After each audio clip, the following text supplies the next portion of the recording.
Hey, a pleasant good day, everyone. This is going to be the first live baseball game I do on my channel. The old link, unfortunately, did not work, so I had to post this new one that I'm sharing out currently and then copying and pasting the lineups into here as we speak because for some reason the old stream did not work. So here's the Diamondbacks lineup coming right now. And as I copy and paste, in the Reds lineup that's coming right now, Mike Hoffman missed up and away on the first. Mike Hoffman, Jeff Hoffman missed up and away. Mike Hoffman's a hockey player to Pavin Smith for the first pitch of the game. Smith now swings and hits one to center field. Center fielder's ranging back, and Senzel catches it on the warning track. Nick Senzel is able to make a nice catch, running in stride on the warning track for a fly ball out for Jeff Hoffman to start the game against Pavin Smith. For a fly ball out for Jeff Hoffman to start the game against Pavin Smith.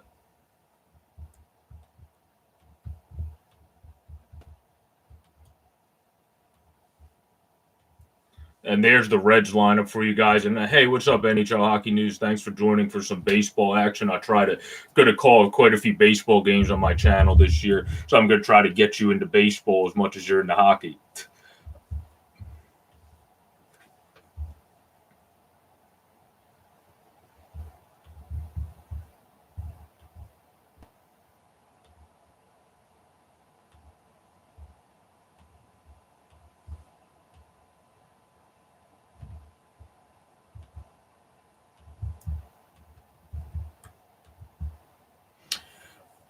And I thank you all for joining. Hoffman's now at a 1-1 count to Wyatt Matheson of the Diamondbacks. Matheson today, is playing first base for the D-backs and batting 158 on the season thus far. Hoffman now misses way outside, bounces it off the dirt to Tucker Barnhart into Wyatt Matheson.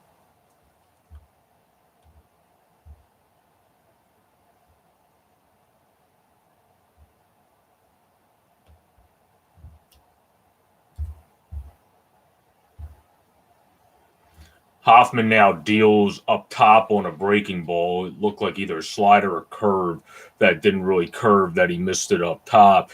3-1 count now to Wyatt Matheson, the first baseman of the Diamondbacks. Coming in to this game for both of these clubs, the D-backs are 8-10 as Matheson swings and misses at one in the top of the zone from Hoffman, and the Reds are 9-8.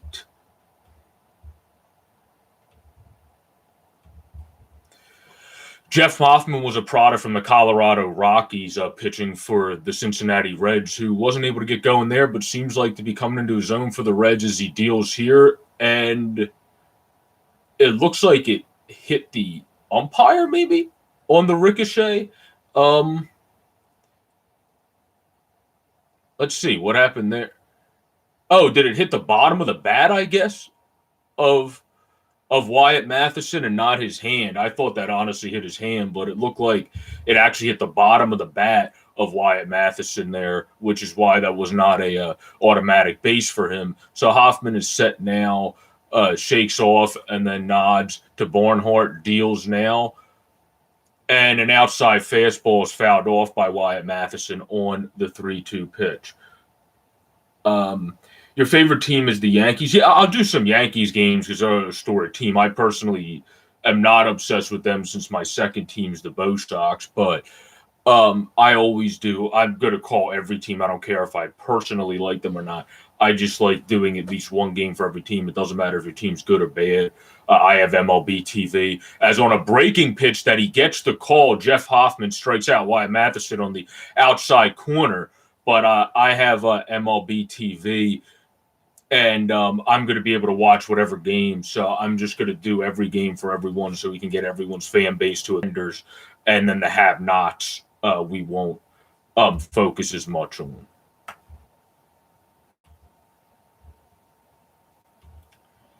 I think the connection stabilized back now. Said it was stabilizing. Hopefully it came back now. But I thank you again, Hockey News, for joining, and for whoever else is in here as well. Hopefully, we'll get some others to join during the course of the game. We got Josh Van Meter, a very solid utility player that is in this game specifically playing the second base position and batting third for the Diamondbacks, who don't have the most keen hitting lineup. They see a good bit of pitches, don't have the best batting average. Carson Kelly at 375 is the only guy actually has a good clip this year. And then you have Smith and Van Meter, who are in the low 240s with their best beside that, as well as Eduardo Escobar. But they're a team that sees pitches, they battle, they compete, and they win more if their pitching can pitch good in games. But they're a team that's still ascending, trying to get there. They're a fun team to watch. They're just not completely there yet, I don't think, as Hoffman misses well up top, to Josh Van Meter. 2-2 count now to Josh Van Meter. They're a team that's still going to have some work to do, in my eyes, for the Cincinnati Reds. And the same goes for the Arizona Diamondbacks, and the same goes for the Cincinnati Reds. They're a team that still has work to do. They're a good team, but are they a team that I think is necessarily, if they go to the playoffs, going to tend beyond making the postseason? No, not really. I think they're a team that's going to make the postseason, and then that's pretty much what they're doing. So that'll be what that is for them. For Hoffman, we have a 3-2 count now to Josh Van Meter as he deals and strikes him out on what looked like an 86-mile-per-hour changeup to Josh Van Meter that was able to K Van Meter. Now, as we go into commercial break in the middle of the first, Jeff Hoffman has a great first inning. And again, he's a guy that was picked by the Colorado Rockies. Well, it wasn't picked by them, actually. He was picked by Toronto, but there was then a product of the Rockies organization. He was picked first round, 9th overall, and 14 by Toronto. Went to the Rockies, couldn't really figure it out for his career, but is figuring it out now. 1-1 with a 2.87 for Cincinnati. Seems to be coming into his own, and that's a very good sign for him. As for the Cincinnati pitcher, the D-backs pitcher, they got Taylor Widener going, who's a 12th round pick in 2016 from the Yankees. I'm sure the Yankees are kind of kicking themselves right now for not keeping Taylor Widener on their team, since their starting rotation is not looking too fine right now. They could use some more depth there behind Garrett Cole.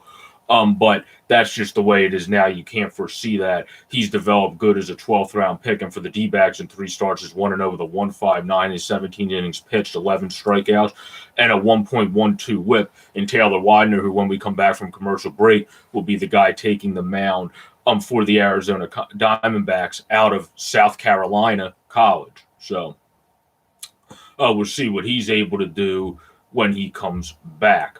As for the Reds lineup that's going to face him, got to be careful of their leadoff hitter. Jesse Winker's one of the best leadoff hitters in the league at 362. Castellanos is just one of the best hitters in the league at 295.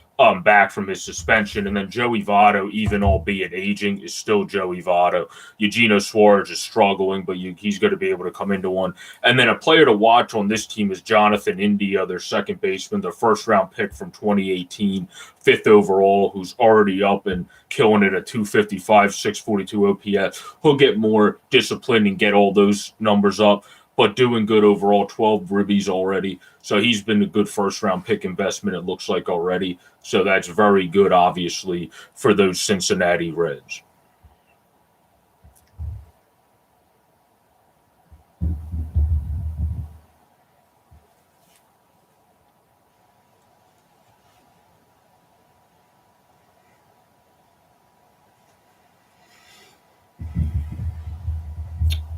Widener is getting set now to deal, and his first pitch of the game is going to be low and inside to Winker.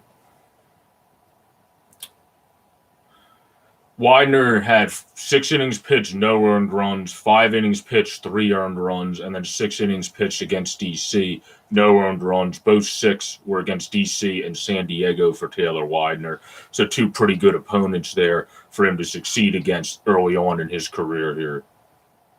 Widener then throws a strike on the outside corner that Winker shoots to left field for a home run. Like I said, you got to be careful to him as a leadoff hitter. Widener left one where he could hit it and hit one to opposite field, an Oppo Boppo home run to make it 1-0 Cincinnati on a Jesse Winker home run.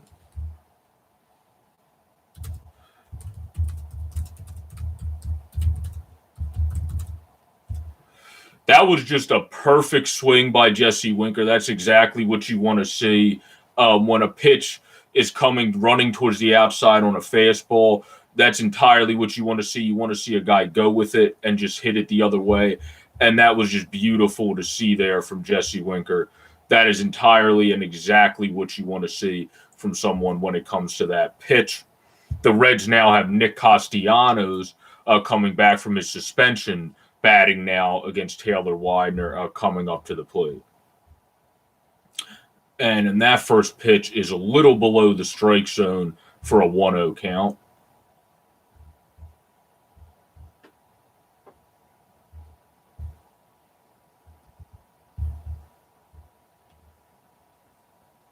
And Castellanos grounds ones in Ahmed at short, who zips one to first to Matheson for the out.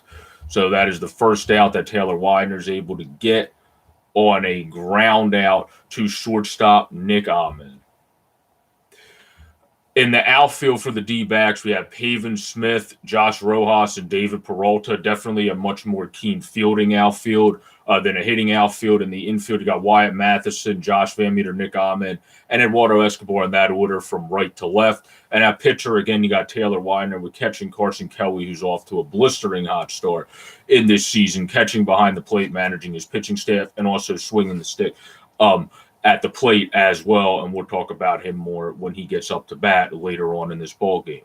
Right now, with an 0-1 count, we have Votto batting, who's at 239 with 10 RBIs and 3 home runs in the season as Widener deals and gets him to foul one off on the outside corner for a 94-mile-per-hour fastball. Votto right now has 298 career home runs, so if he's able to hit 2 in this game, we would see something historic too. We would see Joey Votto be able to hit the 300 home run mark, which would be fantastic to see for someone like Votto.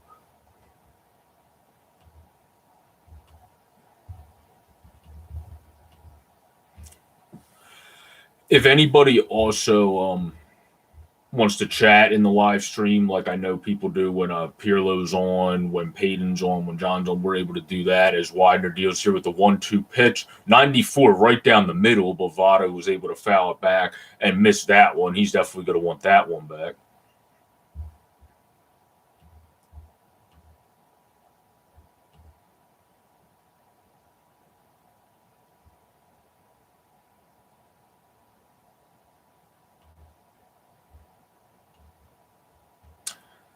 Now Widener deals with a off-speed pitch outside at 87 miles per hour to even up the count at 2-2 to future Hall of Famer Joey Votto at the dish right now.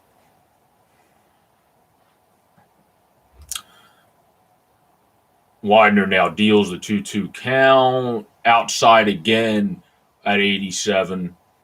As Widener just missed on the top outside corner there, which it seemed like is where Carson Kelly wanted it. This kid definitely seems like a pretty good kid. He's a 12th round pick. To be able to get anything out of him in any capacity, he's great as a 12th rounder, and he seems like he might develop into a potential good rotation piece for this Diamondbacks team. So that's a very nice story, and again, someone I think the Yankees kicked themselves for not keeping, as Votto fouls one off again on a 94-mile-per-hour pitch right down the plate.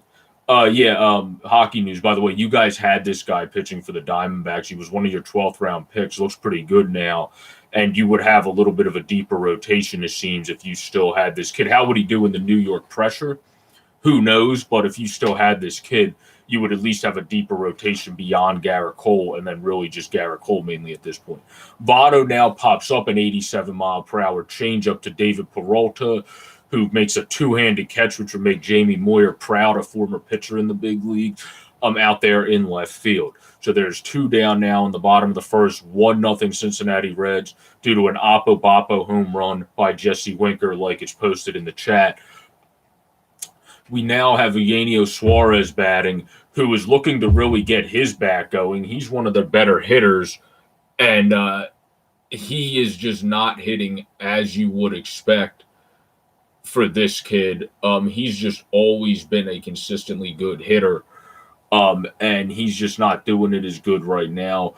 It could easily be because of the fact that he's learning the shortstop position, moving back there. He's used to third base at the major league level. When you're trying to move back to a different position at short when it comes to Suarez, that can get in your mind. And we know you're defeated as a baseball player if you're thinking when you're at the plate. You want to be clear minded at the plate. But Suarez right now with the 0-1 pitch by Widener has it outside for a 93-mile-per-hour fastball to even up the count at 1-1. Suarez has 28 strikeouts this year, which is second most in the NL. There's been a lot of strikeout issues, too many around baseball, as Widener deals now. Grounder to third base. Escobar corrals it and then throws a low throw to Matheson that he's not able to scoop. That seemed like a kind of lazy throw, not stepping into it as much by Escobar there. That cost him not being able to get the out at first base, as Matheson was not able to scoop that one on the ground ball to the third baseman, Eduardo Escobar, who kind of threw a bouncer over there. Yes, Suarez can move, but it seemed like you could have stepped into that a little bit much. It seemed like he only stepped into that a bit and just kind of threw a duck over there. I do think Matheson also could have picked that, though. That wasn't too short of a hop. But it is what it is. You can't be giving teams that are especially good offenses like the Reds extra outs, and that's what the D-backs did there. We'll see if Taylor Widener, the rookie pitcher, is able to get out of it for them and pick up the defense in Eduardo Escobar and Wyatt Matheson here.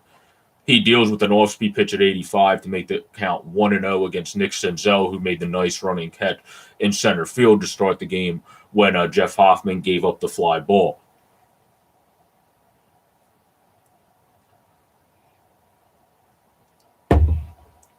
Senzel was a guy, too. It looked like he got going from yesterday's game, was not reaching for a while, and then had a good game yesterday. So he's going to look to keep that streak going in the positive when it comes to his production for the Cincinnati Reds. Only at 227, but coming off of a good day.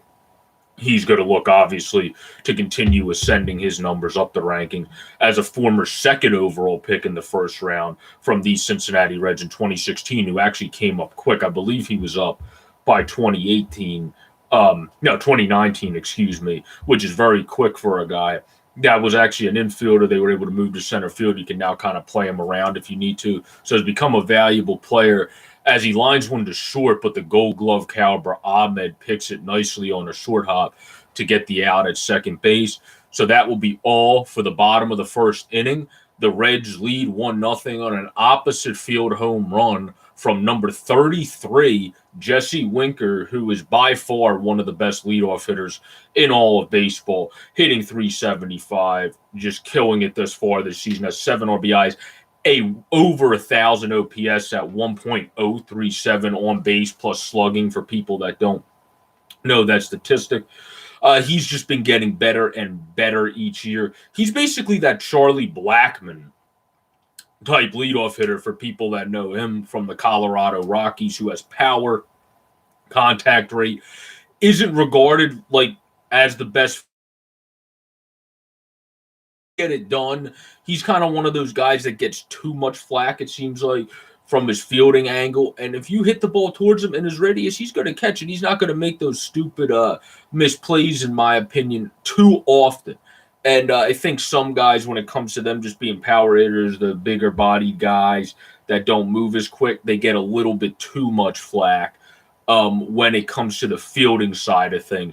And I feel like Jesse Winker is one of those guys. So I feel like he's a guy that definitely deserves more credit on that side for putting in the effort and work to try to get better. And also, obviously, for just being a dominant force on the offensive end. He kind of reminds me of a Blackmon-level leadoff hitter from the sense of he has pop and contact combined rather than just having pop. So that's a great, brilliant asset to have.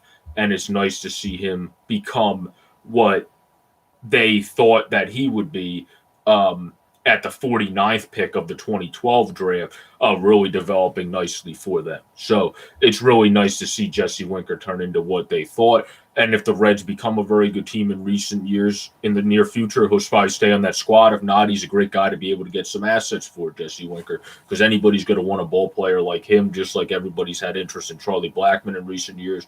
Rockies would have moved him. We'll see what happens now in this year since they're kind of an off team.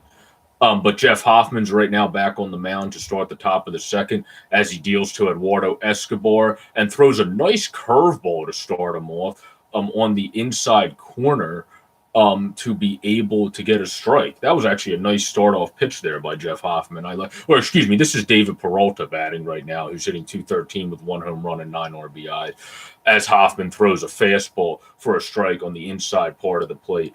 Not Eduardo Escobar. This is David Peralta, their 4-hole hitter.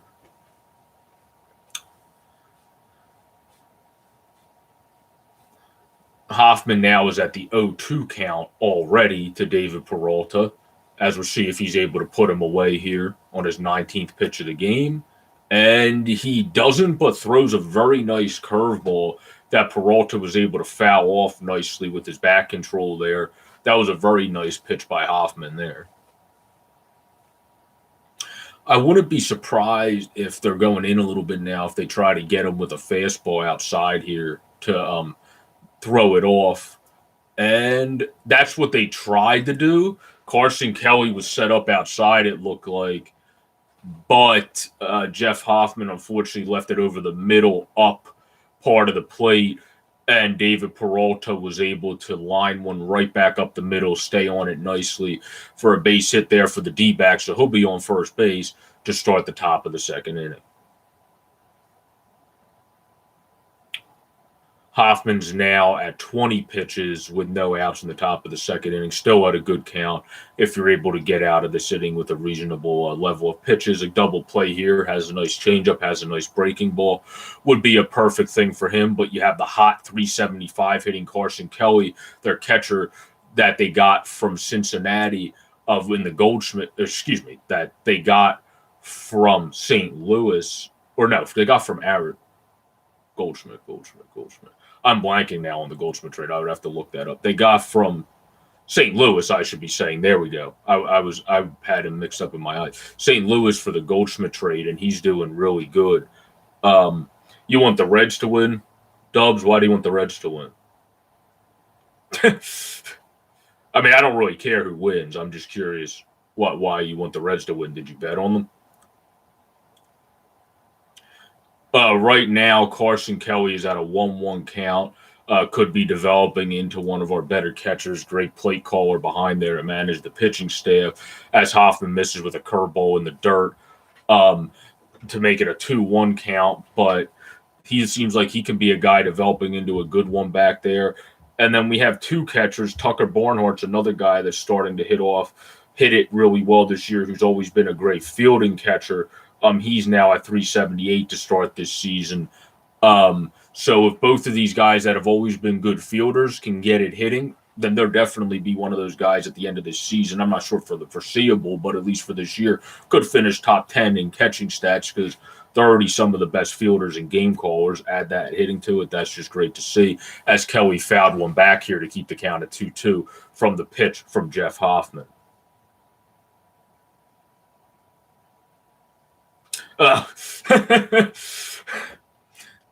Yeah, he almost had a perfect game against Jack. Okay, that makes sense. I remember playing him in MLB. I almost pitched a complete game with Verlander, and then he came back late in the game when he had like a ridiculous low amount of pitches. As we have the 2-2 count right now, as Hoffman almost launches one over the catcher's Barnhart's head, but he ended up coming back when there was a low level of pitches that Justin Verlander had in that game in MLB this show. And then all of a sudden Jack just started hitting like he was the Giants in the Philly series, just hitting home runs after home runs, if I remember correctly.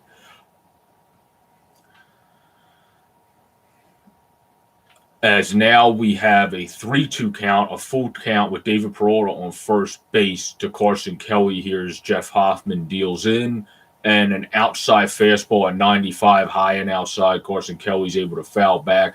He has a 563 OBP to start this year. Again, just as hot as a firecracker to start this year for Carson Kelly. He's doing everything you would want from the catching position.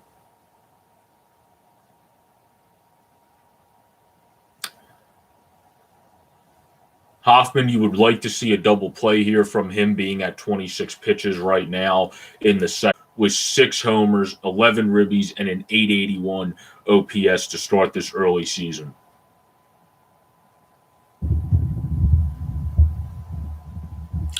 Escobar takes a low curveball to make it a 1-0 count.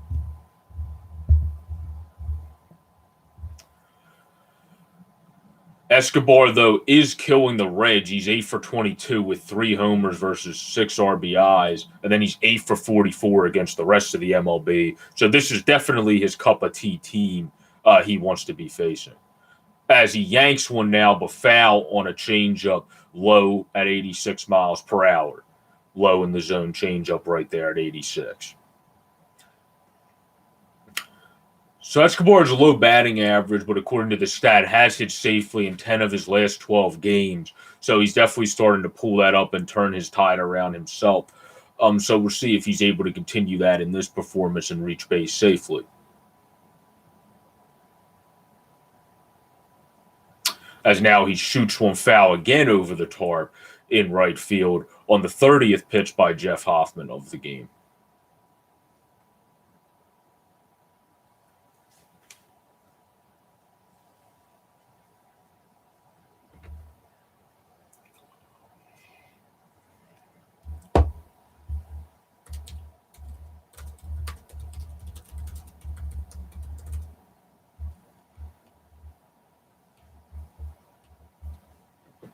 Now of Hoffman dealing, taking his time in between this pitch on the 1-2 count to Eduardo Escobar as he somehow check swings and fights off that curveball to keep himself in the batter's box there. Eduardo does. That was a very weird fight-off pitch there.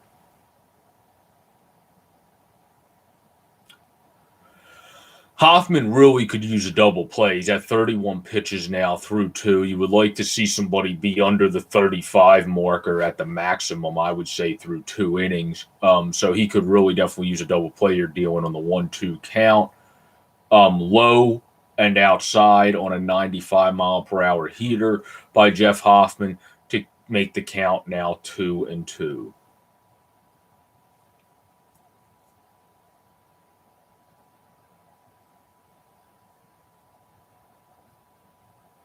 Peralta leads off of first.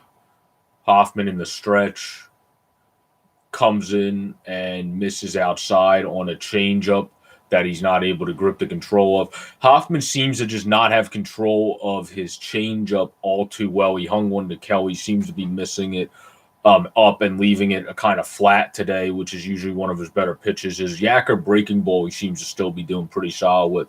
And then his fastball, he's not always hitting the right spots, missing it over. So you would look for him to get into his groove a little bit more here. And a double play could be huge for that as he deals in the full count here. And gets him at the top part of the plate on a changeup in the upper quadrant of the strike zone. I'm not sure if that's where he wanted it, but it worked. And he got Eduardo Escobar with a changeup. No, that is not where he wanted it, at the upper quadrant. Carson Kelly, or Tucker Barnhart, was set up completely on the low and outside corner, and he got it up for the changeup, which seemed to fool Escobar there because you don't expect that from a change, and it struck him out. So whatever works, I guess. As Hoffman now is 2 out with his 34th pitch in the top of the second, facing a struggling, one of the best fielding shortstops, but right now a struggling hitting at .83 and only 2 ribbies, 215 OPS, Nick Ahmed. So Nick Ahmed really looks to get going here as he faces Jeff Hoffman with the first pitch. And that is an outside, what looked like curveball at 81 miles per hour. Nick Ahmed is 1 for 29 over his last 8 games, according to the Bowie Sports stats on this broadcast. Obviously, that is a big struggle bunny stretch right now as he looks to get going. A great fielder, very fun to watch in the field as he shoots one to Jonathan India, who flips it to Suarez at short to retire the side. As we are now going to go to the middle of the second, 1-0 Reds on a Jesse Winker home run, Oppo Boppo home run in the bottom of the first inning.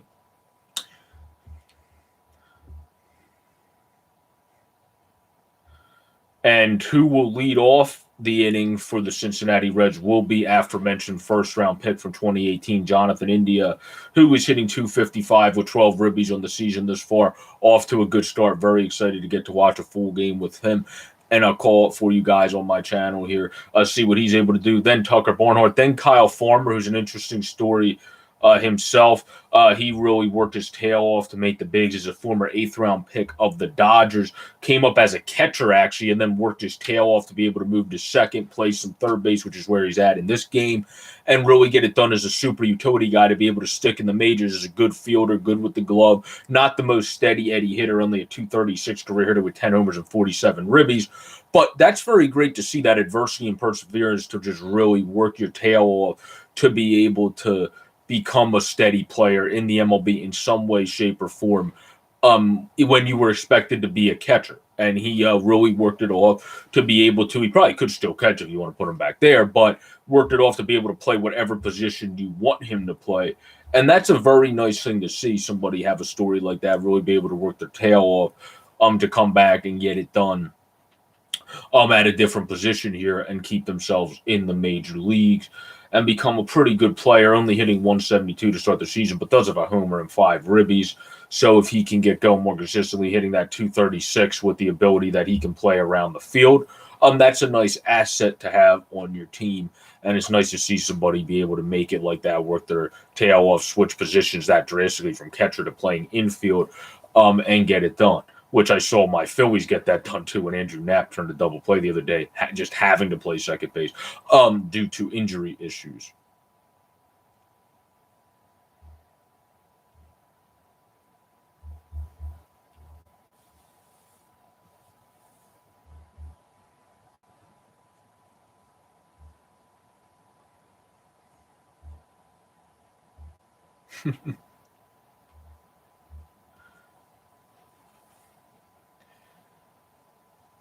LP, the Diamondbacks have Taylor Widener, the rookie that was a pick from the Yankees in the 12th round, pitching for them today, who's gotten off to a good start on the early stretch of the season thus far. That's who they got going for them. Taylor Widener, he was picked in 2016 by the Yankees in the 12th round. I think you might be new to the stream too, so how's it going, LP?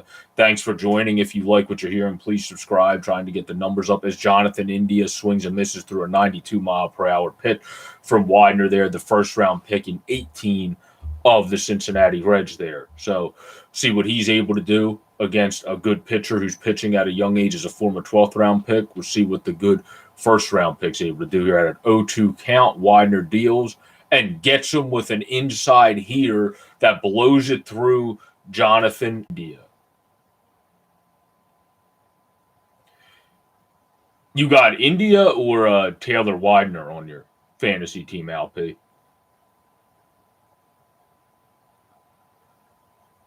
Widener right now, if you're talking about Taylor Widener, he gave up 1 home run to one of the best leadoff hitters in baseball, Winker, on a nice opposite field swing where he stayed with the pitch.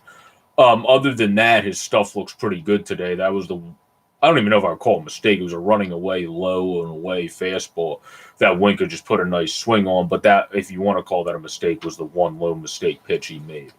As Widener dealt and gave a 1-0 count to Tucker Barnhart, who's hot at 378. The second pitch coming in now as Barnhart lines it down to first base. Matheson bobbles, but Widener gets over to cover and flips it to first for the out. So there is now 2 outs in the bottom of the first inning as Taylor Widener is looking sharp and looking good in this inning, has a strikeout and a nice little humpback line drive grounder-esque thing to Wyatt Matheson at first. that he's able to flip it to Taylor Widener to get the out after a little bobble. And okay, that's actually a really good pickup. I like that, LP. You're like me. You try to stay sleuthy with your fantasy and see who's trending around the league. I always try to do that too. I pick up and drop so many people other than like the key guys of my team, obviously, during the season for that similar reason. So I like that. That's a nice sleuth armchair pickup from you. I really like that. As Widener now throws a nice inside heater to Kyle Farmer, the aforementioned here, that worked his tail off from being a catcher to now being a utility player in the league to stick in the league. A good fielder, not always the most consistent hitter at 172, but nice to see him be in the league and stay there as Widener deals now outside at 94 miles per hour to even up the count. Widener right now is at 25 pitches, by the way, through 2 innings. So he's at the better of the 2 pitch counts. So looking very efficient. Again, just had that 1 pitch to Jesse Winker that he was able to take very nicely. Oppo Boppo as he deals now 1-1 to Kyle Farmer. And he gets the pitch that might have clipped, but got it a little bit on the outside part of the plate to make it a 1-2 count.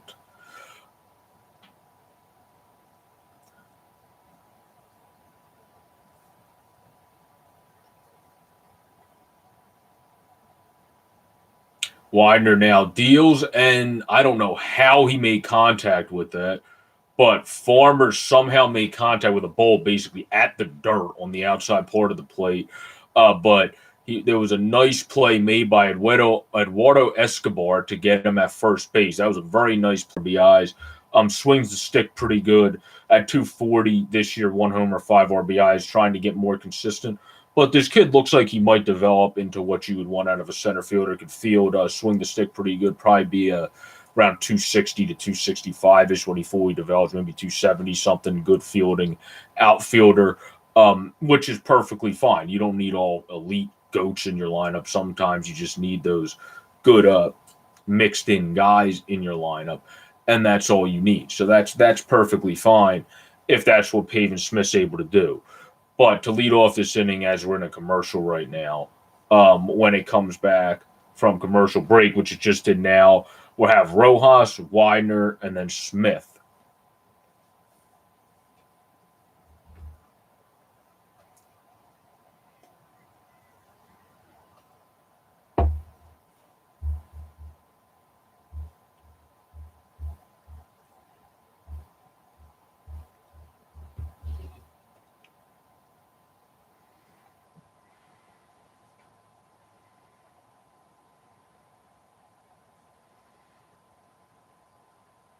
Oh, that's good. They had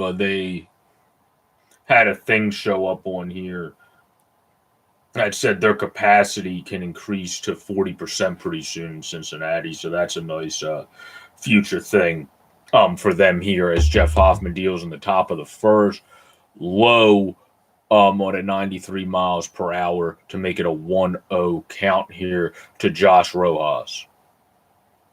Josh Rojas trying to get going at the plate, as I said, only hitting 108. Hoffman deals, gets a nice pitch on the outside corner there, 94 miles per hour to make it a 1-1 count. Now, at the 1-1 count, Hoffman deals and misses low and inside on a curveball to make it a 2-1 count to Josh Rojas.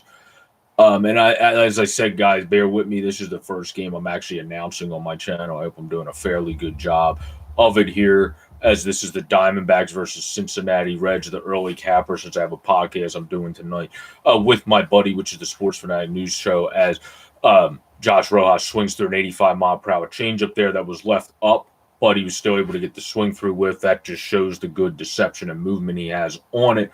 Jeff Hoffman does as he now has a 2-2 count to Josh Rojas. But check that out as well, the show I'll be doing tonight with Andrew, Sports Fanatic News. It should be posted tomorrow or the next day. We do the Sports Fanatic News show all the time, every week. And I posted in segments on my channel, and then Steel Flyers. Check him out. Check out his channel, Steel Flyers. Posted as a full show with the whole shebang and the sponsorship and the ads and all that in it. Hoffman now is at a full count to Josh Rojas as he deals. And with his 42nd pitch of the game, Rojas is able to single it under a sliding Eugenio Suarez, the shortstop, there to be able to get a single to kick off the inning, as now the pitcher spot, who you would think would be bunting him over, Taylor Widener, is going to come up now, the South Carolina product.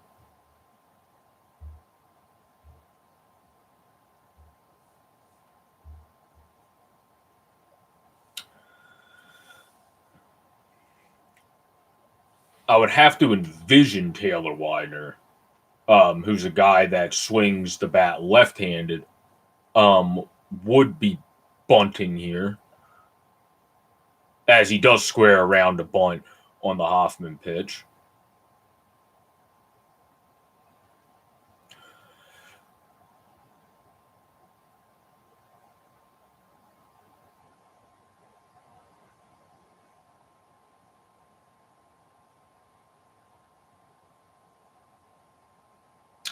Widener now squares around as Hoffman deals the first pitch to him, is bunted right back at Jeff Hoffman, who throws it wide to second base, as Eugenio Suarez is not able to catch it because Jeff Hoffman throws a wide ball to second base, and now puts it first and second for the Arizona Diamondbacks in the top of the third inning with no outs. So first and second with no outs in the top of the third inning due to a wide throw at second base by Jeff Hoffman that Eugenio Suarez is not able to hang on to. And even if he did lose that in the exchange, he wasn't even on the second base bag when the throw came in.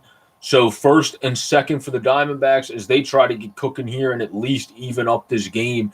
And it is now 1-0 Reds in the top of the first because of the home run in the first inning by Jesse Winker to opposite field. Pavin Smith is now up, another former first-rounder of the Diamondbacks, who flew out to center field in his first plate appearance.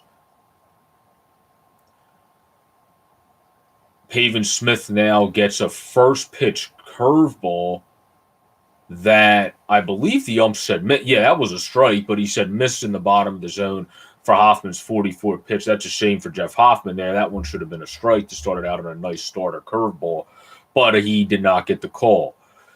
Anybody as well, if you want to put questions in here, I see a lot of people left. You come in and join and come back. But if you want to put questions when you come back, you're more than welcome to. As Hoffman deals the 1-0. He did get that curveball call in the bottom of the zone on the nice 77-mile-per-hour to even it up at 1-1.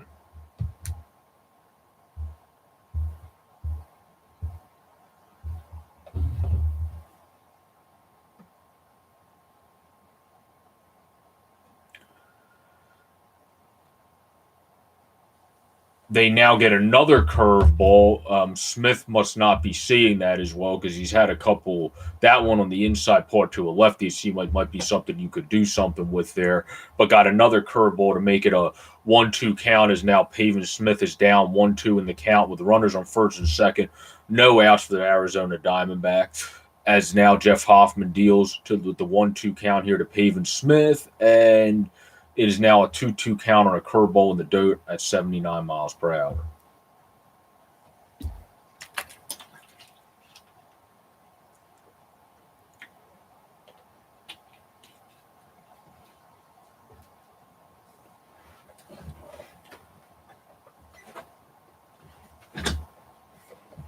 Now this thing's caught back here. There we go. Hoffman now deals on the 2-2 and almost hit Pavin Smith. That is not what you want to do there. That would have loaded the bases. That would not have been good for the Cincinnati Reds. Smith now, who's 0 for 1 on a fly out to center field in his first at-bat, has a 3-2 count against Jeff Hoffman, number 23 of the Cincinnati Reds. He now looks for a sign, okays it, and is ready to deal from the stretch here with man on first and second. And he gets him to... Yep, that ends up being a foul ball as he gets him to fight one off up the third base line to Kyle Farmer. That is a foul ball there by Pavin Smith.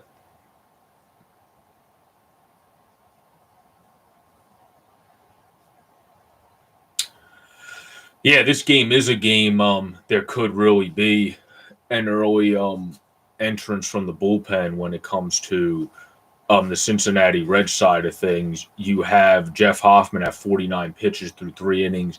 he could really desperately now, even more so than last inning, use a double play, but Smith can skate a little bit.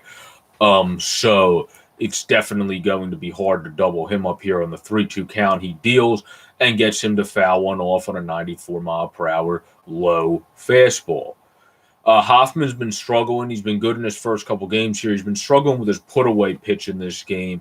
It seems he hasn't had as good of control of that changeup. He's got some swings and misses because of the good deception and break on his changeup, but his breaking ball seems to be the best. The fastball seems to be okay, and the changeup, which he relies on to match those two, just doesn't seem to be as sharp today as he deals for his 51st pitch in only the third inning on a 3-2 count to Pavin Smith. And he gets him to foul off a 78-mile-per-hour yacker there on the curveball. I'm not sure how he fouled that one off. He ended up getting it off of his knee, too, as he was grimacing a little bit there. Pavin Smith is, so you hope he's okay. Oh, he actually got that off of his shin, then off of the area you don't want to get it in, actually. That's where he got it. But he's having a very good at-bat in this AB, Pavin Smith. He is now putting together an 8-pitch at-bat, really getting Hoffman's pitch count up and potentially forcing the Reds to go to their bullpen early in this game, as Hoffman, again, is over 50 pitches in only the third, as he's dealing now on the 3-2 count, as Smith is able to line one into left field, and it's down for a fair ball. Pavin Smith lines one as it clearly scores one, as Taylor Widener is going to stop at third base. Pavin Smith ties up the game with an RBI double down the left field line that is able to score one for the Diamondbacks to score Josh Rojas, who was able to get the run to tie it up for the Arizona Diamondbacks, as Pavin Smith lines the RBI double on a perfect swing to just hit one right down the left field line, slicing away from the outfielder to even up the game. Very nice job and very nice swing from Pavin Smith.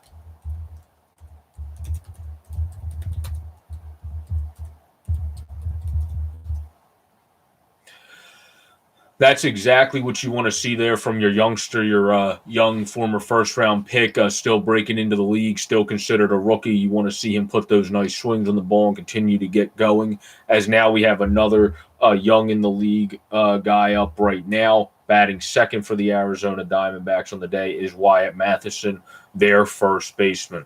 So we'll see what Wyatt Matheson's able to do in this AB as Jeff Hoffman deals with second and third and no outs. He's in trouble here. The Reds are going to have to get the bullpen up pretty soon if he's not able to get this going at already 53 pitches in only the third inning with no outs, as it is a 1-1 ball game, second and third. The pitcher is on third base, but it doesn't matter who's on third base. As long as you get a hit, they're going to be able to score.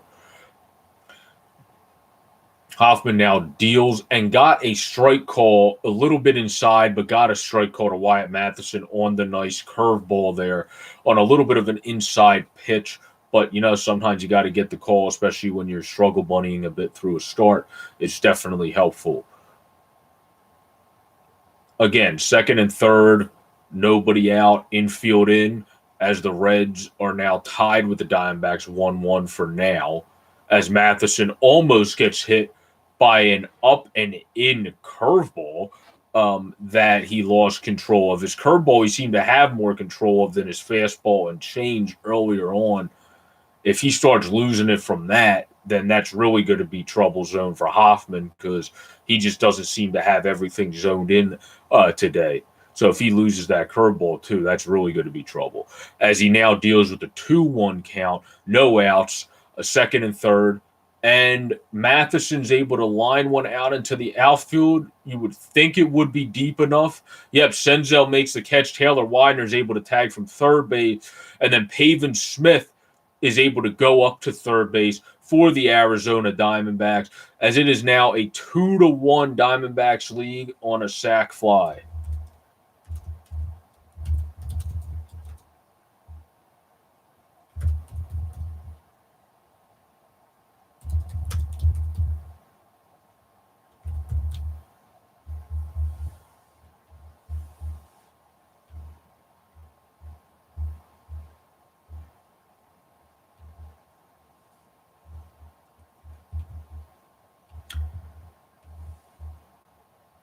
Josh Van Meter, the former Red, is now At the dish, 0-1 on the day thus far. Kyle Farmer 2 is a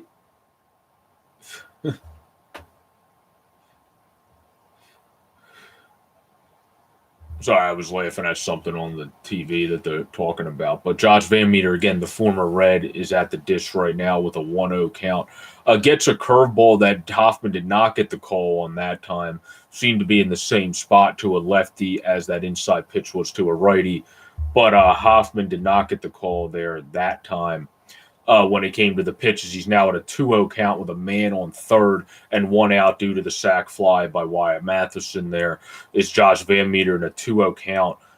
Now has a low changeup that Barnhart was able to keep close enough from him to keep the runner at third base. Is now a 3-0 count. Things seem to be spiraling a bit for Jeff Hoffman right here, as he's now about to throw his 60th pitch in only the third inning.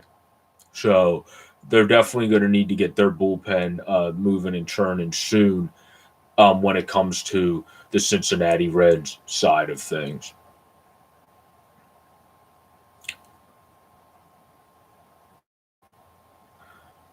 Van Meter now gets walked on 4 pitches. Hoffman really just seems to have lost his control at this point, as he now walks Van Meter on 4 pitches. None were really particularly, other than that curveball that just missed the zone, close to the strike zone. So only 1 out of 3. So yeah, it doesn't look too clean for Jeff Hoffman in this game, as now they have the pitching coach coming out for a mound visit, as they're showing Van Meter on the screen mess around with his teammates prior to the game, picking up Nick Senzel and really just joking around with his teammates, which is good to see. Nice to see the guys be able to socialize at least a bit more this year compared to last season. And nice to have an actual season. We have to remember this is a 162-game season, so don't freak out, everybody, if your team's struggling early on. Get out of the mindset of last year. The mindset of last year's gone. This is a full 162 again. It is not a sprint. It is a marathon. Baseball's always been a marathon, not a sprint. And that is what it's back to being again. So I know it just seems like from following social media, some people are stuck in the mind frame of last year. Remember, it is a marathon, not a sprint. Stay calm. Your team still has plenty of time, as long as you're not off to like a 2 in whatever start. You still have plenty of time. And even then, if you're a good team, we saw the A's, look how bad they started and then came back in their run. So you're even off to a good, okay start then to be able to bounce back. But we now have Hoffman with first and third, 1 out, dealing here to David Peralta, who's 1 for 1 on the day, who gets a curveball. Brilliant stop by Jeff Hoffman. And Jeff Hoffman gets himself out of it on a curveball that he's able to snag on a great fielding play by Jeff Hoffman to be able to start the double play to get David Peralta and keep the score at 2-1. That was big. That was huge by Jeff Hoffman going into the bottom of the inning here, as you now have him leading off too. So it'll be interesting to see. I would think after getting that double play, they're going to let him go a little bit longer to not tax their bullpen. But he'll be leading off after that double play, or get one of the best, if not the best, leadoff hitter in baseball, and Winker come up again. And then Nick Castellanos, coming off of a suspension, will be up again. That was just a huge highlight reel play. That could be a play that I'm sure they might show on MLB Network tonight when it comes to Quick Pitch or one of the other shows. Definitely would recommend those. Because that was a great stab to be able to get it and turn the double play, make a nice throw that time after making a bad throw earlier to second base by Hoffman to be able to start the double play. That was very much needed for him to be able to, if he can have 2 quicker innings now, maybe actually get through 5 innings. But we'll have to see what their manager decides to do here, what Bell decides to do here, if he decides to stick with them or if he decides to pull them early and kind of go to the bullpen here. If it were me, I would decide to stick with him, because I'm never one of those guys that wants to overtax my bullpen, especially early in the season. If a guy's able to get something that keeps him in the game, which he just did right there, it's a 2-1 ball game. With that Reds offense, you're still very much in this game.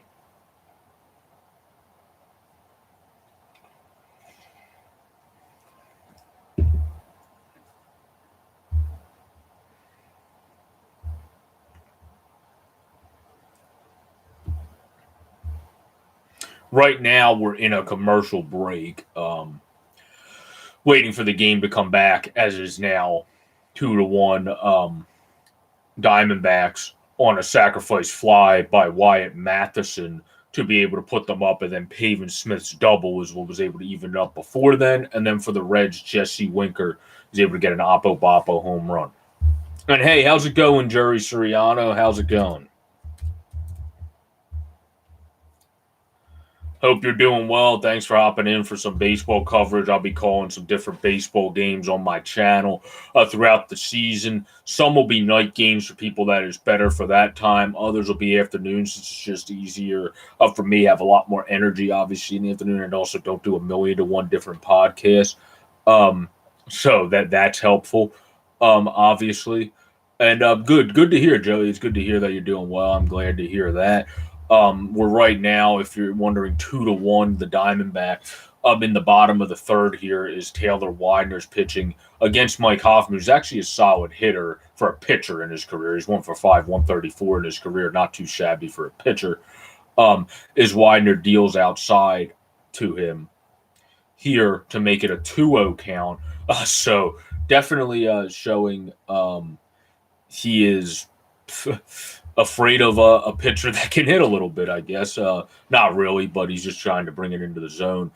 Wow, Hoffman almost took Taylor Widener's head off on that one as he drills one right back up the middle. Glad he got out of the way of that one. You never want to see that. As he drills one right back up the middle, just said the pitcher can hit. Well, Jeff Hoffman turned a brilliant double play and then was able to hit one right back, a screamer right back up the middle for the base hit. And yeah, this is a fun game. It was an early capper. I'm doing a podcast tonight, my Sports Fanatic news show, which will be out tomorrow on Steele's channel, Steel Flyers, Joey. And then I put it out in segments on my channel, as you probably have seen. So that'll all be out tomorrow and throughout the weekend, since I put it out at different segments on my channel. He puts it out as a whole shebang with the ad. So stay tuned for that. But I'm doing that tonight with Andrew, my other co-host. So that's why I wanted to do an earlier game today. But yeah, this is a very fun game, as Taylor Widener deals now with a man on first, the pitcher, Jeff Hoffman, and no outs. This is a game, actually, you have Jeff Hoffman, Joey, a pitcher who struggled with the after getting picked by Toronto with the Rockies, now seemed to get going with the Reds. Struggle bunnied a bit in this game, got a key double play, then ended up getting a hit as a pitcher as Widener here deals with the 1-0 to Winker, who swings and misses a 95-mile-per-hour fastball. Who is now able to get going with the Cincinnati Reds, but struggling a bit in today's game, and for everyone else that is here too. I'm just saying to him, since he's responding in the chat. And then Widener's a former 12th round pick of the Yankees. They would probably still like to have on their squad, but they don't have any more, and the Diamondbacks are using him very well thus far, as he deals here to Winker to make it a 2-1 count. But they could definitely use him, since their rotation is not too vast beyond Garrett Cole this season thus far. Widener right now in the bottom of the third inning with no outs and a 2-1 count to Jesse Winker is at 32 pitches. So he is in a much better pitch spot, where Hoffman's at 60 or 61, something like that, from watching his pitch count right now. So he's a guy who they'll just be happy if he can get through 5. If Widener can get a double play here, he could easily get through at least 6 with where his pitch count is, as it looked like he threw a nice 86-mile-per-hour changeup on the outside there to even up the count to Jesse Winker, who, in my opinion, again, is either the best or second best leadoff hitter in all of baseball. He's like a Blackman type, has power and good bat-to-ball ability. He can kind of do it all for you when it comes to being in the batter's box, and is a little underrated as far as I'm concerned. He makes catches in the outfield. If they're hitting his radius, he's just not going to be one of those guys that wows you. The pitch now into him, he almost got jammed, but is able to foul it off on a 94-mile-per-hour inside fastball. And thanks, Joey. I appreciate your compliments. I appreciate everybody hopping in. I really appreciate the support. Please like, comment, and subscribe. It really helps trying to get the numbers up. I want to try to get to 140 when we're actually able to get to that marker. And that would be very good to see. And also, please check out as well the other podcast, Purelo Wisdom, Peyton on the Radio, Off the Wall Hockey from the Steel Flyers website as well, as Jesse Winker strikes out and spikes and breaks his bat, mad at himself as he struck out on a hanger there He definitely could have been able to hit that one. A hanging changeup inside. I see why he was mad there as he splintered his bat and broke it into the ground after not getting a hit there for Jesse Winker.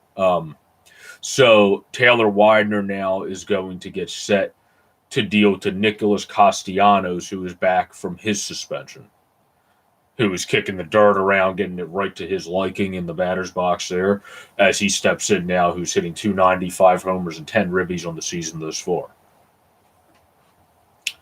Castellanos always has had that interesting stance where he kind of has his foot, one foot so much this way, his other this way, as he hits to stay in line, whatever works for you. But it's always been interesting to watch him kind of have that stance just to stay in line where he has his foot, one foot pointing so much the other way and then kind of has to bring it back. But he's obviously one of the best hitters in baseball, so it works for him. It's just always been, if you're somebody that can go check out his stance, you know what I mean once you see it. It's interesting watching his stance, how he's able to do it so well. We now have an 0-1 count to not to Taylor Widener. Taylor Widener now is an 0-1 count to Nicholas Castellanos, rather, in the bottom of this third inning as he has 37 pitches on the day thus far. He now is set to deal from the stretch, and he jams him, and Peralta is able to get to that on the jam shot. Nice pitch by Taylor Widener there to be able to get him to just jam one and cue one out to left field by Nicholas Castellanos there. That was a very nice pitch by Taylor Widener there to jam one of the best hitters in baseball.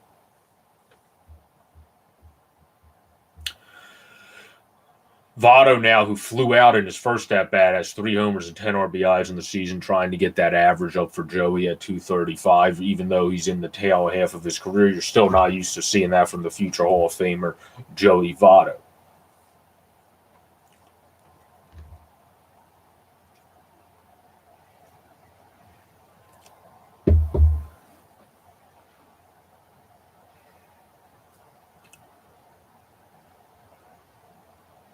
Widener now with 2 outs deals to outside high 94 mile per hour outside part of the plate strike to Joey Votto.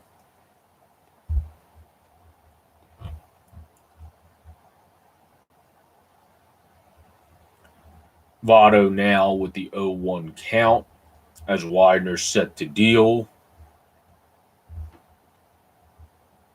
Misses inside at 93 miles per hour.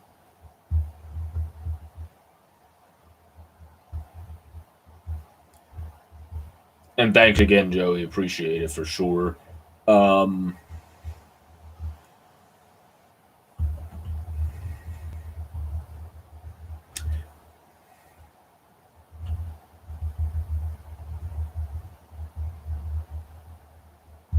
Votto now with a 95 mile per hour fastball from Widener is able to foul it off to get him to go to a 2-2 count, or a 1-2 count, with 2 out in the bottom of the third inning as he's 0 for 1 on the day with a fly out. The Diamondbacks right now are up 2-1 thanks to a sacrifice fly by Wyatt Matheson and a double down the line by Pavin Smith. The Reds' runs are because of a Jesse Winker opposite field home run, just to recap.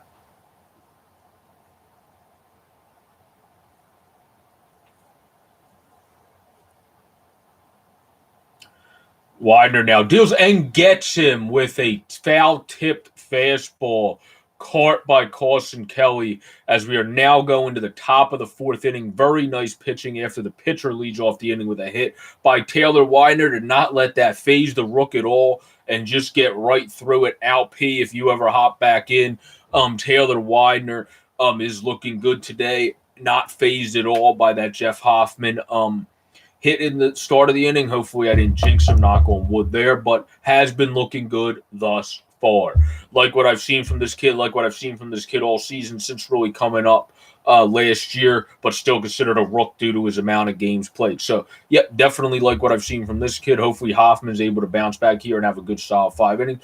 And we have a nice pitching performance from both of these guys here. Hoffman trying to get his career going, and then Widener just getting his career started.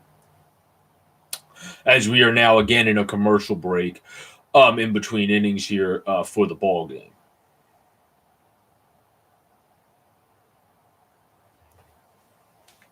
If anyone has any questions too in the live chat pertaining to baseball, since this is calling a baseball game, you're welcome to put those down there for anybody that wants to do such.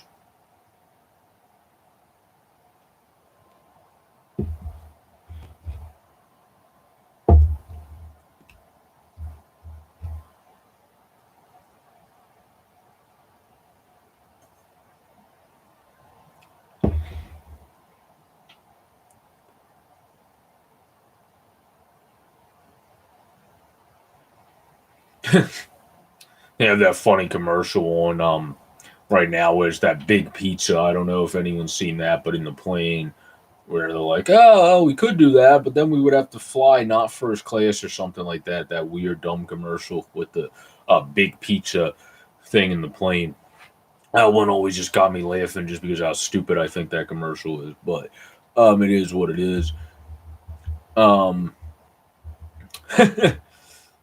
Please don't tell my mom you saw me. Some kid is a sign at the game. Please don't tell my mom you saw me because he must be at the game when he's supposed to be at school. That's hilarious.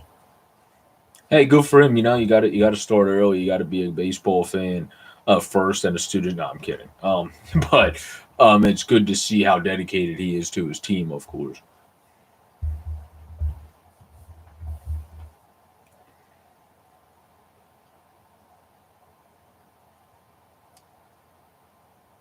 Let me see if I can get the. I think this thing lagged behind a bit because our thing lagged. There we go. Now a 1-0 count to Carson Kelly in the top of the fourth inning. The stream of the game's lagging a little bit, so I apologize. That's why there's been some stop gaps in my talking because it just has the baseball thing going on the screen like this. So I can't really say anything when that's happening there. But it's in a 1-0 count right now to Carson Kelly for 63rd pitch. Hoffman deals and has a nice inside 95-mile-per-hour fastball to be able to even up the count against Carson Kelly. Joey, Phillies, I'll probably pick a couple games. Yeah, I'm going to do, when somebody was in earlier, I told them as Hoffman now deals with the 1-1 count to Carson Kelly, misses upstairs. I told them that I'm going to try to get every game in since I have MLB TV, get at least every team in twice. And then whatever teams become more the predominant contenders as time goes on, we'll get in there more as the season goes on. Or every team in there once, I meant to say, not twice. And then the Phillies eventually, as Kelly pops one up, that stays in play. Whoa. Votto falls over, but is able to stay with it for the catch.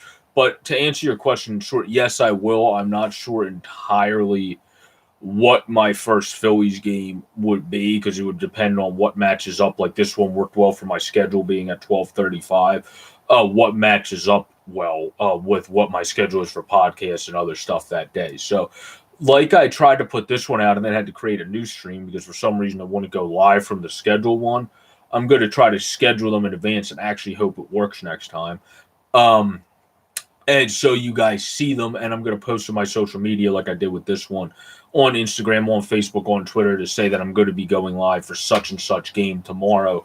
Or if it's the nightcap, I might post in the morning for tonight's game at such and such time. So you all have notice about it. So you'll know what games I'm going live for from the alert on here and also from my social media pages. So hopefully that would help. I would hope, as we're right now at a 1-1 count to Eduardo Escobar, who's 0 for 1 on the day, as Jeff Hoffman has his 67th pitch, not Mike Hoffman, which I called him at the beginning of the game when he threw his first pitch with hockey on my mind. But Jeff Hoffman now has 68 pitches for the game. It was at the 2-1 count, 0-1 to Escobar, who has a strikeout on the day thus far. Yeah, you're welcome, Joey. Yeah, I just figured I think it's good for every fan base to have at least one of their games done. So I want to get at least one team, even if your team's one of those rebuilding teams, there's still something about them that's fun and interesting to talk about, whether it's a young pitcher, a young hitter, a young guy.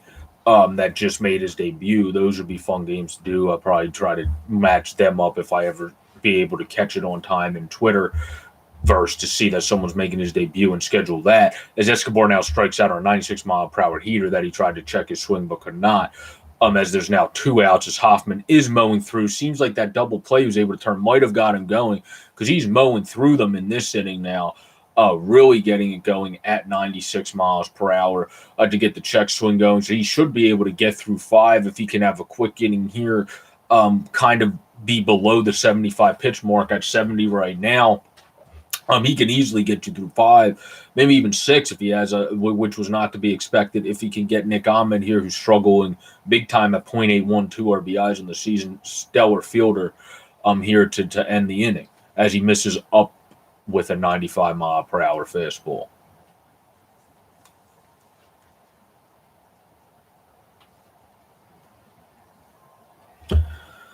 Hoffman now in the 1-0 count comes into Ahmed, who grounds one to second baseman Jonathan India, who settles, throws to Votto, and retires this side. We are now going to the bottom of the 4th inning, still 2-1 Arizona Diamondbacks on a sac fly by Matheson and an RBI double from Pavin Smith. And then you have Jesse Winker for the Reds, who scored on a home run to Oppo Boppo Town to get them going. With the Reds to lead off next inning, we'll have Eugenio Suarez, their shortstop. We'll have Nick Senzel, their center fielder, former first-round pick from 2016. And then Jonathan India, their first-round pick from 2018 in this next inning. So good batters here, not all hitting good on the season thus far, but good hitters in general, skill set-wise, to lead off this inning for your Cincinnati. Well, not for your Cincinnati. If you're a fan of the Reds that's joining, then for your Cincinnati Reds, but for the Cincinnati Reds. As we're now in a commercial break, as they show that ridiculous commercial where that guy just shows up and says, "What did I miss?" late as heck, as an insurance commercial to like a crime scene or something, or for a Southwest commercial, I should say. Correct me if I'm wrong, people put in the live chat, commercials are getting dumber, right? Like, commercials are definitely not getting smarter, right? Like, they're funny, but they're usually funny just because of how weird and odd and stupid they are. That's which makes you remember them, like I learned from my marketing class, because you go, wow, that was a weird commercial that guy launched off of a ladder. Oh, Bud Light. Let me go buy Bud Light. But like, it definitely, for things like commercials, definitely seem to just be all about what's going to make people remember them. And then maybe second, or even have to think for a second, go, oh, wait, that was associated with blank. Where it's interesting how they do commercials nowadays. That's just a spiel for me as we're in the commercial break, a spiel on commercials. But the game now came back as they're showing the T-Mobile, great phone company. That's what I have for the solid S21 that I love right here. But yeah, funny things on TV anymore. Yeah, that's true, Joey. That's definitely true. Eugenio Suarez is up right now, who reached on an error in his first at-bat, so for 1 on the day against Taylor Widener, who he's able to get to ground out. A nice play, but Widener got him. He got him. What a hustle play by Taylor Widener. What a nice ranging play by Wyatt Matheson as the shift almost cost them there. He's able to get all the way over, field this ball that would have been right at the second base bag in a routine infield, and then Widener hustles over and just reaches out with his foot to beat him to first base. That was an absolute brilliant job and a brilliant out right there to be able to get it done. LP, if you're in here, your pitcher's looking good on the mound and looking good in the field. Taylor Widener's looking good in general. Again, nice job by a fantasy pickup from you. Very nice sleuthy pickup.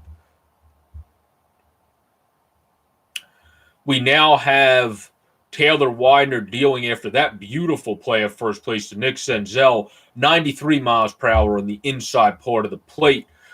Got nice plays from both pitchers in this game. Jeff Hoffman turned a brilliant double play. Taylor Widener, after a brilliant play from Wyatt Matheson, hustle into first base to get Eugenio Suarez. Nice plays, brilliant fielding from both pitchers in this game. Now Hoffman did make one mistake at second too, but then made up for it with that double play. So nice job by both pitchers. As Widener now is coming in the 0-1 count, 93 mile per hour on the outside, as Senzel, the former first rounder in 16, fouls one back. I almost actually got this kid's autograph. I just missed him outside of a Phillies game. When you can get some of the opposing players, because the way they do it there is our thing for our players to come out here. The opposing one's right next door. So they're sometimes signed for before they get on the bus. Just missed Senzel here. As they now deal, he fouls off a 94 mile per hour fastball. Just missed him outside of the stadium. He was getting right into a car.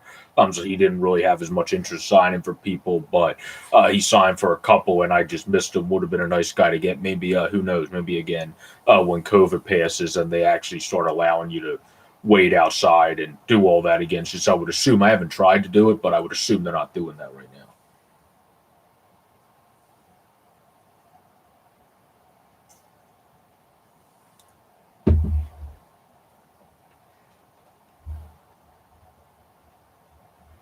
'94 up by Taylor Widener. And Taylor, this is good pitchers and good pitchers that worked their tail off to get you. Widener as a 12th round pick. Now looking like a good rotation piece. Hoffman struggled with the Rockies. Now looking like he could be a good rotation piece with the Reds. Sometimes just that change of scenery.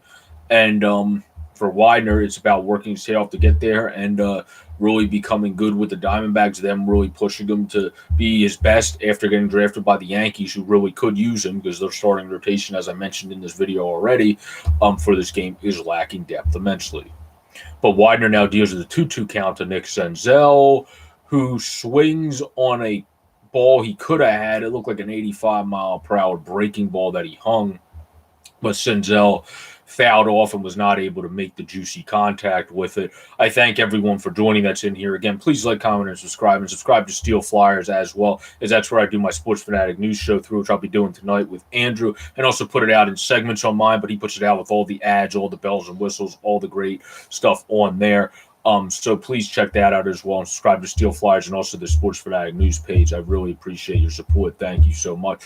As Taylor Widener deals with the 2-2 count to Senzel, who fouls another one off, as Widener now hits his 50-pitch mark in the fourth inning, which is a much better spot to do that in rather than where Hoffman did it in, but now seems to be settling down. So you never know. That's why baseball is a fun sport to watch. Guys will throw a ridiculous inning, throw 25 pitches, then all of a sudden throw 35 pitches in the next three. So that's why it's always fun to see how this great sport goes and how the graph goes, the ups and downs go for each game. 2-2 into Senzel again as he gets another hanging pitch, lifts one to center field, but it's going to stay in the ballpark as a backing up Pavin Smith with the shades on, looking fly out there, is able to make the catch in center field. Now, he has a nice Nike shades on, looking fly out there for those Arizona Diamondbacks. It looks like with the red lenses to go with the D-backs as well. So definitely looking good out there. Joey, are you watching this game too? Do you have MLB TV also? Is this just on TV or are you just listening? To me, I'm just curious, just wondering because you have a lot of good insight when you come to posting in here too, talking about guys. So I'm not sure if you were just listening or also following along, watching. I'm just curious. Okay, gotcha. That's impressive then, because if you're just listening, you're following along really well then and really paying attention to stuff because you're saying a lot of good insight. Widener now is down 2-0 to former first-round pick in 2018 of the Reds, Jonathan India, who seems to be developing into a very nice player here.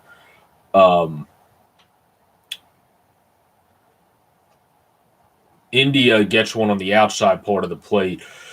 Looked like with the changeup at 87 to be able to bring it back to 2-1. I really like how this kid has confidence in that pitch. He seems to really have good confidence in his change. It's going to keep getting better over time.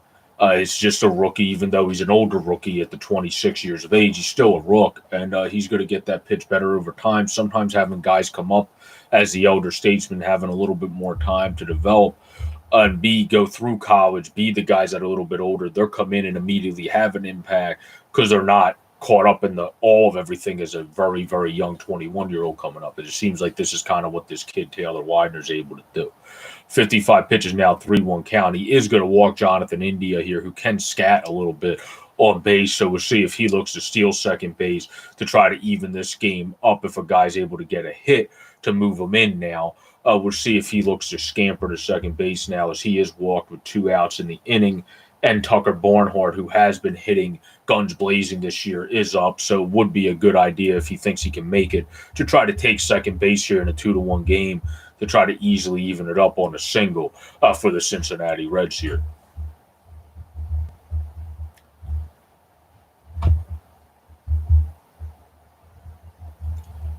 Barnhart now looks ready at the plate. Widener sets from the stretch. Throws a nice inside and low fastball to Tucker Barnhart for the 0-1 count. Tucker Barnhart, again, like I said earlier, great fielding catcher, great game caller, game manager, now starting to swing the stick good. Good for him. Love to see that. He's 0 for 1 with a ground out today. Let's see what he's able to do here. The score hockey news is 2-1. Diamondbacks. Wyatt Matheson hit a sacrifice fly to make it 2-1, and then Pavin Smith, the center fielder of the Diamondbacks, was able to hit a RBI double down the left field line to knot it up before Matheson made it 2-1, and then we had the Reds. Jesse Winker hit an opposite field homer to make it their first run for them. When it comes to who's better for these teams, right now, it's kind of even 8-10 D-backs to the 9-8 Reds. But in terms of who has a better chance to make the playoffs, that would be the Reds. That would definitely be the Reds. As Barnhart crushes one now, Barnhart got a hold of it as, of course, the stream's lagging, as Tucker Barnhart got a hold of this one, as we'll have to see after this stupid thing stops lagging if he was able to hit a home run. You got to hate technology as this thing just keeps lagging, but Barnhart got a hold of one, and it was foul. It is foul. After all that with this stupid technology and lagging, the ball ends up going foul by Tucker Barnhart as he just missed a home run there.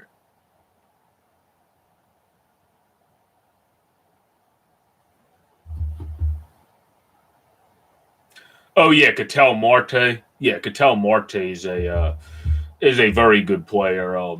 Hockey news. Yeah, I would agree with that. Ketel is today not in the lineup, but yeah, he is a very good player. I definitely agree with that.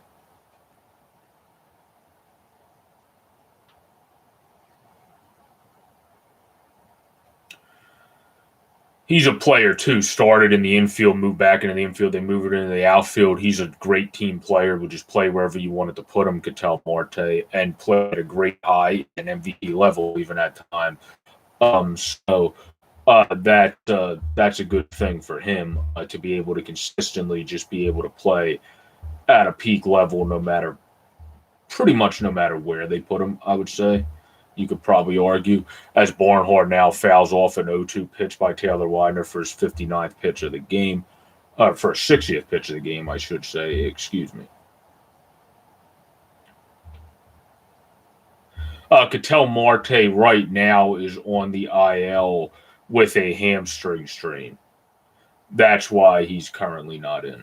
He'll be back. It's honestly impressive that the Diamondbacks are staying in the race early on.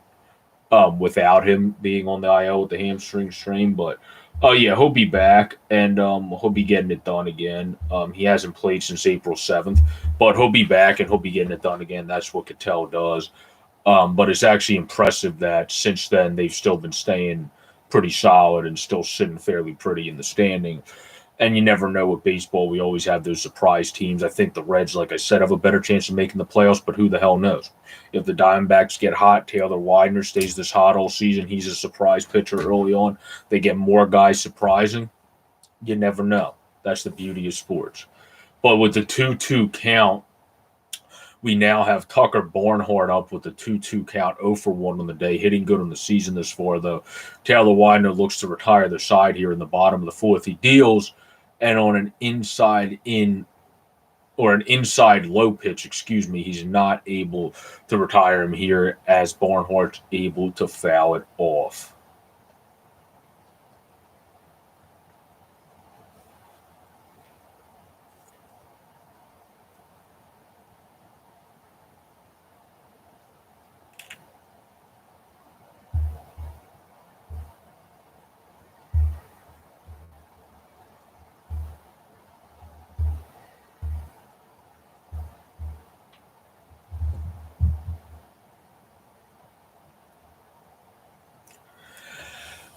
Are any teams surprising? Yeah, I would say I've had them ranked second as Barnhart now strikes out on a 94-mile-per-hour high heater by Taylor Widener, who retires the side. We are now at the end of the fourth inning, 2-1 Diamondbacks, as we now are going to go into the top of the fifth inning after the break. But I would say to answer your question, Hockey News, there are surprising teams. I had them ranked second in the division in my podcast I did before the season with the Overtime Heroics podcast, their cheap sheets chatter. But I think the Royals have been a surprising team this far, especially because of how they're winning. They're not doing it as peachy keen bullpen wise and hitting as you would hope, but they're still finding ways to win. So if they can get going fully, maybe instead of being in second, as I envisioned, they could be a team that does better than the White Sox and Twins, who are really struggling out of the gate. The Twins are surprising in the opposite end. They're struggling big time out of the gate. Are not doing good, who were most people's, if not the Shy Sox, division pick for that AL Central. Another surprising team right now is the Seattle Mariners are 11-7, getting off to a stellar start. My one good friend that does it because he's a Mariners fan, he thinks it'll balance out in the end, just like when the O's get off to good starts. But they're close. The Mariners team's close. They're only 1 or 2 years away, but they're just not fully there yet. Paxton's now out for the season. They're going to have a lot of tough stuff to overcome there. But they go have Jared Kelenic coming up. So it's really nice to see what they can do. But, yeah, there's definitely surprising teams around. Another one would be the A's, since they're on a 10-game or 11-game winning streak now, actually, and started off so poorly, which was a surprise.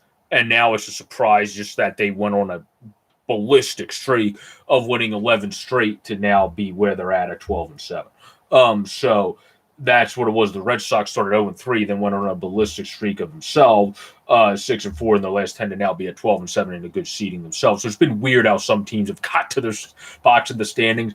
In terms of the Mets, they played less games thus far, but they are in first place right now at 7-6 with games at hand due to COVID at the beginning of the season.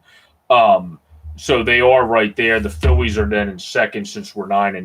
Marlins are in third at 8-9. Braves at 8-10, and then Nationals at 7-9. Oh yeah, the A's and Twins game last night. Yeah, that was a lot of fun. That high scoring game. It wasn't a lot of fun for my fantasy team, since I tried to pick up Frankie Montas and then he sucked. I'm pitching for the A's. But yeah, it was a fun game to watch just in general as an overall fan.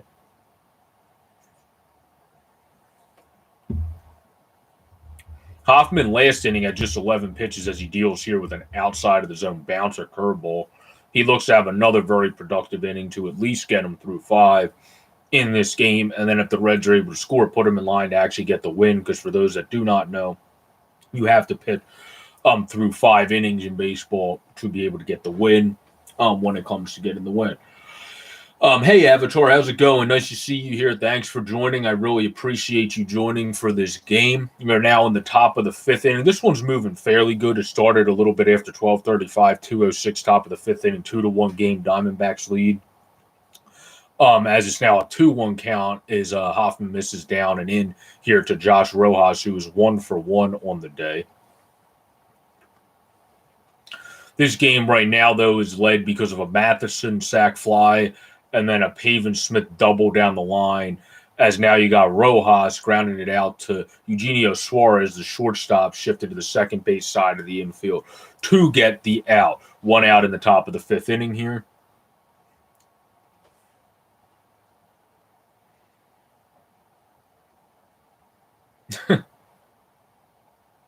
It's funny when you watch MLB TV because you get all these ads for like burger places and in-game messages of places that are like 500 miles away from your house.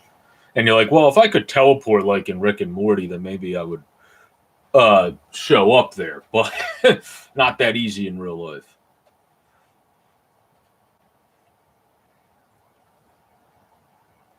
We now have Taylor Widener, the pitcher, batting again, who throws right, bats left. That's what I did I wasn't always that much of a pitcher, but when I played, that's what I did. Love to see guys that do that. Hockey news, I usually let him know beforehand what day I'm coming on. Today I have this, and then I'm doing my Sports Fanatic news show as it's a 1-2 count now to Taylor Widener with Andrew tonight. So follow Steel Flyers for that. He puts it out with all the bells and whistles and ads, and I put it out in different segments of NHL, MLB, NBA, and NFL as the 1-2 count to Widener's a bounce curveball by Hoffman. So definitely check those things out. Check out Steel Flyers. Subscribe if you have not here yet to my Sports Fanatic news page, and that's where it'll be. For him, I usually just let him know the day before, the day of. Tomorrow, I was trying to their fouls went off here. Have been a surprise team in the negative effect. They haven't been as good as people would think to start. The Astros have definitely been one of the surprise negative opponents.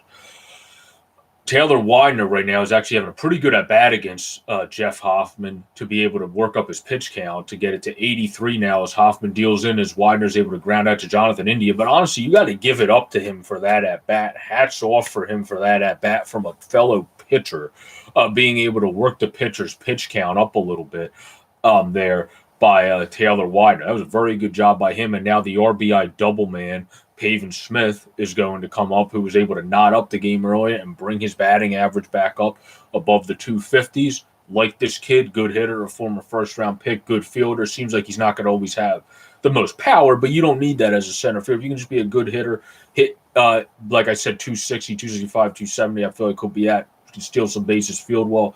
If you can have good corner spots, not everyone needs to be an elite GOAT on your team. You need to have some good mixed-in players as well. So that's exactly what I think he can be. He'll probably make some all-star teams if he does that because people with those stats make them. But he'll be a guy that'll make all-star teams. He won't be a guy you're going to be talking about as the elite of the elite. That's where I think he could be as a ceiling. Right now, to Pavin Smith, Jeff Hoffman is at a 2-0 count to him as, again, he's 1 for 2 with the double for the RBI that evened it up for the Diamondbacks at that time. Smith now check swings, was thinking of going around, but a cold strike anywhere and a changeup. Probably didn't read that one or just made the decision this isn't a great 2-0 pitch to swing at on that one. Smith now is at a 2-1 count as Hoffman deals, and he lines one into right field for the base hit. Another nice swing to stay back on it on the off-speed pitch again by Pavin Smith. Nice soft hands by him there to be able to stay back on that ball and just kind of swing through, hang and wait for the pitch and swing through the zone on the changeup there to be able to get it done. Very nice job by Pavin Smith there.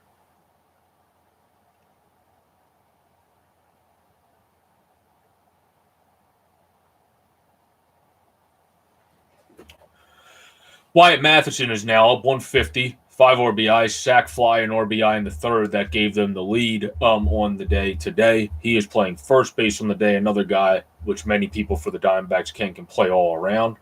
Matheson right now on a high pitch flies one into the outfield, but Jonathan India, the second baseman, is going to back up on that pop-up and be able to put it away to end the inning. So we're now going to go into the middle of the fifth inning as it remains a one-run game, 2-1 Arizona Diamondbacks on the Wyatt Matheson sacrifice fly, and also the Pavin Smith RBI double. And Samuel Epley, we cannot do that. That violate. I thank you for joining. I hope you are well. Thanks for joining. You're someone new. I hope you subscribe. I hope you enjoy it. But unfortunately, I wish we could, but we can't do that because that violates copyright. And that's why we have to do it where we watch the game and then do it audio-wise. If I could, I would, but no, we're not allowed to do that. People that do that on Facebook and stuff for your Twitter, they're actually doing that illegally.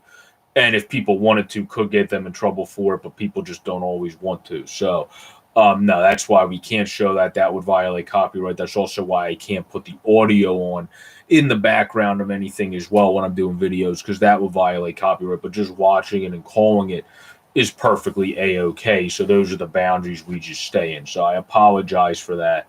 But I do thank you for joining and hope you are well and hope you're having a great and safe week this week.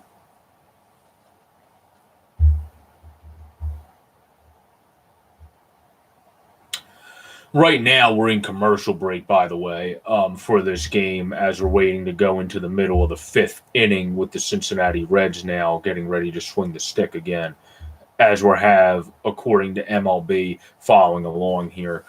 Tucker Barnhart got out at the end of listening. We have Kyle Farmer, Jeff Hoffman, and then Jesse Winker, who, again, like I said earlier, I consider, if not the best, one of the best leadoff hitters in baseball, is the reason the Reds scored, hitting a home run to Oppo Boppo to have their one run today. Will be the third batter of the inning. We'll see Hoffman getting his pitch count up more. Will they send him back out there? He's already in the high 80s, or will they pinch hit for him here? We'll have to see when it comes to him. But that was a good question, Samuel, because not everybody knows that. But yeah, that's unfortunately something I cannot do. I wish I could for you guys, but we're not able to with the Steel Flyers. Please subscribe here, Samuel, if you'll be so kind. But with the steelflyers.com, we're going to eventually, when we get that website going, through Steel Flyers, I run my show through there. Go to the steelflyers.com and the website. It is something that you can't show, but we're going to try to have those little highlight boxes of stuff once we develop the site even further, so that would be nice. The picture to my left in a baseball uniform. There's a couple pictures. If you're talking about this one, that's Ken Griffey Jr. in a Seattle uniform. If we're talking about over here, that's Griffey. That's Griffey in that cool old school blue and yellow M's uniform over here. The other one up top here as a pitcher is Jamie Moyer. That's an autographed Jamie Moyer picture. But if we're talking about this one, that's Ken Griffey Jr. So yeah, that's him. He has a quote on that thing. That's Griffey back there. But right now, we're at a 1-2 count as the bottom of the fifth inning did start. Taylor Widener looking good against Farmer here yet again as he looks to get him again as he's 0 for 1 on the day.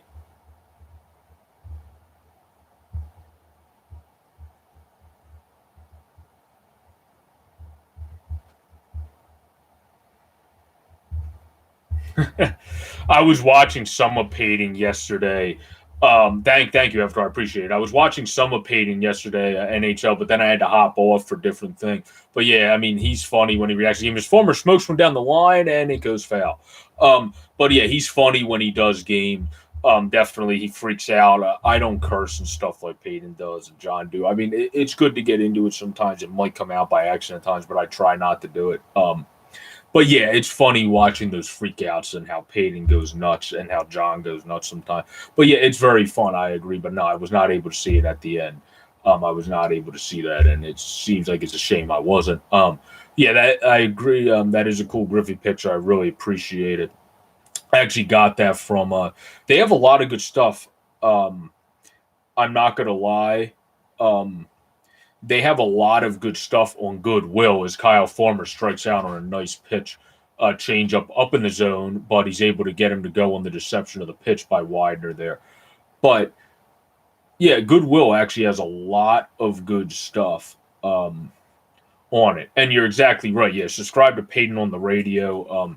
He freaks out at a lot of stuff. It's always funny. It's always awesome. Please subscribe here as well for anybody that's new, like Samuel and LP that came in earlier.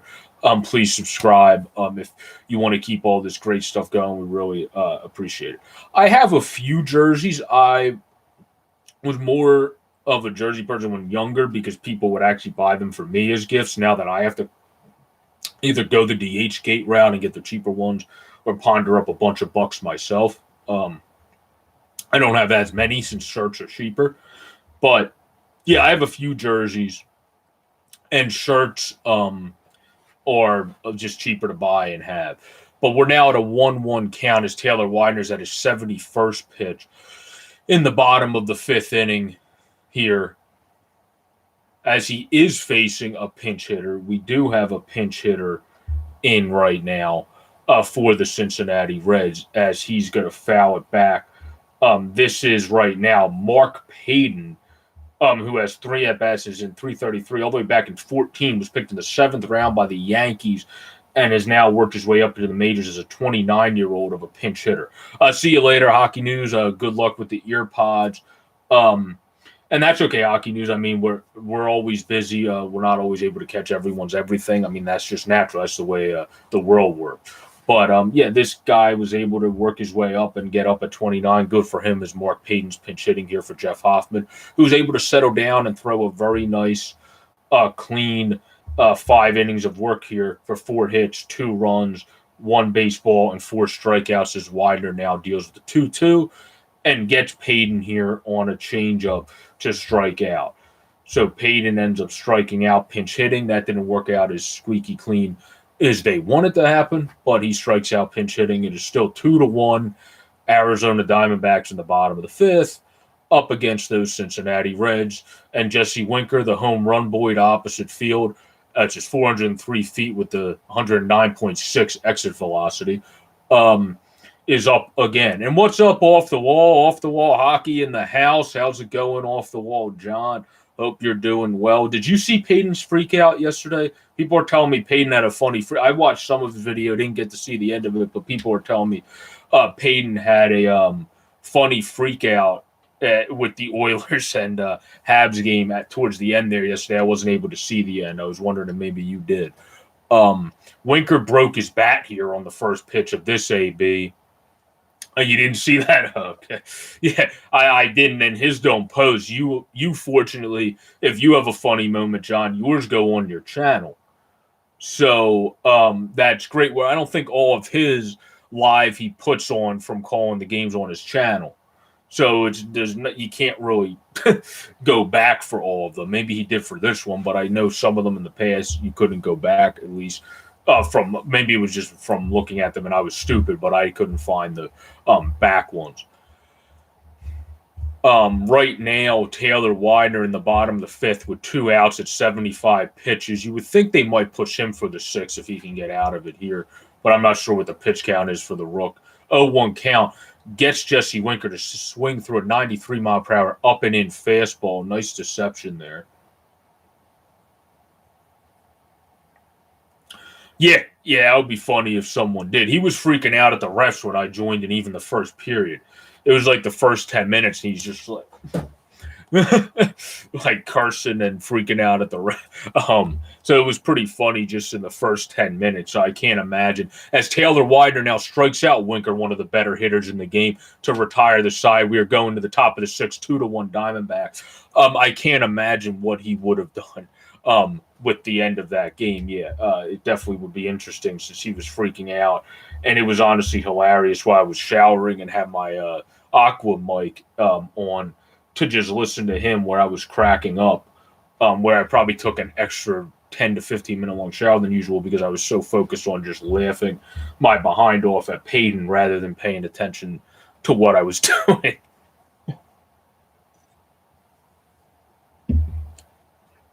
So that dude, yeah, I would follow Payton on the radio. Hockey News said it earlier. It was either Hockey News or Avatar. You should follow him just simply. He has great sports opinions and knowledge.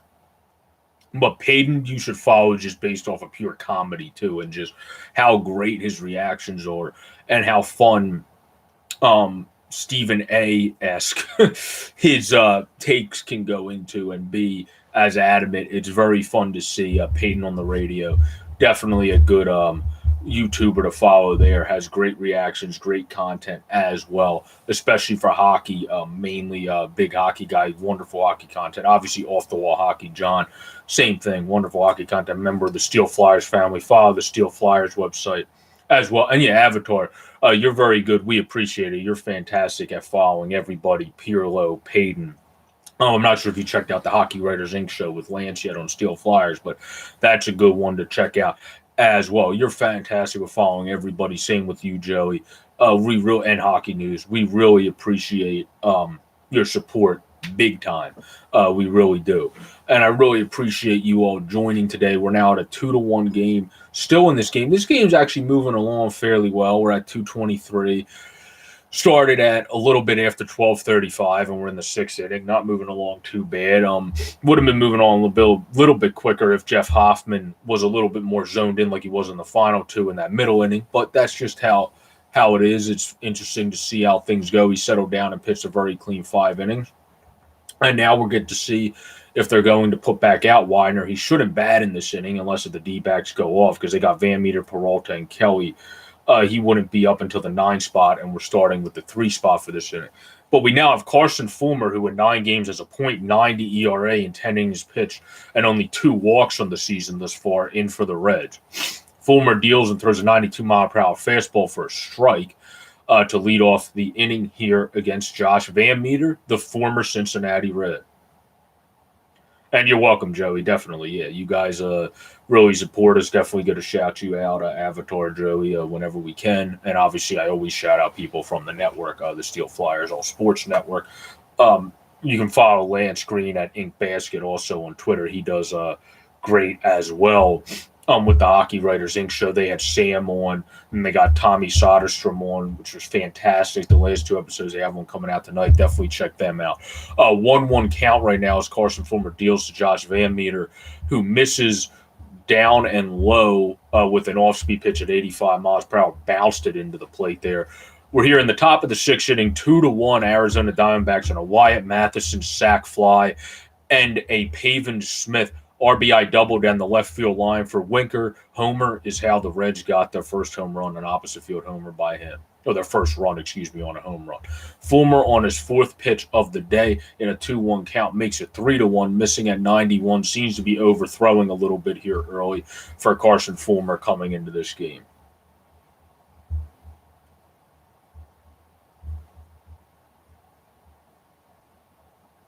Yeah, Hot Take's amazing too. Another great streamer, really helps out.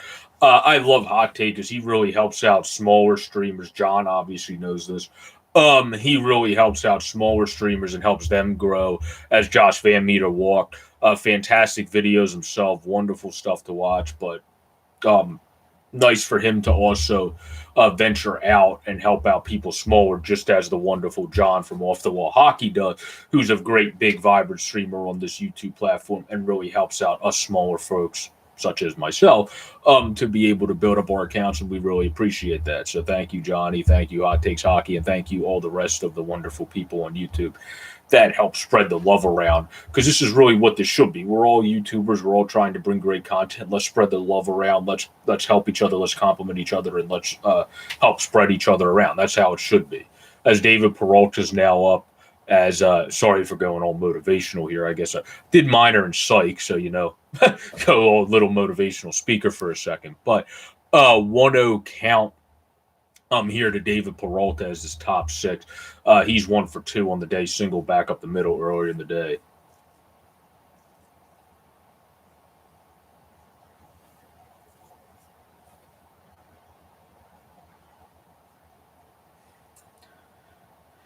Yeah, hot take. I agree, John. He's amazing. He really has helped out lots of people, especially you. You're sitting and living proof of it, so that's definitely a great point for sure. Fulmer now is a 6th pitch as you have Josh Van Meter leading off of first base, who's capable of stealing bases. 1-0 count here to David Peralta. Fulmer then throws behind Van Meter again. So they definitely know that he's able to scat at first base there. Or, excuse me, they actually pinch ran. That's not Josh Van Meter anymore. They pinch ran Nick Heath. Nick Heath is in the pinch run for the Arizona Diamondbacks. Their outfielder, speed demon Nick Heath, former 16-round pick in 2016 from the Kansas City Royals, is actually in to pinch run for the Arizona Diamondbacks right now, using his speed to be able to get to know it there.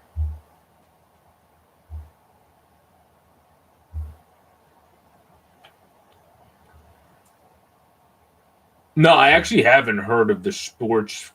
Maybe I have, but just don't know them from, like, I could have watched their videos, but just don't know them in general, but I don't think I've heard of the Sports Fury, as there's a mound visit right now with a 2-0 count to Peralta in the top of the sixth. I don't think I've heard of them, Avatar.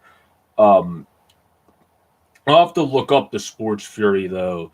Let me write that down. I'll have to look it up after this podcast, after this game's over and I hop off. I'll have to look it up. But let me write that down because I don't think I did. But maybe in the commercial break, I'll even look it up on my phone and see if I actually have watched anything from them. As we're now on a 2-0 count to David Peralta here, the eighth pitch of the day coming for Fulmer, seems to be overthrowing here early. As he leaves one up to Peralta, he ropes one out to the outfield, and it's a line drive Chase Utley-esque home run into the right field seats to make it 4-1. Again, Fulmer's overthrowing. He's not looking good today. Looked great to start the season. As off today as he's been on to start the season for Carson Fulmer, as Peralta lines one into the seats in right field on a beautiful line drive swing on the down fastball, not where you want to miss to a lefty. Beautiful line drive swing by Peralta to make it 4-1.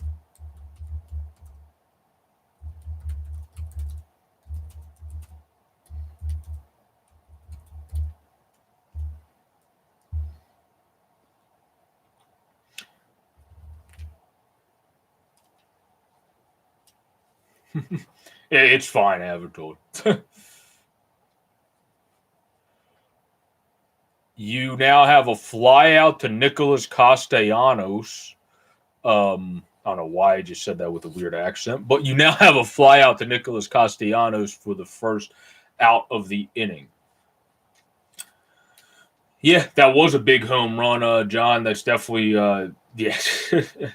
Yeah, he destroyed that one. That was a line drive smoke. I would like to see the exit velo on that one. That one definitely did not have a launch. I'm not the biggest launch angle fan, but that one definitely did not have a launch angle much on it. That was a steady liner, it looked like, but definitely would like to see the exit velo on that one. We now have Eduardo Escobar, who's 0 for 2 on the day, looking to get his tides turning in the right direction, and an 0-1 count against Carson Fulmer, who's also looking to get his tide going in the right direction after his first off day. He now gives up a hard line out, but right at Nick Senzel in center field as the good fielder out there makes the catch in center field.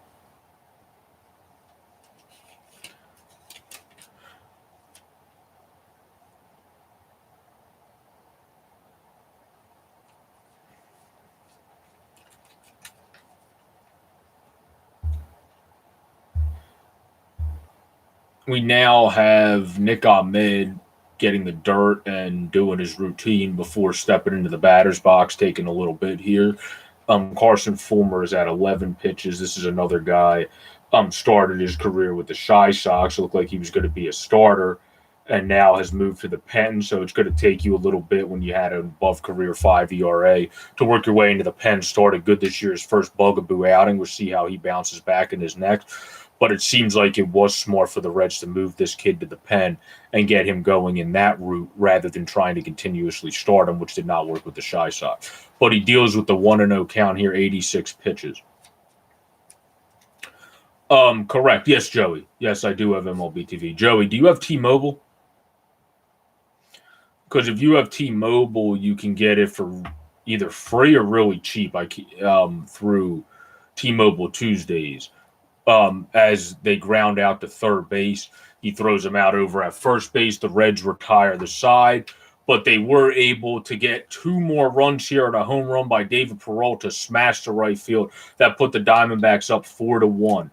But yes, Joey, as you go into commercial, I do have MLB TV. If you have T-Mobile, you can get it for either free or cheap through there, which I wish I knew was actually a case before I pay. I only paid $20 as I split it with people, but if you can find a group of people, that's the thing I would recommend for you. Try to find a couple of guys or gals or whoever you know that want to watch the game of baseball and try to get a group of a couple people to split it, because then you would pay significantly less. You would pay 40, 50, whatever.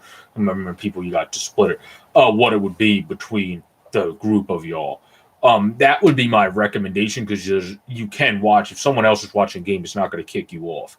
So that would be my recommendation for you, unless if you just know nobody else is going to be interested in it. Then you can just go in. I think it's like 100. It's 162 games, so I think baseball is the most expensive of NHL TV and MLB, and the others. I don't buy the others, but and the others. But it's worth it in my opinion. You can get the split screen like they do with NHL TV.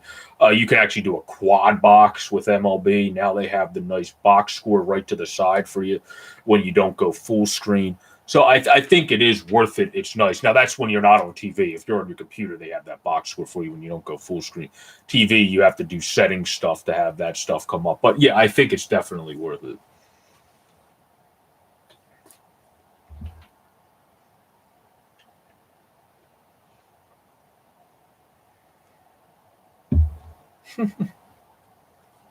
That's a good commercial. The MLB 21 by Tatis. I'm sorry if we get too excited and this is a game you don't envision, but we're never going back or something like that. I mean, some people don't like Tatis. I like his flashiness and his good craziness. Honestly, we have some subs now.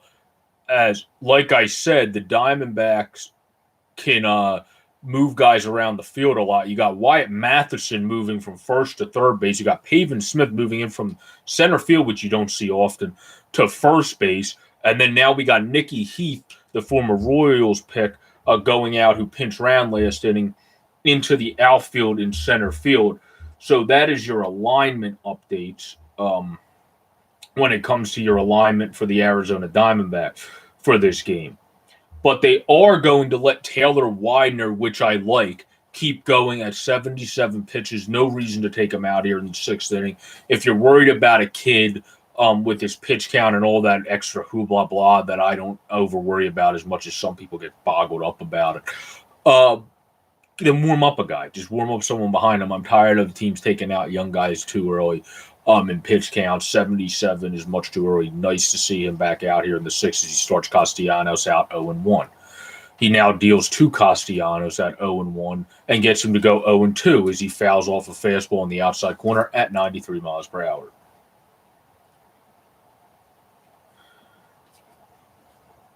MLB Network and AT&T Rocky Mountain. So, Avatar, you're out in Colorado then, right? If that's the case, because AT&T Rocky Mountain. So, would the is the Rockies your team then? I would presume.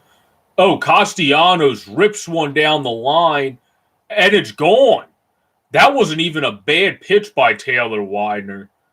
In my view, that was not even a bad pitch by Taylor Widener, but Nicholas Castellanos is able to get around on it and homer to left field. That just goes to show the power in this guy, the bat speed, the ability Nicholas Castellanos has. Like, wow, that was down and in, wasn't even a strike that he's just able to turn on and hit for a home run. That is not a mistake by Taylor Widener. That's just better hitting. He's got to tip your cap. He got beat by a Nicholas Castellanos there.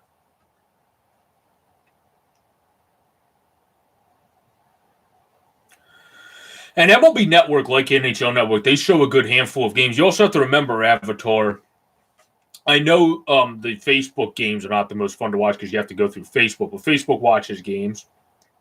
And then Taylor Widener strikes out. MLB TV, or Taylor Widener throws a first pitch strike, to Joey Votto. MLB TV has a free game of the day also. So if you just go on the website, there's always one free game of the day. 0-1 count to Joey Votto, swings through the 93 on the outside. So for Joey and Avatar, everyone else, if you go on MLB TV, I think tonight is the Red Sox game. There's always one free game during the day or night of the day for MLB TV to kind of get your beak wet to convince you to buy it. But you don't have to do that if you want to watch one free game. 0-2 to Votto. Swings and yanks one. Tried to get him again with a fastball, but he couldn't get him to swing through that one as Votto yanks one into right field for the base hit as the Reds try to mount a comeback here. As it's now 4-2 after Castellanos hit that home run as both Reds runs are on home runs by Jesse Winker to the opposite field and then Nicholas Castellanos pulling his to the outfield where one of the runs for the Diamondback, or two of the runs, but on one hit for the Diamondbacks are by David Peralta on the home run, the others by a sac fly from Matheson, and then a double by Pavin Smith.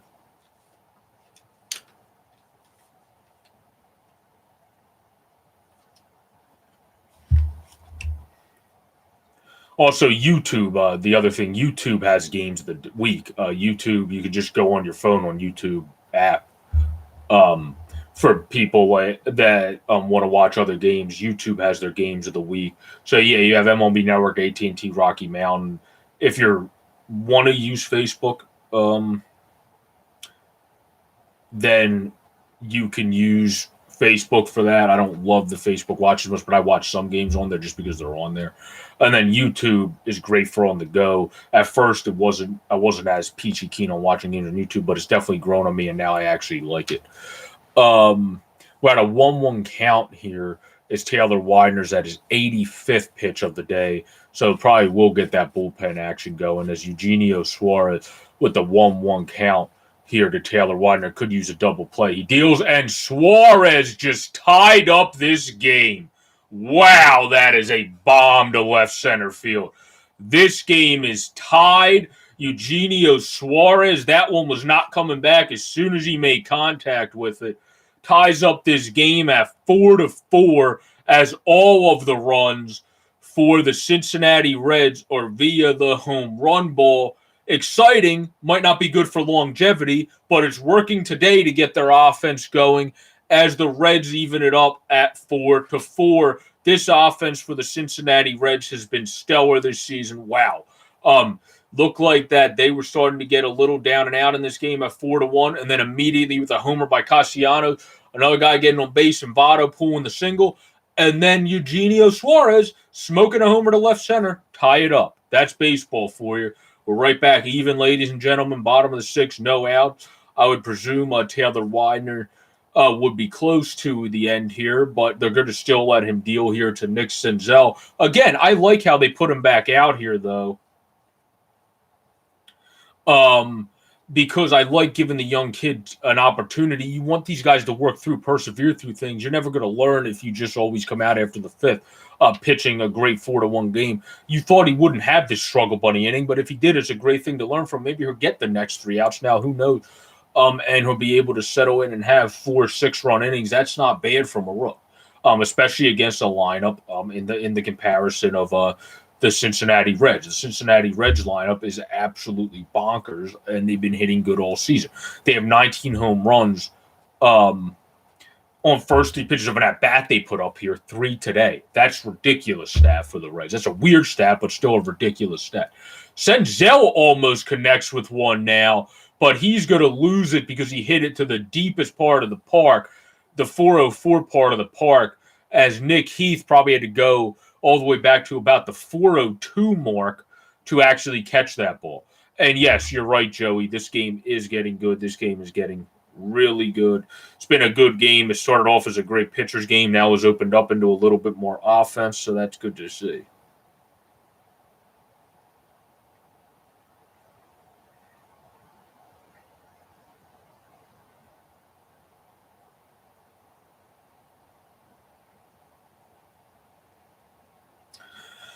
Taylor Widener, after getting that fly out on a hard contact, we're going to go into a commercial break, tied up at 4 in the bottom of the 6th, as there is going to be a pitching change for the Arizona Diamondbacks. I didn't get to see who was trotting in from there. I'll try to give you the update on who is going to get it done.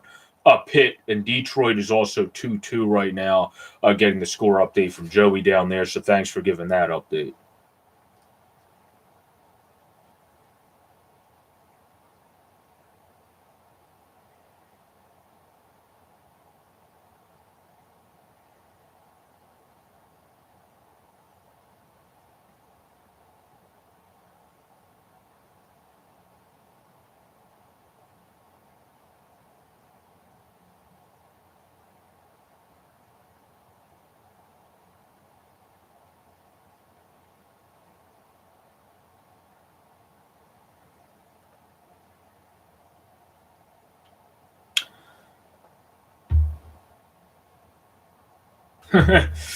Thanks, Avatar. I appreciate it. Oh,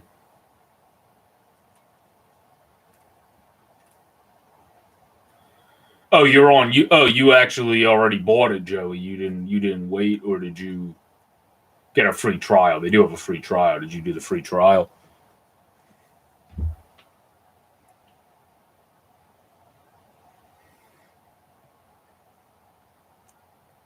Unless if they got rid of a free trial, they might have over the years. I don't know.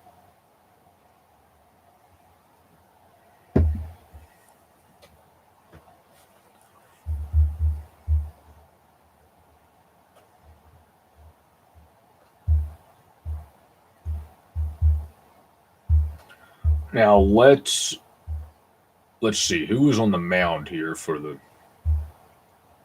JB Bukowskis is going to be on the mound for the Arizona Diamondbacks, who has in only one game pitched this year, point 0.1 innings pitch, hasn't give up anything, but clearly hasn't had a lot of games pitched. But on his first pitch, flies out. Jonathan India is going to fly out about to the 402 mark again to Nick Heath out there in center field. So another really long fly ball, but however you get the outs, right? This spring, though, this Bukowskis kid in 8 games was 1-0 and 7.2 innings pitched for 14 Ks and 0 balls. So 0 strikeout or 0 walks. I mean, there we go. 14 Ks and 0 walks. Can't speak. So Bukowskis did really well in spring. Looked good in a third of an inning thus far. We'll see what he can look like in 2/3 of an inning here, as he has to get 2 outs. Now dealing to Tucker Barnhart, who's 0-2 on the day, misses inside at 93 miles per hour. Bukowskis was picked actually in round 1 by the Houston Astros as the 15th pick, was expected to potentially be a starter in 2017. Now has kind of made himself, maybe he still could be a starter, but is now coming out of the pen doing well for the Diamondbacks and being that potential swingman until he maybe develops into what they fully want him to be, or they make him a reliever. We'll have to see as time goes on.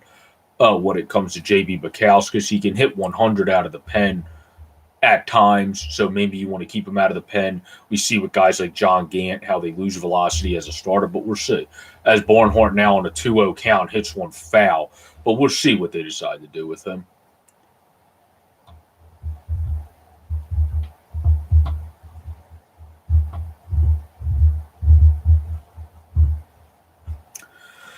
Right now, it is a 2-1 count, 2 outs, bottom of the 6th, 4-4 game due to a game-tying bomb by Eugenio Suarez to make it 4-4 after Nicholas Castellanos made it 4-2.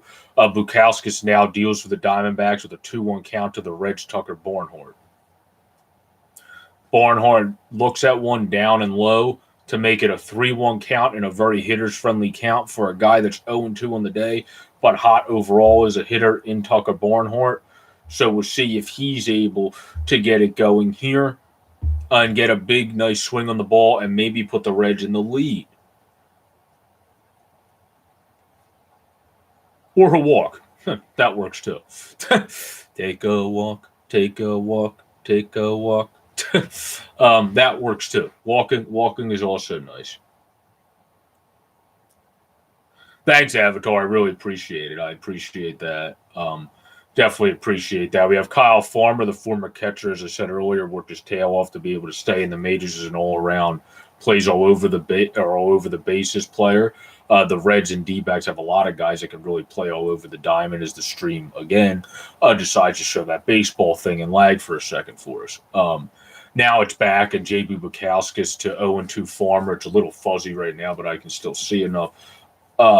Is set to deal as he gets Farmer to swing and miss on a nice 85-mile-per-hour off-speed pitch there, down and away out of the zone to start off Kyle Farmer.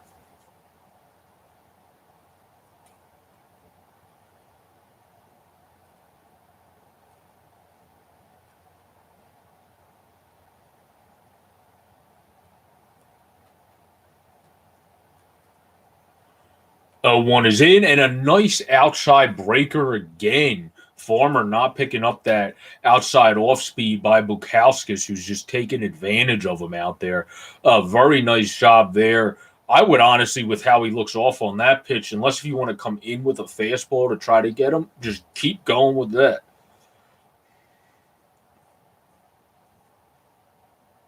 And that's what they do. They went with the breaking ball again on the outside, but he got him to ground it just a wee bit foul to Wyatt Matheson down at third base.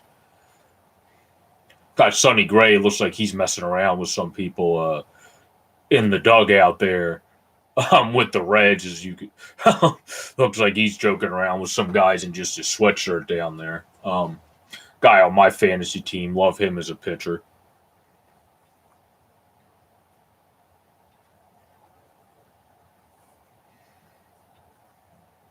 Now the 0-2 into Farmer, who swings and misses at one, as Matt Vasgersian would say, in MLB The Show, he probably would not hit with an oar, but he's going to strike out on that one. As the Reds, though, in the bottom of the sixth, even it up on a homer by Castellanos and a tank shot by Eugenio Suarez to even up the score. We're going into the top of the seventh. This is a 4-4 even game between the Arizona Diamondbacks and the Cincinnati Reds.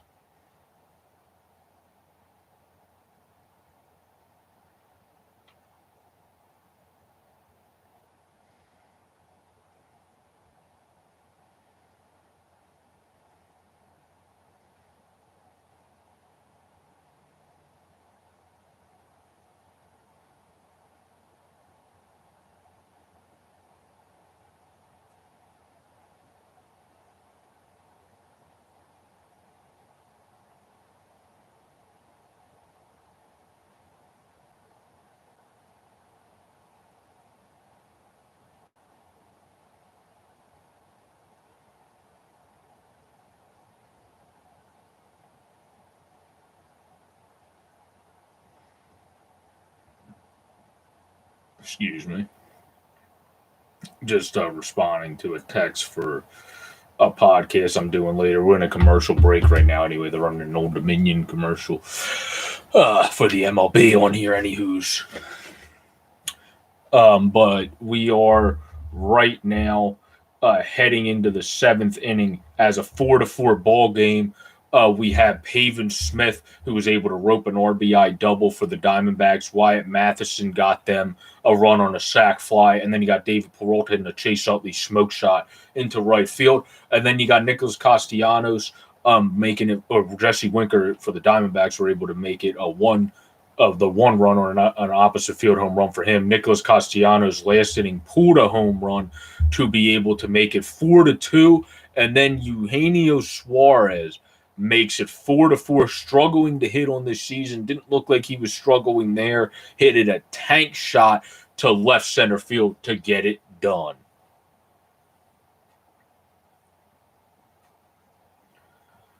They're going to put Carson Fulmer, the Reds are, after having a little bit of a struggle bunny inning last inning, but being able to get out of it. They're going to put him back out there for this inning to see if he could give them more. In one inning, he gave up 2 last inning on the home run to Peralta, but then was able to settle down nicely, so they decided to stick with him, who now has a 1-1 count to Josh Rojas here. I think this is a smart decision. You're at the bottom of the order. Stick with Fulmer here. He settled down nicely after that home run. See if you can get him through 2 innings for you so you don't have to overuse your bullpen here.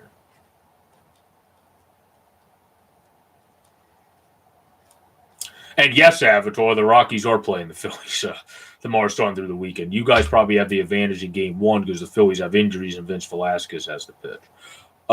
Anderson's been pretty good for us this year.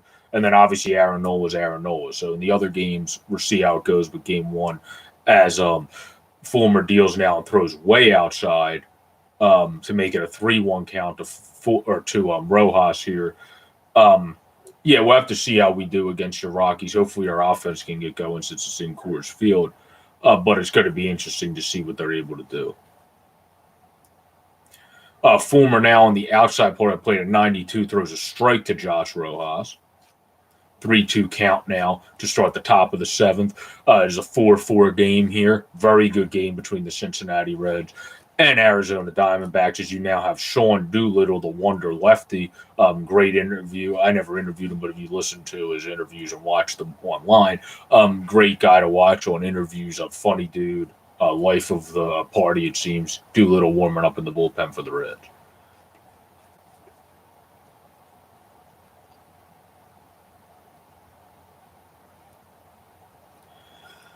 Now got Andrew Young pinch hitting for the Arizona Diamondbacks. In 5 games, he is hitting .500 with 2 home runs. Andrew Young pinch hitting for the Arizona Diamondbacks right now.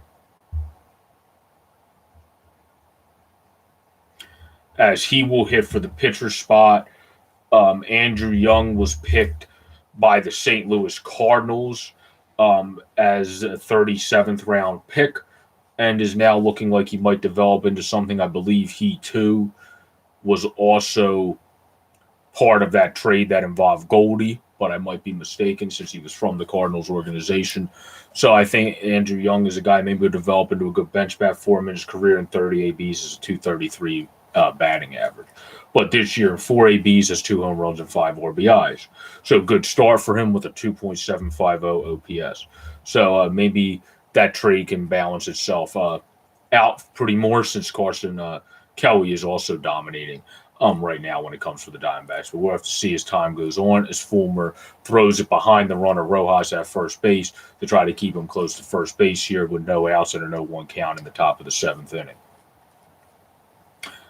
What do you think about this weekend, Avatar? Because if I had to guess, I would say with Vince pitching, we have no chance of sweeping you, but as Fulmer deals and throws one bouncing as a nice block by Barnhart, the Phillies still would have a chance to win the series if we can score.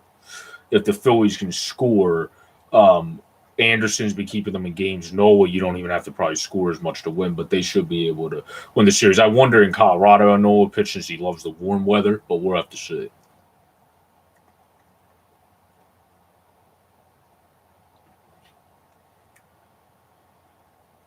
We now have Fulmer with a 1-1 count for his 23rd pitch, dealing to Andrew Young here, and it's down low downstairs at 86 miles per hour to make it a 2-1 count.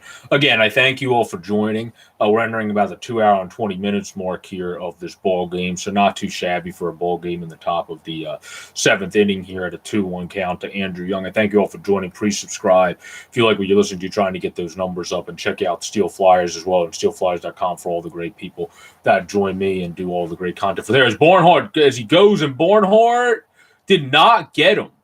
They did not get Josh Rojas. It's Jonathan India did put a nice tag on there on the throw from Tucker Barnhart, but they were not able to get Josh Rojas, who was able to just get in there and become safe.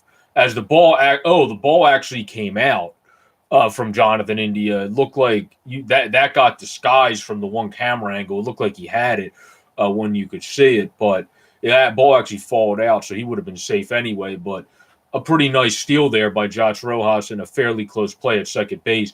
Nice job by Rojas to get the leading run in scoring position. 3-run count to Andy Young, and he's walked. So Josh Rojas stole a base.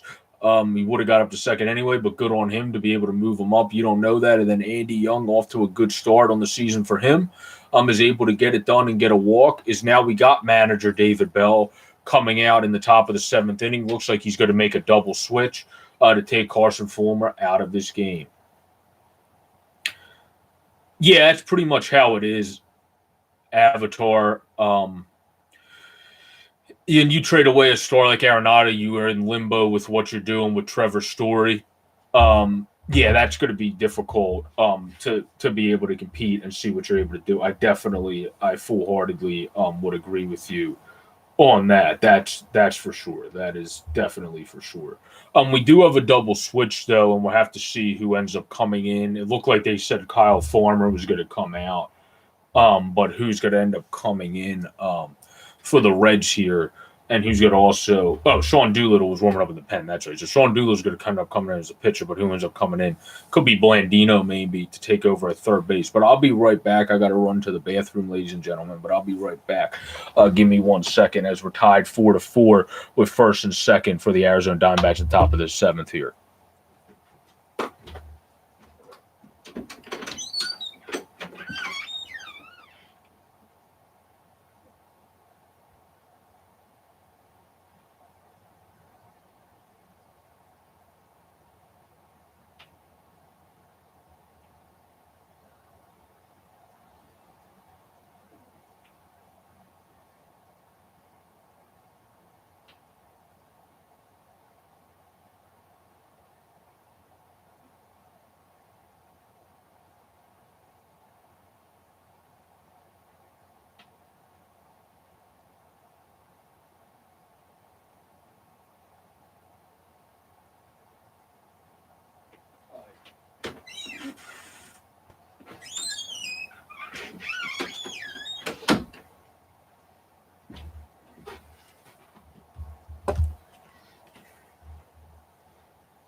It is Alex Blandino that the Cincinnati Reds are going to throw over at first base in the double switch. They are going with Alex Blandino here out of Palo Alto, California, to sub in another former first round pick of the Cincinnati Reds, all the way dating back to 14. Only a 246 hitter in his career and 137 or 175 ABs, excuse me. But is hitting good in his first 11 with 364 and 4 home runs. But decides to come in. David Bell decided to put him in as a fielding replacement for Kyle Farmer to get the little bit better bat in the lineup as well with the double switch here in the top of the seventh. It is now first and second. Doolittle has to get them out of trouble here in a jam. First and second, no outs with Pavin Smith, who's hot on the day, 2 for 3 on the day this far, having that RBI double on one of his line on the day up against him. He is only 184, though, with runners in scoring position, which you would like him to get up second lowest in the MLB, but we'll see if he can work on those numbers here if Pavin Smith can. Doolittle deals. First pitch is going to be a fly out to left fielder Jesse Winker, and that was easy for Sean Doolittle. As Rojas tries to draw the throw to third base, Winker has an arm. You don't want to run on him as he's not able to get to third base there. Yeah, you're right. Sunday will be interesting. Anderson's a weird 0-2, though. He got removed in the fourth inning, avatar of a 7-inning game, where if it wasn't 7, he would have went longer. And then last game, he got removed in the fourth again, where he would have went longer if our offense did not suck. And Joe Girardi did not think we couldn't score, so wanted to pinch it early in the game. So his numbers would probably be honestly in the high 3s if he pitched deeper in the games rather than the low 4 ERA.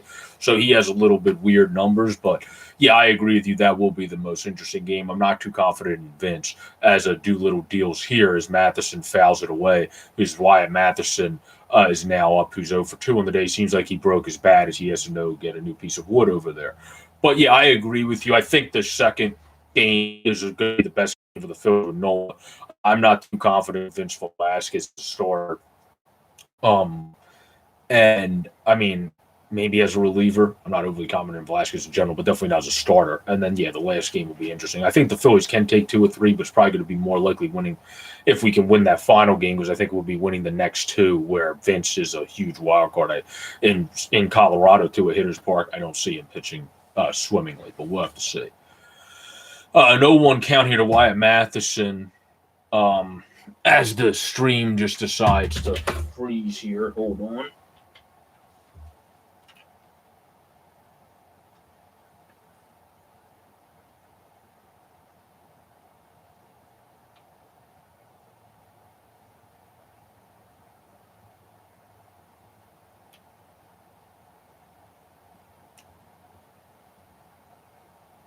Hold on, our stream freezed and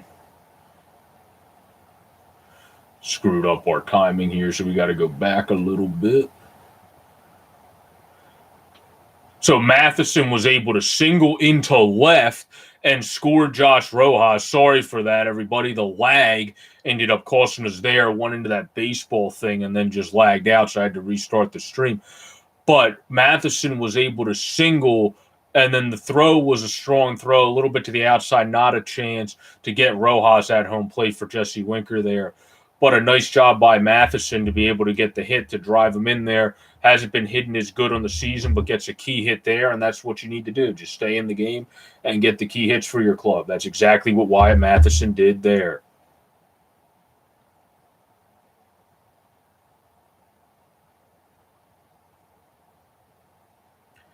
Oh, cool. That's awesome. That's awesome, Joey.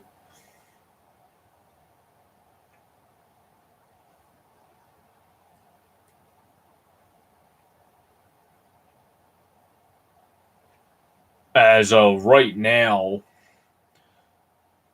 Doolittle missed on a pitch to walk Nick Heath, who's a guy in a lefty-lefty matchup you do not want to walk, which is what loaded the bases now with 1 out in the top of the 7th inning. I'm sorry, as the stream on the system here is lagging a little bit, which is what's causing me to be a little bit behind now, as it has that stupid baseball thing circulating, as technology is just stupid and doesn't always want to work like it's supposed to. That's just the way things go.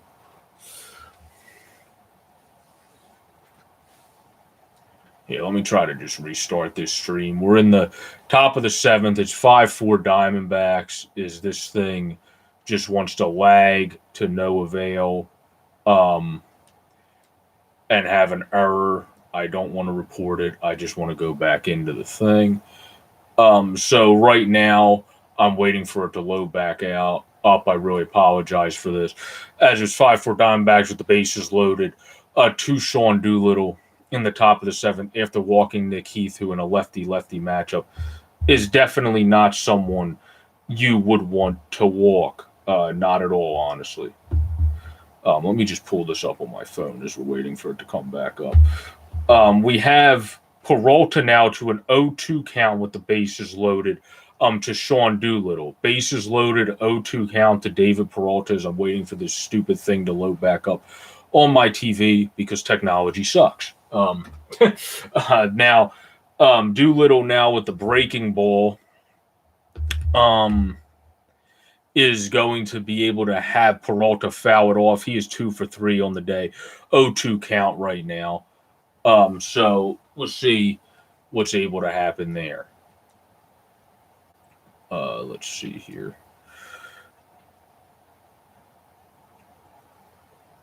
Now an 0-2 count to Peralta. Doolittle deals. And he hits one into left field down the line, bounces in front of Winker. That is going to score at least one. And he is safe at the plate for the second run, as that is going to score two on a single down the line by David Peralta, as they're both safe at the plate to make it 7-4 Diamondbacks. An up and outside pitch by Doolittle. Peralta stayed on, went to the opposite field on the single, and it was able to score both of the Cats on second and third base, and makes it 7-4 now. Diamondbacks. Definitely puts the Diamondbacks in the driver's seat for this game. That's what you would like to see for them, and definitely puts them in the driver's seat going forward for this game. This thing's having all sorts of problems trying to load back up on the TV right now, saying like corrupted file and all this bullcrap, like technology sometimes. But right now it's 7-4 on that nice hit by David Peralta to put the Diamondbacks up 7-4. He has a homer on the day, a clutch homer. And then now he has that nice hit down the line to put the Diamondbacks up 7-4. So have a day, why don't you, David Peralta? Doolittle right now 1-1 to Carson Kelly, who's hot on the season but cold on the day, is able to get it done. And yeah, he has 4 RBIs because 2 RBIs on that double, Joey. And then, of course, he had 2 RBIs also on that home run earlier in the game. So that was fantastic to see.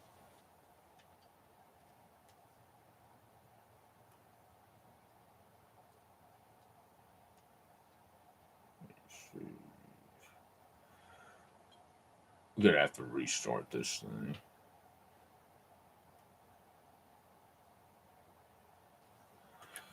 I was streaming the game to call for you guys on my PlayStation, which decided that it was just going to give up on life and not want to stream the game anymore. So that's why I have it on my phone right now, which is a lot harder to see from there. So I'm going to try to pull it up on this TV as I'm trying to get this thing to work over here. As you can bear with me here, I apologize for the technical issues. Can't really amount for technology here, but you have Doolittle dealing in here to Carson Kelly as it is a 2-2 count right now, as I'm waiting for the technology to come back and actually be working how it's supposed to be working and not be awful. Right now, it is 7-4 Diamondback. Key hit by David Peralta after hitting a 2-run homer earlier at a 2-1 single to put the Diamondbacks up from 5-4 to then 7-4. So a very good job by him after Wyatt Matheson was able to get the single to put them up 5-4. As now this thing is lagging again on my phone as Doolittle is dealing into Kelly, who's able to foul off a 93-mile-per-hour pitch. And yes, Joey, this is a very good game. It would just be a better game if things worked properly, obviously technology-wise from my end, and I was not having to watch the next little bit off of my phone. But that's all right. We'll figure it out. Hopefully, this is able to load back up now and not say it's stupid and corrupted and all that dumb stuff. But at a 2-2 count, 7-4, top of the seventh, Cincinnati Reds against Diamondbacks. Diamondbacks up 7-4. Do little deals, misses outside to not load the bases, load the count up against Carson Kelly. So it's going to be interesting to see what they're doing. And you mean for Cincinnati. But yeah, I know what you mean, Joe. Yeah, I have it on my phone right now. It's just a little bit slow. That's what I'm calling it from right now. As do little deals and misses. Now the bases are loaded. And he does walk Carson Kelly to load the bases.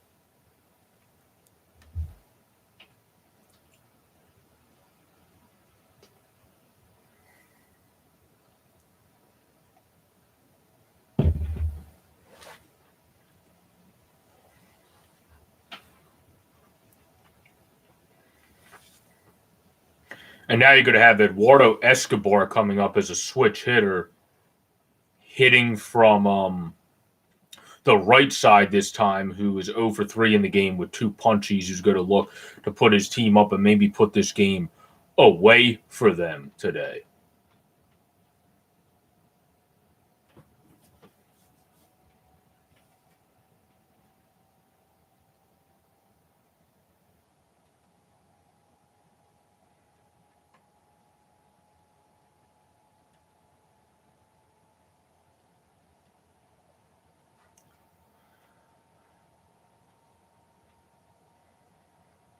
We now have a 2-0 count to Eduardo Escobar.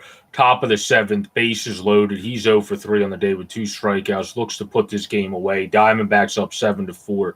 Bases loaded. 1 out. Top of the seventh inning. Sorry again for the technical difficulties in the top of this inning. The stream like that. I had to watch on my phone as he deals for the 2-0 pitch. It's now 3-0. He can end up walking in the run to make it 8-4 here. He can end up walking in the run if he does not get going.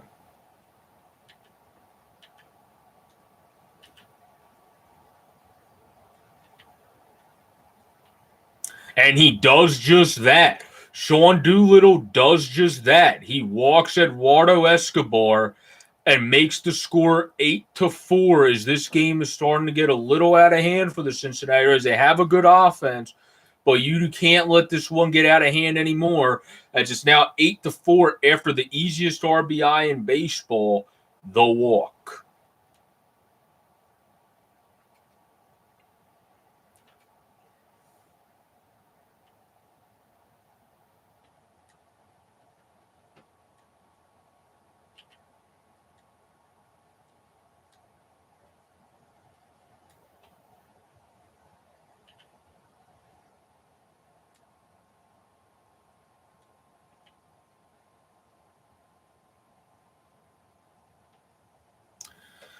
Yeah, bases are still loaded, Joey. They're out for a mound visit right now. There's only 1 out, 8-4. This is starting to get a little out of hand, as I said, for the Reds. They're going to try to have to hone this one in here.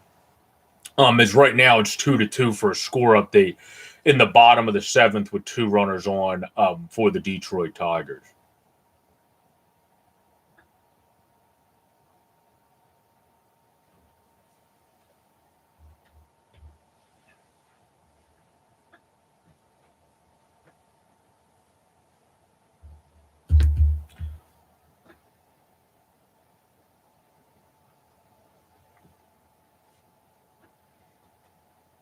As right now we have a pop-up by Nick Ahmed, who still struggles to hit. The shortstop, Eugenio Suarez, is going to make the catch right there. As now I'm able to get this back on my TV so I can throw this off my phone again.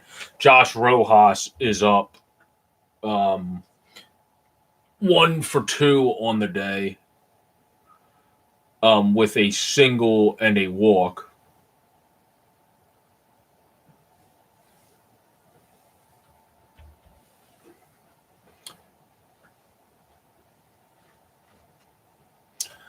So 0-1 count to Josh Rojas. Doolittle deals, threw one right down the middle, but Rojas was not able to get around on it. It is 8-4 Diamondbacks, as they were really able to push ahead in this game now.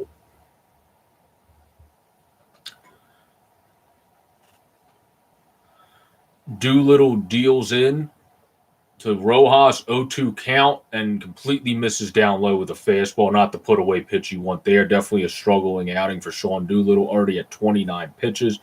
Not looking good on the day for him today at 29 pitches already, and just struggling mightily out there for Sean Doolittle, giving up the 2 runs and 3 walks already, walking in one of the runners as well. But he is able to get Josh Rojas there to at least put a stop to the bleeding and make it 8-4 going into the middle of the 7th. And with this Reds offense, a 4-run game is definitely still within reach. Once it got beyond that, that's when it starts getting hazy. But we'll see what they're able to do against the D-backs bullpen with their potent offense. We already seen them come back once in this game. Will they be able to do it again? The way the scoring is happening in this game, to recap in the commercial break, has been a Jesse Winker home run that put the Reds up 1-0 Oppo Boppo at the time. Then Pavin Smith in the top of the 3rd double down the left field line, which scored 1 to tie up the game at the time. Then we had Wyatt Matheson hit a sacrifice fly, which made it 2-1. The Diamondbacks at the time. Then you had David Peralta homered on a beautiful line drive homer that Nick Heath was able to score on then, which made it 4-1. And we had to come back from the Reds in the 6th.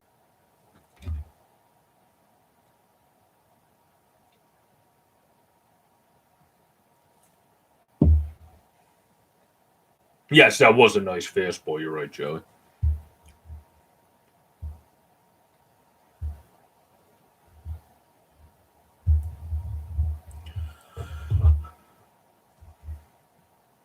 The D-backs are going to have Riley Smith come in, who's 1-0 with a 2.84 ERA and 12.2 innings pitched, 6 walks to 7 strikeouts. Not the best walk to strikeout ratio, but if he's on, he can be on. If he's off, then he can be off. So he's one of those guys, young in his career. Let's see what side of Riley Smith you get today. Good overall numbers. Would just like him to change that ratio and bring that down a little bit. First guy he is going to face, though, is Alex Blandino, the former 2014 first-round pick of the Cincinnati Reds.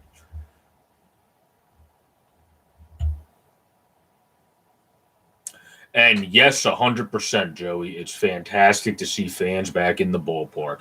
It's a huge thing with baseball, relaxing, having a drink, having a bag of popcorn, having peanuts and Cracker Jacks, whatever you want. At a ball game, that's a brilliant part of the game as Blandino fouls one back on a 97-mile-per-hour nice inside pitch by Smith to make it 0-2. That is a beautiful trait of baseball to fans. I 100% agree with this. Any sport, but specifically watching an outdoor game like baseball, that's America's pastime. It was really weird watching it without fans. And now we get to see them back. It's a lot more noticeable, too, having the fans on TV all the time than hockey is, where you only see them when you have the certain camera angles. So it was definitely noticeable. Blandino slaps one now to left field, and it's going to get over the head of the left fielder out there, as Alex Blandino is able to pull in with a double.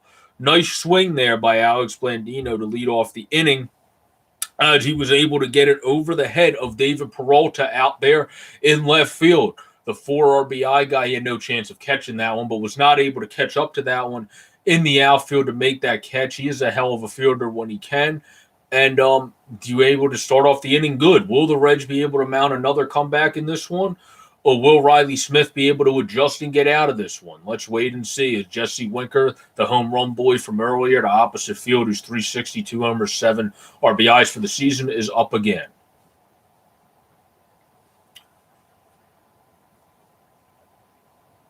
And the 0-0 pitch to Winker is outside at 92 for a ball.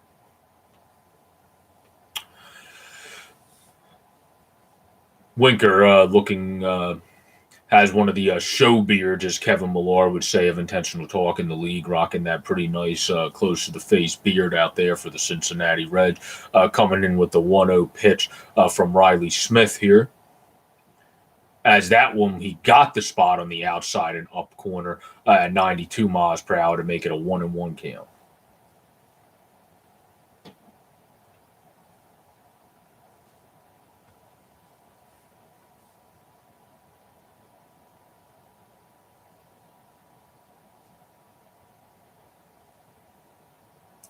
Winker lines one out to deep center, and Heath just watches it fly.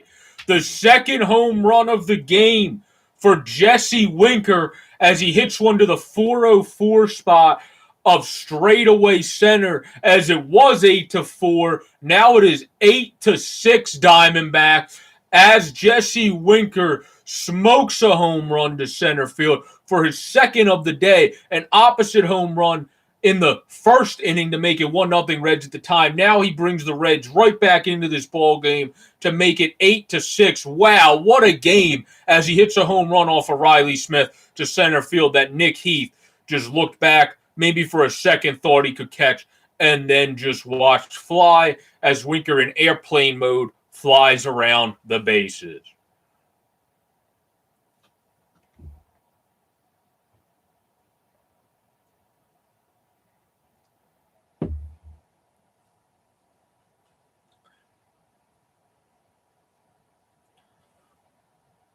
Third career multi-homer game for Jesse Winker, so congratulations for him on that. Very good game from him. Definitely someone I would recommend for fantasy players. If he's out there to grab via trade from somebody, if they're that dumb, definitely someone you could grab. Castellanos is up now, 0-1 count, 93 missed outside by Smith, who looks to bounce back here. As a reliever, you just got to consider this as a clean inning. It resetted itself. It's now 8-6. It's a 2-run lead. Just think of you coming in with a 2-run lead and trying to settle it back out. The bases are clear and just get your stuff going. 1-1 to Castellanos. He has a 93-mile-per-hour fastball that might have been in too sweet of a spot than he hoped, but Castellanos is able to foul it back, so no damage done to Smith there.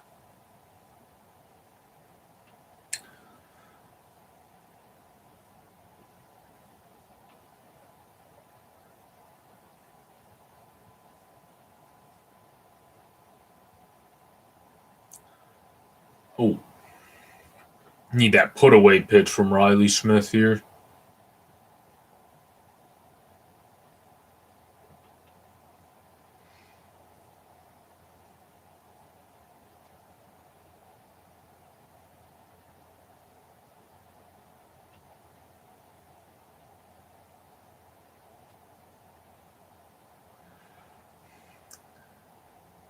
Ahmed got him.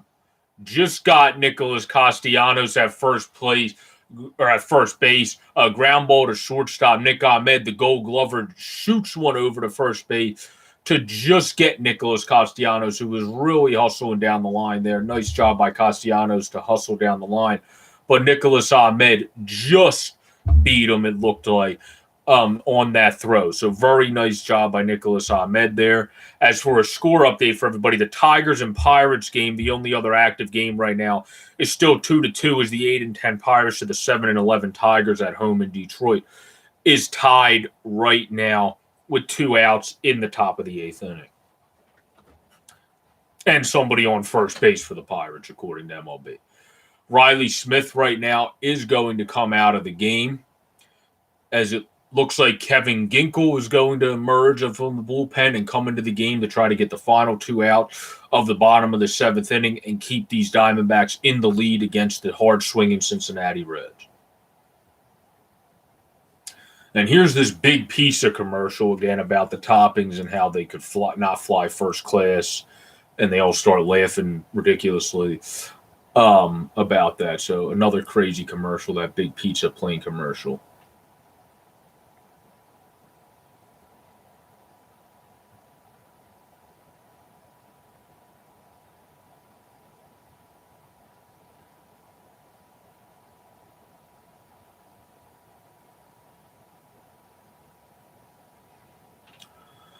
But at commercial break, this has been a very good game. It started off between both starters, really starting off the beginning of the game. Well, to that now kind of becoming long forgotten. Widener went 5 1/3, 4 under on 7 strikeouts, giving up 3 home runs, but pitching pretty well, in my opinion, overall. Then Hoffman settled down after struggling a bit early on with command, only giving up 1 earned run in 5 innings pitched. So both pretty solid outings from the starters to then just have the floodgates open up once it came to the bullpen. Carson Fulmer giving up 4 runs. Doolittle gave up 2 for the Reds.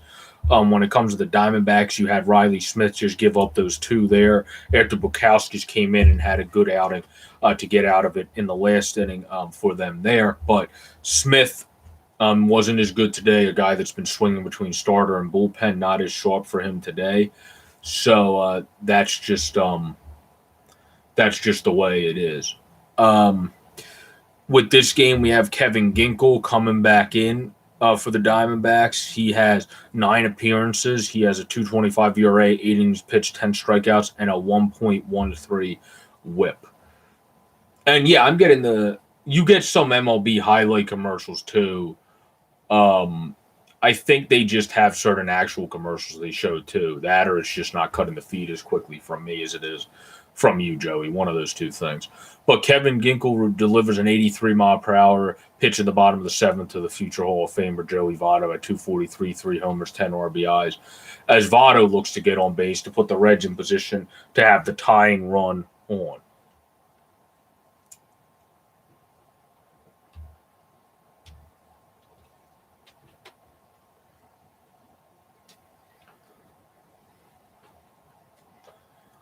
Ginkel now is a 1-1 count, looking in for the sign. Gets the sign from Smith.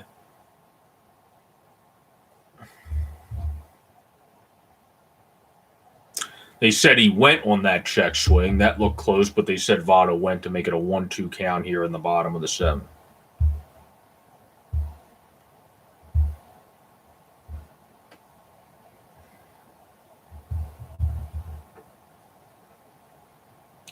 Gets the sign from Carson Kelly now and throws low and inside for a ball to make it a 2-2 count to Joey Votto here.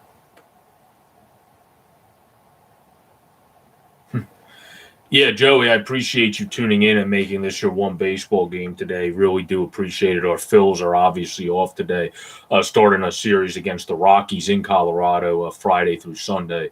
So, yeah, no Phillies today, but Flyers tonight back in action as Kevin Ginkel deals and misses at 94 miles per hour on the outside part of the plate to make it a 3-2 count here in the bottom of the 7th inning.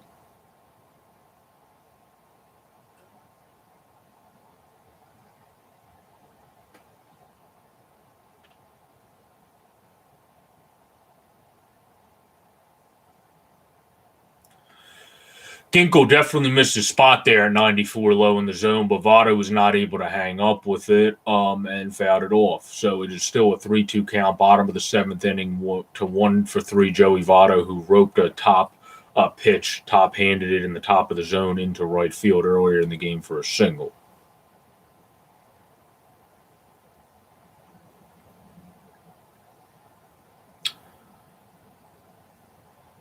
Now with a 3-2 pitch to Votto, it is a strike that Votto fouls out of play again with an outside fastball.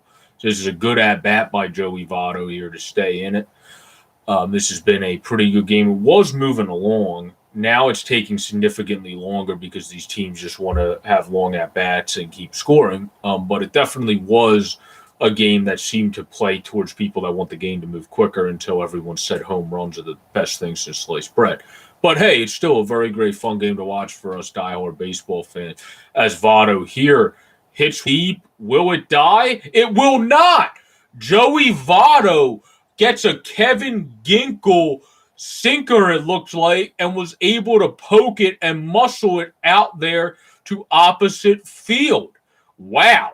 It is now 8-7. Like I said, these Reds team, keep them at 4. You have a chance to come back. Well, they sure as heck do. It is now 8-7 as Joey Votto comes across the plate on his solo home run after Winker hit a shot to center to put them down by 2. One more solo shot, and this game is all evened up.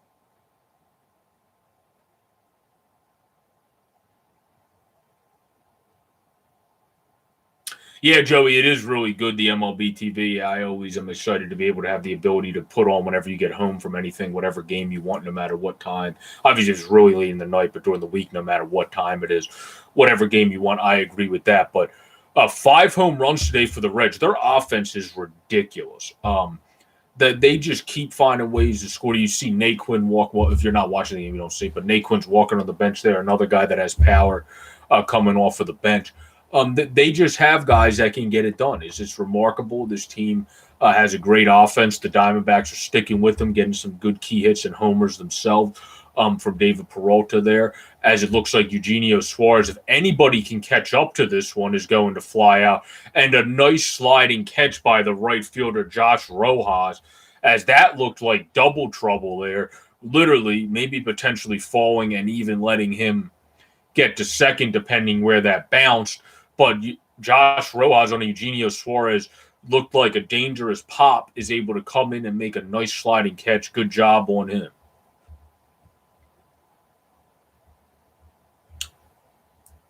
And thanks, Joey. Thanks for continuing to put the score down there. I really appreciate it.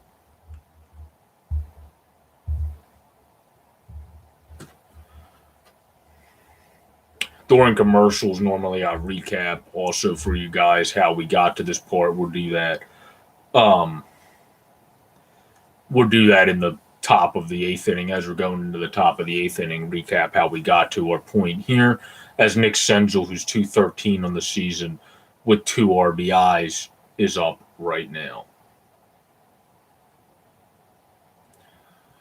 Senzel swings through that nice 84-mile-per-hour breaking ball by Kevin Ginkel there to make the count 1-1. A very nice pitch by Ginkel there to make it 1-1 on the youngster Nick Senzel, the former first-round pick.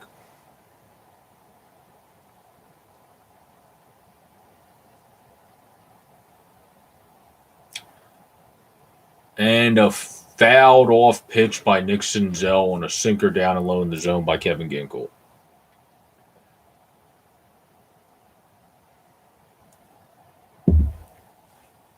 See Votto getting fueled up in there with the Powerade along with Jesse Winker.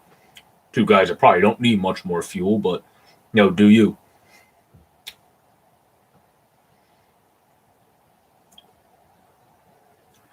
Now with the 1-2 pitch by Kevin Ginkel, he sets in, deals to Senzel, and gets him on a beautiful outside corner pitch to retire the side and finally stop the bleeding if you're a Diamondbacks fan.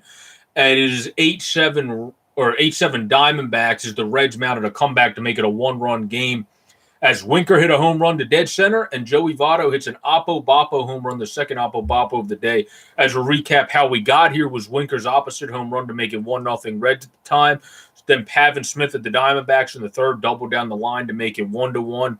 To then Wyatt Matheson in that same third inning hitting a sacrifice fly to then make it 2-1 Diamondbacks, where then David Peralta homered in the sixth on a great Chase Utley line drive smoke show homer to make it 4-1 D-backs. And then the Reds mounted their first comeback. Castellanos homered to left to make it 4-2.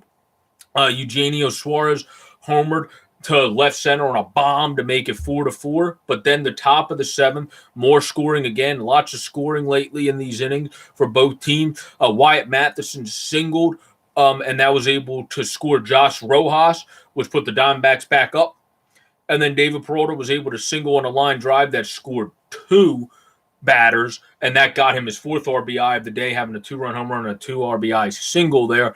And then Eduardo Escobar for the Diamondbacks got the easiest RBI via bases loaded walk to just walk it in. And then Jesse Winker homered again, deep center, make it 8-6, and then 8-7 was the Joey Votto home run that we just saw, heard, depending if you're watching on TV or just listening, this last inning. And that was a super pitch to get him on the line right there. That's exactly what you want to see from Kevin Ginkel, who has that good sinking pitch and sinking fastball. You got to be able to keep it down. You got to be able to locate and have a comeback or like that. And if he can consistently do that, he could be one of the better ones out there. It's all about consistency when it comes to relievers. They tend to sometimes be like goalies in hockey, which see where one year it's great, the next year you just don't know, and then they come back and be great again. They tend to be some of those guys that confuse you in baseball sense. The aforementioned Tyler Naquin, who has a little bit of pop off of the bench, who can play some outfield, is now subbed into this game for the Reds. So he is going to be in the outfield now for the Cincinnati Reds in this game.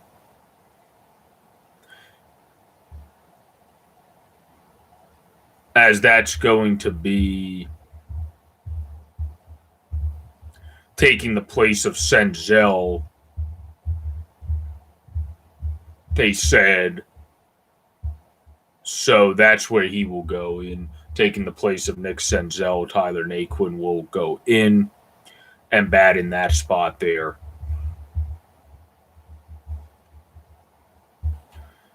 Now for the Cincinnati Reds on the pitching docket, we have Romano coming in. Sal Romano, who has not gotten off to a good start this year.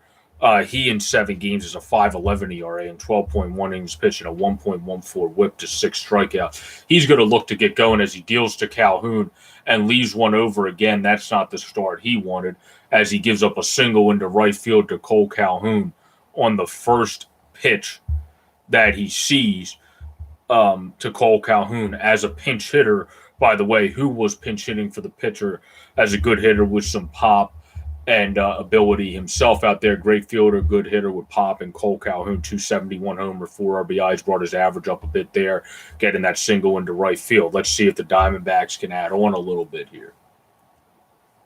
Sal Romano now deals a little bit outside to open up the at-bat here, as he's going to throw one outside to Pavin Smith, who's 2 for 4 with a double, single, and RBI to bring his average up to 264 with 1 homer and 6 RBIs on the season.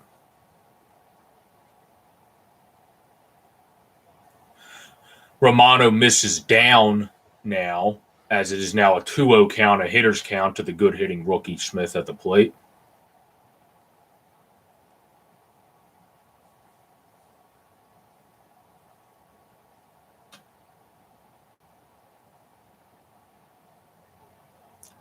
Two-0 to Smith is a up and away fastball. It looks like this will stay in the yard. Yes, Winker backs up to the warning track in left field and is able to make the catch as Calhoun retreats back to first base.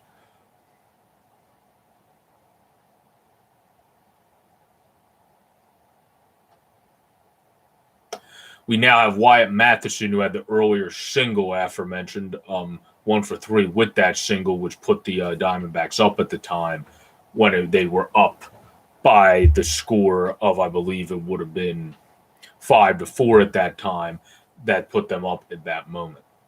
Matheson now is in as Romano gets his sign from Barnhart and deals and throws. That's what you like to see from Romano. That's a nice sinking, whether a regular single or a sinking fastball at 95 there. That's a beautiful pitch on the bottom part of the plate. If you can consistently do that, you'll be money.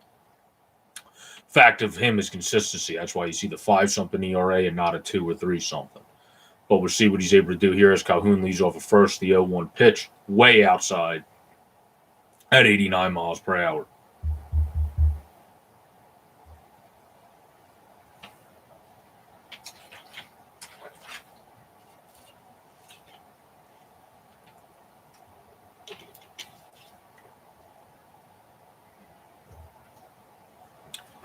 Romano now deals into Matheson, who swings and misses through 89 miles per hour. That was a little bit of a hanging breaking ball, but was not able to catch up to it there for Wyatt.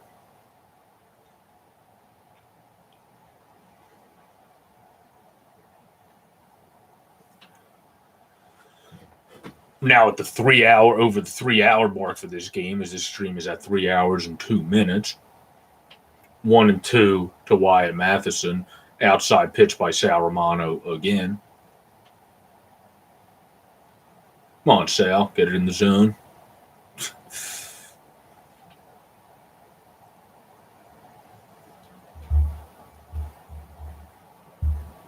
By the way, score update, the Pittsburgh Pirates are able to take the lead 4-2 over the Detroit Tigers. So they're up 4-2 as that game's in the bottom of the 8th with a man on first with 1 out for Detroit. Now, the 2-2 to Wyatt Matheson. He's able to loop one. Will India get to it? He will. Nice catch made by Jonathan India behind second base. Very nice catch made by the 18 first-round pick, Jonathan India. Looking good out there with the show hair and looking good with the catch. Nice job by Jonathan India.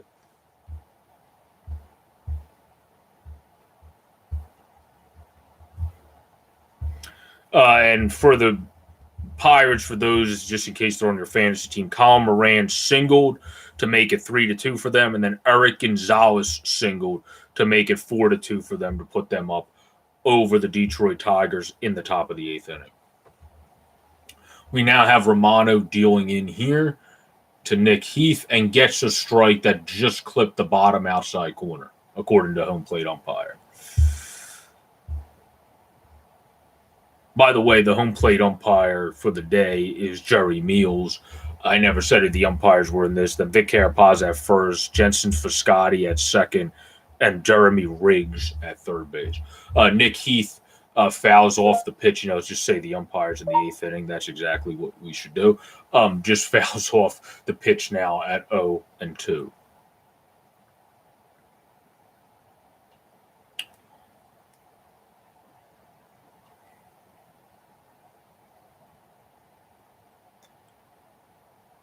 Tonight we got some good hockey action, though, for my hockey fans on it, too. We got Winnipeg and Toronto. That'll be a good game as Heath gets a beautiful, what a nice comeback pitch from from Sal Romano, to be able to strike him out. If you can see that bottom sinker he threw in that one at bat and that comebacker consistency, then you will see Sal Romano be in games more and actually be more consistent. That's what you need to see from him. That was a beautiful comebacker there to strike him out, to retire the side as we now go into the bottom of the eighth inning with the Reds down by 1, 8-7. Who will the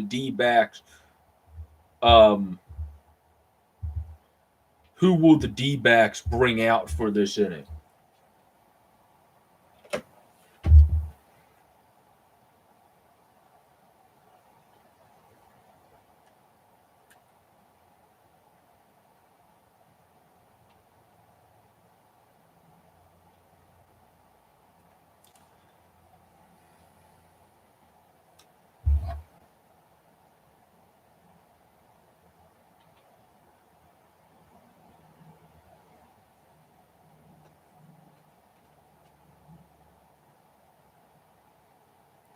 Oh, yeah, that pitch, yeah, that was a strike, Joe. Yeah, they ended up calling him out on that.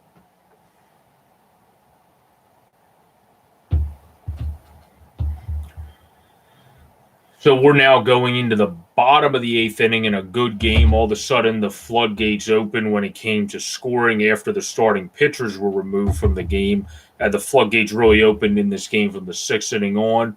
We'll see if that continues here in the bottom of the eighth inning, if there continues to be scoring, or if the Arizona Diamondbacks are actually able to keep this game where it's supposed to be, as it just lagged out again. So let me go back into this here.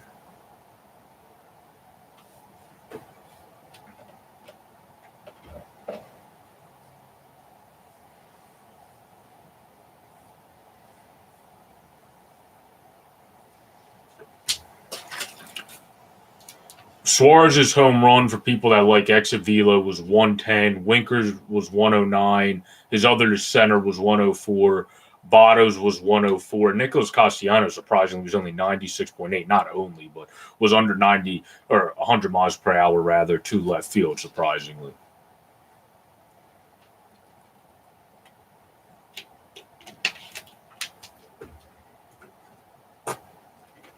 India now coming in, the rookie, as it is going to be Lopez who they try to keep the lead for the Diamondbacks here. They'll try to keep the lead with Johan Lopez, who in 8 games has 10 punchies, a 7.1 frame, and a 2.45 ERA. The Cuban native Lopez is looking to become a very key, obviously, eighth inning guy for this Arizona Diamondbacks team, back into the bullpen guy for their team, developing even further this year in 108 games. Doesn't have a good win-loss record, but 3.82 ERA and 1.22 whip, 79 strikeouts and 96.2. Not too shabby. He deals with the 1-1 count here to Jonathan India, and India gets a hold of it. India! His first major league home run. Jonathan India gets a hold of one to opposite field. Hey, there you go, kid. Get that baseball for him. He ties it up. First home run in the show. What a time to come for it. Ties it up in the bottom of the 8th inning. Now get that winning run, Reg, and let's end this exciting ball game in the top of the 9th with a beautiful save. That was a wonderful swing. A great stay on the pitch. Go to the opposite field by India. Congratulations, kid. Way to tie the game for your first big league home run. That's big stuff right there. Show hair going, the Nike headband going, and the home run. You got to love it. As the pitch now. Oh! Tucker Barnhart! It is deep! And, he's able to catch it at the wall. Josh Rojas, I almost threw out my voice on that. Josh Rojas, Jesus, is able to catch it at the wall as I almost threw out my entire voice box. Trying to make that call. I don't know how Josh Rojas stayed with that. Good on him. That was like almost an infield. Looked like a second baseman trying to make those plays when he dives for a ball in the outfield grass, but somehow stayed with it as a former infielder in the outfield making that catch.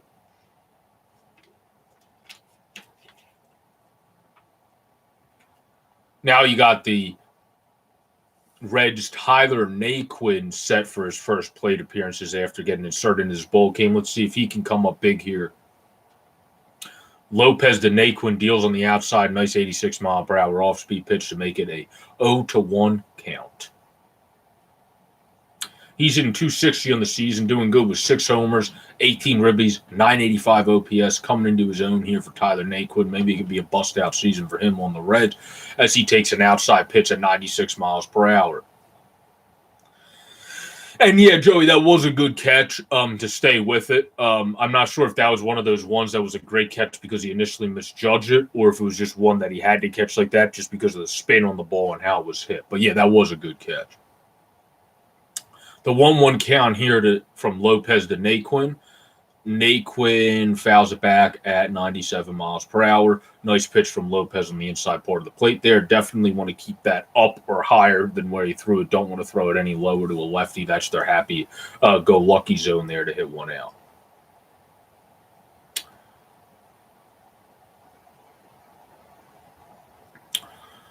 Tyler Naquin hitting .260 against Johan Lopez, throwing his 8th pitch to a 1-2 count, bottom of the 8th, all knotted up at 8. As Tyler Naquin fouls it back on an off-speed pitch that he would probably want to have back. Missed that one. That one was down the heart of the plate. If he got around on that one, you would have sent a Naquin bomb.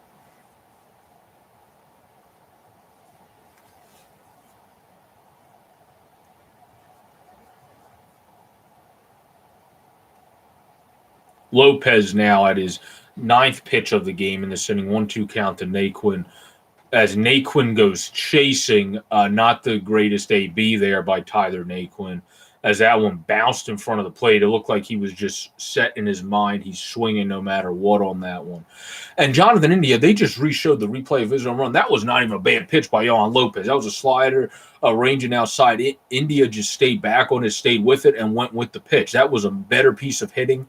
Honestly, than it was pitching. That wasn't even a bad pitch there. You just got to give hats off to him for being able to go with that pitch, just like Castellanos was able to pull a deep inside pitch earlier down low in the zone that kept barking towards inside on him, and he's able to pull it. It's a good job by those two to come with 2 pivotal hits for their team and just go with the pitch. Very, very, very, very good job. Now I got Alex Blandino, former first-round pick from back in 2014, up at the plate right now. Maybe he'll be able to have his big moment, time to shine, and be able to go deep here as a late insertion into the game himself. And then the Reds will be able to try to close it out in the top of the 9th. Let's see.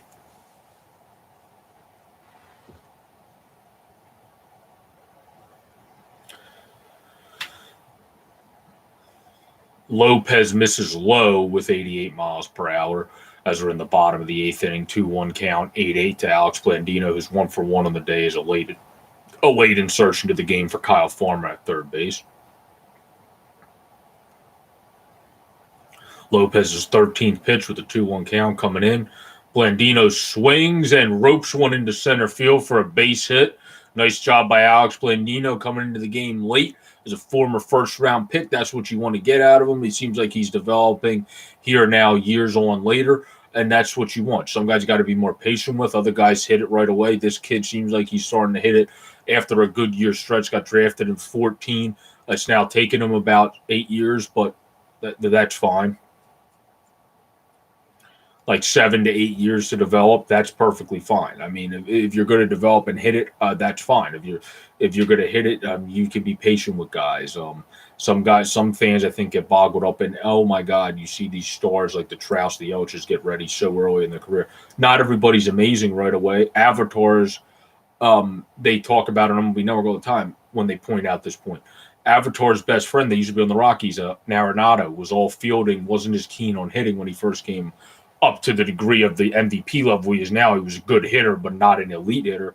He then became immediately, from his work ethic, very quickly, after about a year and a half, 2 years, an elite hitter. So he's not going to become Arenado, don't get me wrong, but I'm saying it's just development rates for different people take longer, and we obviously have to know that.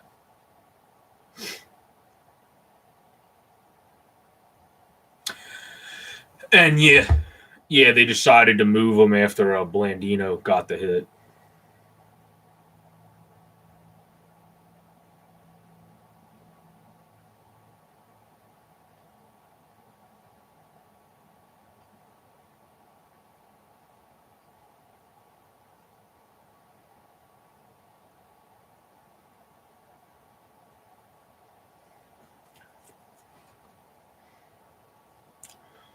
No, right now, we have the pitcher being changed, as Johan Lopez is going to come out of the game. We'll have to see who comes into the game for the Diamondbacks after Blandino got the hit, to try to keep them into this one and not let the Reds take the lead to be able to try to seal the Diamondbacks' fate in the top of the ninth inning.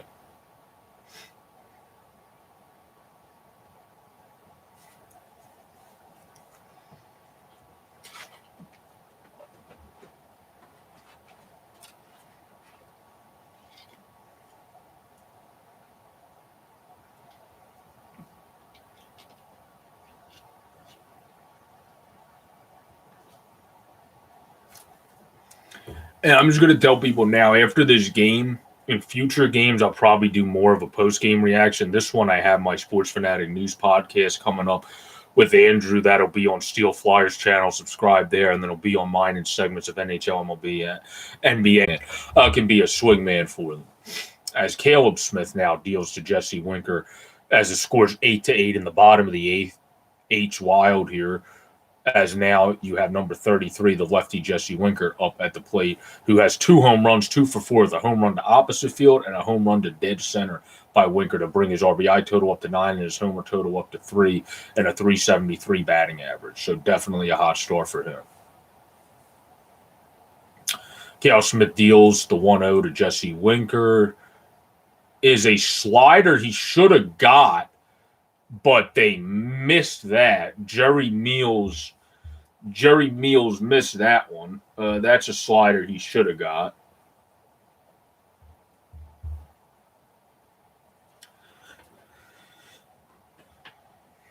Now we have 2-0. This could be a fastball to Winker here. Nope. Well, it was, but low and out and downstairs.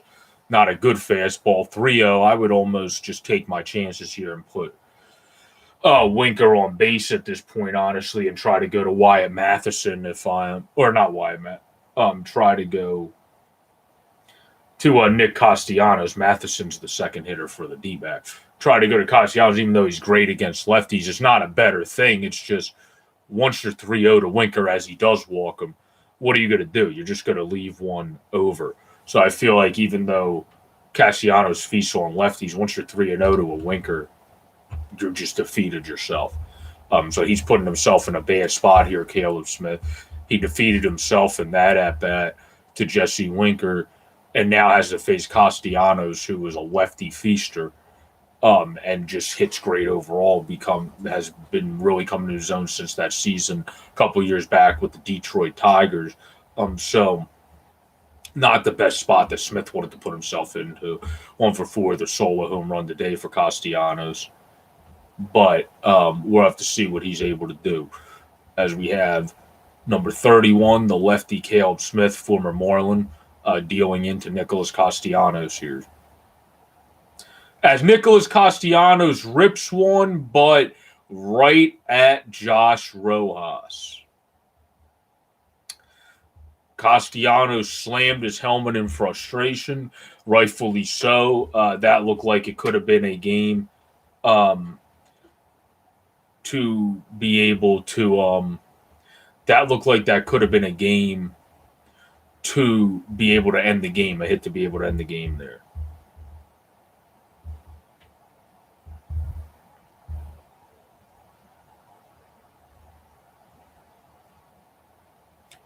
Yeah, LP, it's just fun. It's fun to do, and also LP because of copyright. If I was legally allowed to show you the game while calling it, I would. But with steelflyers.com, check us out over there. Steelflyers.com. We do stuff eventually when we get those going. Go try to have like those highlight boxes that have that, but you can't show a whole game. Samuel came in earlier and asked the same thing because of copyright issues. So, like off the wall hockey does for NHL games, Payton on the radio, follow them does hot take hockey. Many great others do for baseball game. You just watch the game, go live, and call it audio style. Because you're physically not allowed to do it video style. That's illegal. People you see do that on social media and on Facebook. They could get in trouble for it if people wanted to get them in trouble. You're only allowed to watch it and call it. So that would be the answer to that question, LP.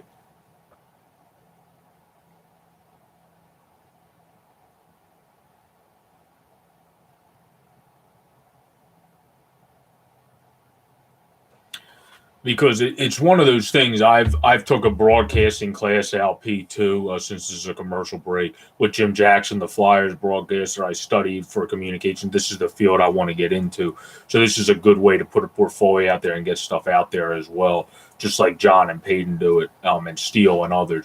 It's a good way to get this out there. And we're not allowed to show the game video wise, so you have to call it just from watching it. But in terms of your pitcher, he looked solid today. 5 1/3, 4 runs, 7 strikeouts, 2.82 ERA. He gave up 3 homers, but that's the Reds lineup for you. They hurt you with the homers.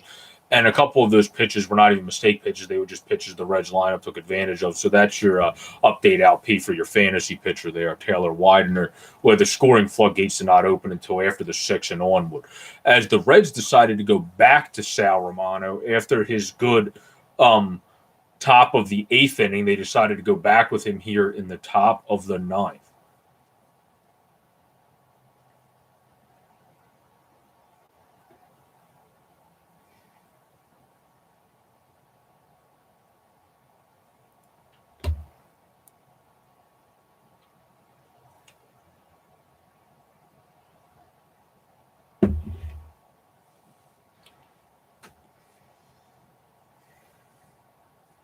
Romano deals the 2-0 to David Peralta, who cues one by accident into left field for the base hit. That looked like one of those excuse me swings right there, as David Peralta is able to almost just half-heartedly swing at it and hit it into left field there.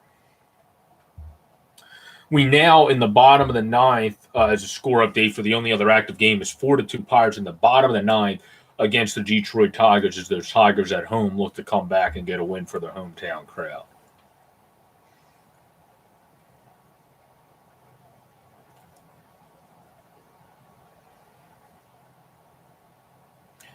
Carson Kelly's up now, who tied their franchise record, as they said on the telecast, for a walk in his 10th straight game. So congratulations for him for being able to do that. Kelly's a great catcher, and he's now developed even more into becoming a good hitter himself. And yes, Avatar, yeah, the Reds tied it up again. They're a great offensive team, able to get it done as they did even up again. That should have been a strike at the bottom of the zone to Carson Kelly. Misses it. Jerry Meals missing it again. Is this now a 1-1 count when it should be a 0-2 count? Excuse me. Sal Romano now for his 18th pitch of the game, on top of the 9th, comes into a 1-1 count, 8-8 ball game to Carson Kelly. And Kelly looks at it on the outside part of the plate with a breaking ball at 88 to make it a 1-2 count.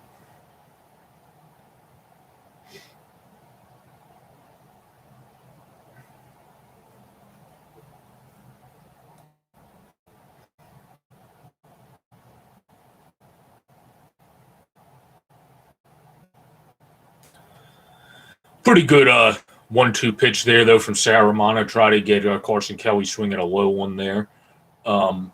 Missed on a low pitch there in the zone, but try to get him to ground out, and ground into a double play potentially. That would be big for them. Now the 2-2 into Carson Kelly with no outs in the top of the ninth. Kelly fouls back the 94-mile-per-hour pitch from Sal Romano.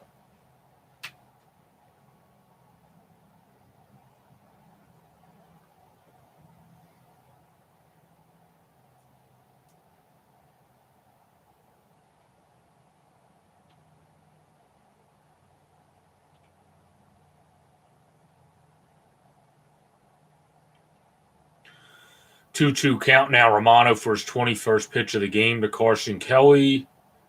Leaves one up a little bit, but Kelly fouls back the 89-mile-per-hour pitch.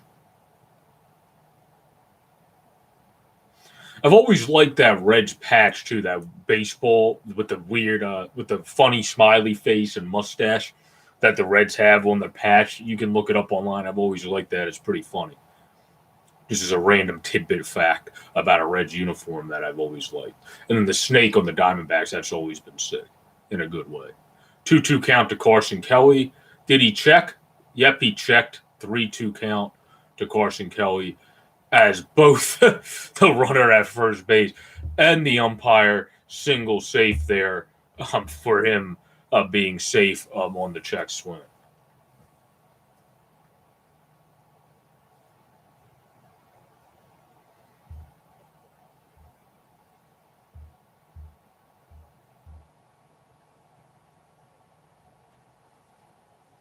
Now it's Peralta there, first base, that singled him safe along with the umpire. 3-2 count now to Kelly. Good thing the runner went because that could have been a double play right there. But they stay out of the double play by the runner running in David Peralta as he then grounds out to the shortstop for just to force out the first base. Carson Kelly does. So that basically worked out like a bunt almost.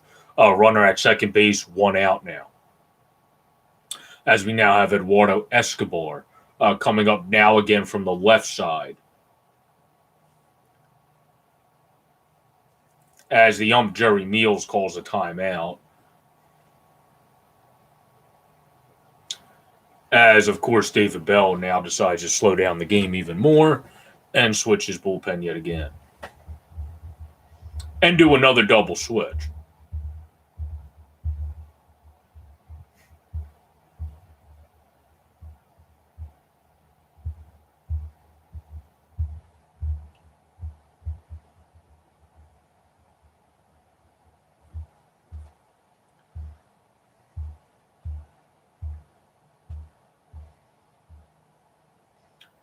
We'll see who David Bell decided to bring in as part of that double switch. He's definitely one of the double switch hungry people in the MLB, that's for sure. David Bell, he has a team to do it with. He does it smartly. I was just kind of poking fun at him a little bit as a former Phillies guy. Got his autograph, a nice guy to meet. Met him before, a fun guy. But he does a good job with the double switch. It's obviously just when you're watching the game and you want it to it's a fun game, but you want it to move a little bit, and you see so many double switches. That definitely is a big part of slowing down the game. But they do have the lineup to do it with, so you understand it. But we'll see who's going to come in now as part of another double switch, as they have Blandino put in already as part of a double switch in today's game. And then Naquin, I'm not sure if he was part of a switch because he ended up going into pinch hitting for Doolittle there, which I think was the batter spot that got switched from the old double switch, but I'm not sure if that would go down as him being part of a double switch. So they at least have one guy that was part of one.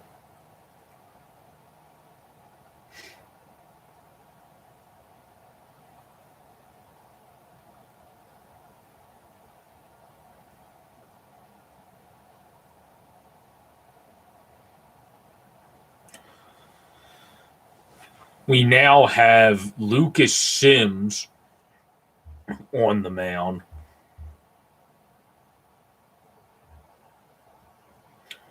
Sims has 6 innings pitched, 9 strikeouts, a .50 whip on the season.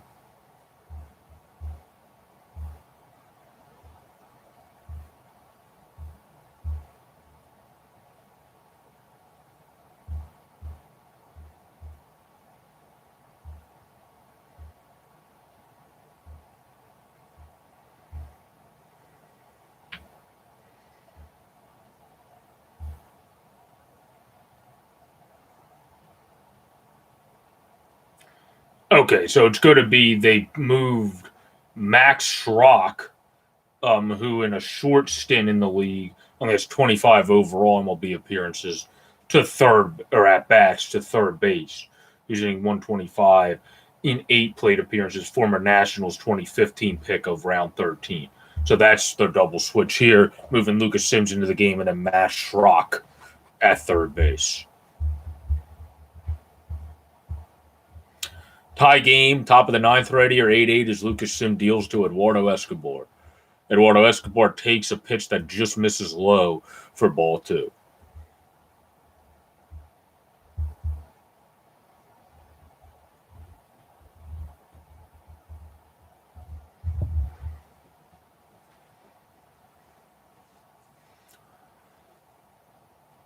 Sims now looks for the sign, agrees with Barnhart. Deal. Gets the call on the just a little bit off the outside corner, but gets the call by Jerry Meals to make it a 2-1 count. This game is coming down to the wire. It's the top of the ninth, 8-8. The floodgates open with scoring after the starting pitchers left. In the 6th inning, it really started opening. The starting pitchers had a pretty good outing, 5 in the 3rd. From Widener, 4 earned runs, 7 strikeouts. The home run ball just came back to kill him, 2.82 ERA after this game. As now, Eduardo Escobar flies out to Jesse Winker for a harmless flyout against Lucas Sims, as they tried to draw the run to third base again, but David Peralta knows better and stays put at second base. And then when it comes for the pitching line of the Reds, Jeff Hoffman really settled down after not having his control early. Pitched 5 clean innings of 1 run ball, 1 walk, and 4 strikeouts to have his ERA at 2.66. Then the bullpens, again, the floodgates open and the 6 innings are on. And that's where a lot of these runs came from. Yeah, Castellanos' homer, Suarez's homer in the 6th inning. When it came for the Reds. Then you have Peralta homer in the top of the 6th for the Diamondbacks. You had the Matheson single, the Peralta single, and the Eduardo walk in the 7th, along with Winker homer and Votto homer in the 7th, and then India the homer to tie it in the 8th. So a lot of the scoring has been after the 6th inning. We now have a pinch hitter, former Philly. I liked him when he was in Philadelphia, as Struble Cabrera, pinch hitting for the Arizona Diamondbacks here. See what Asdrubal is able to do. Hitting only at 214 on the season, but has been a solid pinch hitter throughout his career. 2 homers and 10 RBIs for this season. He's definitely a good one to have on your team. 267, 190, 837 career RBIs and 90 stolen bases in his career. So a good one to have. We'll see what he's able to do here as Sim deals to Cabrera. And he does not get that call. Seems like it skimmed the inside part of the plate. Meals does not give him that one. 1-0 count to Struble Cabrera.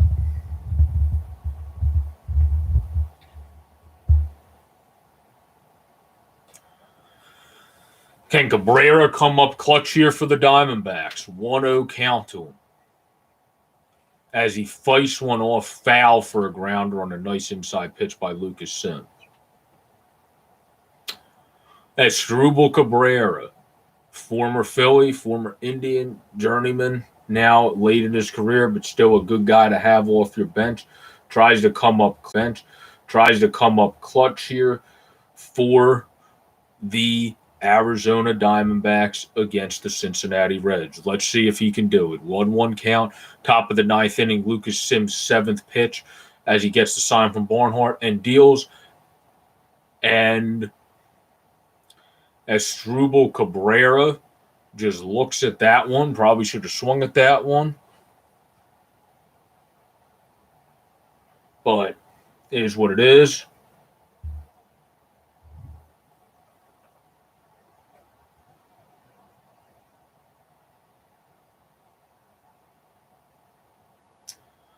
Asdrubal Cabrera now with a 1-2 count. Lucas Sim looks in, deals. And high fastball does not get him. Cabrera is able to step up to it and foul it off.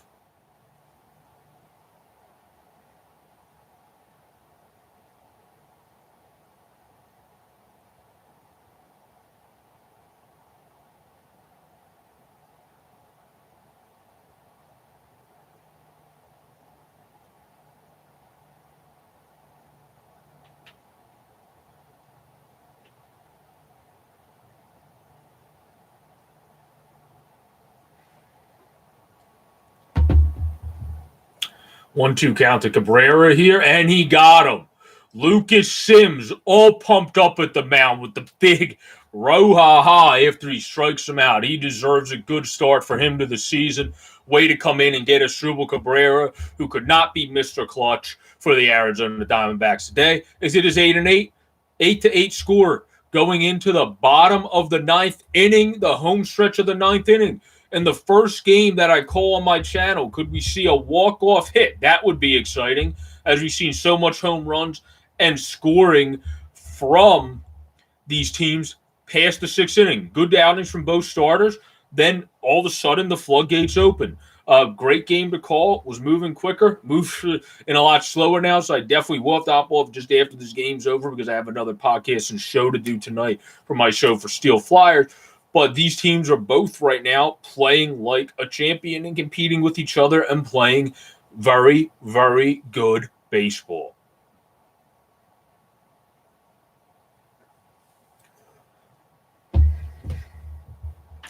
We are now at a commercial break as we're getting set to go into the bottom of the ninth here for the Cincinnati Reds.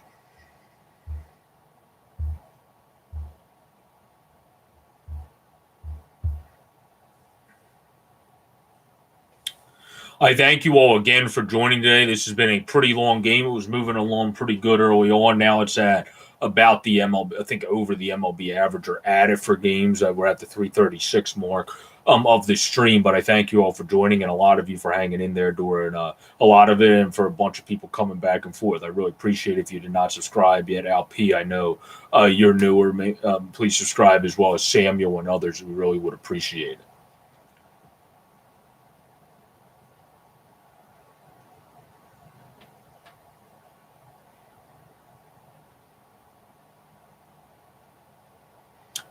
The hits are 10-9 right now. Asdrubal Cabrera is going to remain in the game at third base. Wyatt Matheson now moves back across to first base.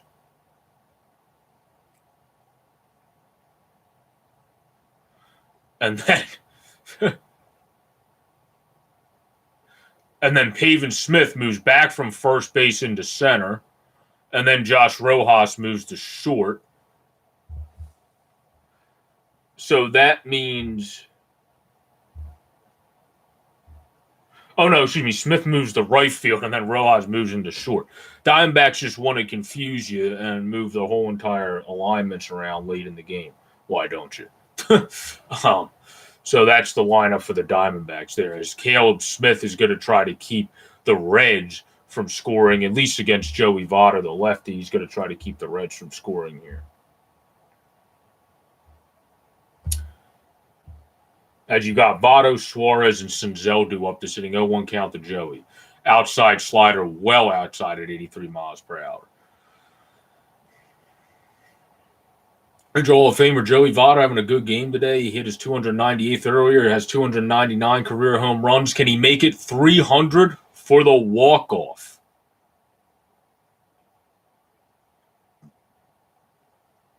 Definitely not going to make it 300 on that slider. That was a nice slider, at the bottom of the zone.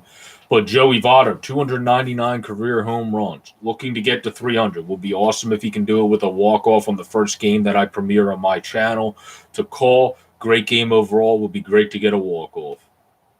But nope, gets a beautiful slider from Caleb Smith, who zoned in really well to that at-bat and got the future Hall of Famer, and did not even make him come close on that slider after having a good game today. Now 2 for 5 on the docket.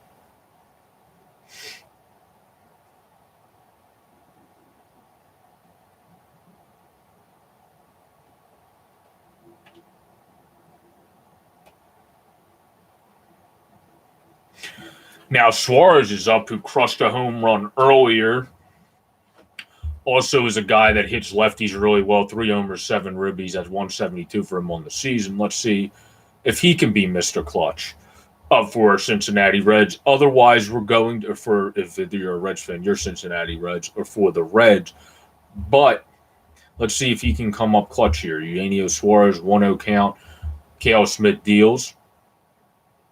Well inside. Looks afraid of Suarez here, honestly.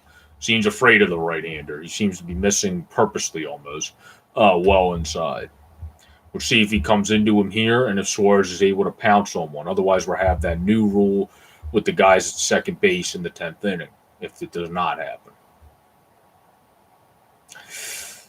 That was a bad AB, I have to say so. That was a bad AB from Eugenio Suarez. Very bad at bat. You have a 2-0 count and you jam yourself. That's unacceptable against a lefty when you hit lefties. Well, that's a very bad showing from Suarez right there. That's why he's been inconsistent this year. Hit that great home run earlier, then has a suckish at bat later on. He has to be able to bring them together, which I think could do. He's been a good player, but that was just a pitiful at bat right there. You now have Matt Schrock coming in against a lefty.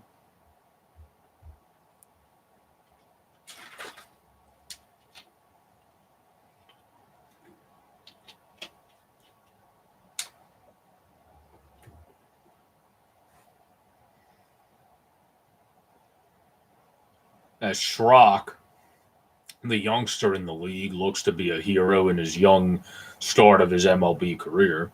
Only hitting 125, lefty-lefty, tough matchup with the slider of Smith for him. As he completely whiffs at that one. Definitely looks a little bit outmatched potentially in this at-bat, but maybe he can get a hanging slider and catch up to it against the lefty Smith here.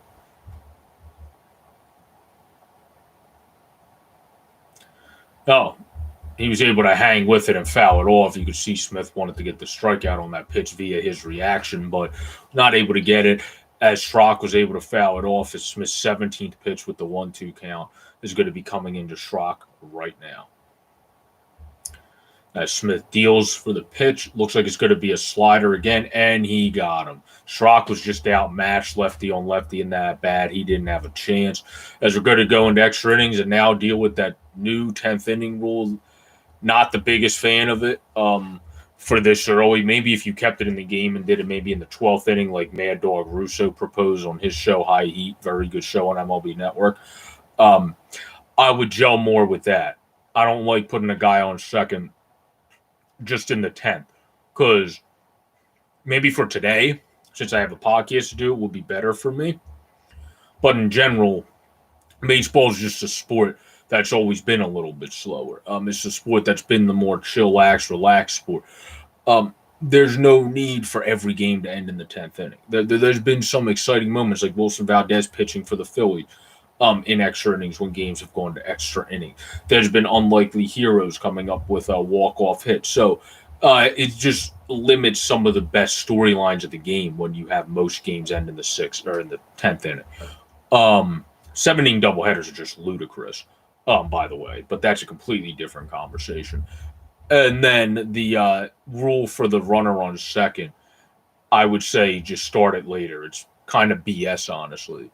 After the COVID season, to still start at second base is unfair to the relief pitchers, and Rob Manfred's a doofus.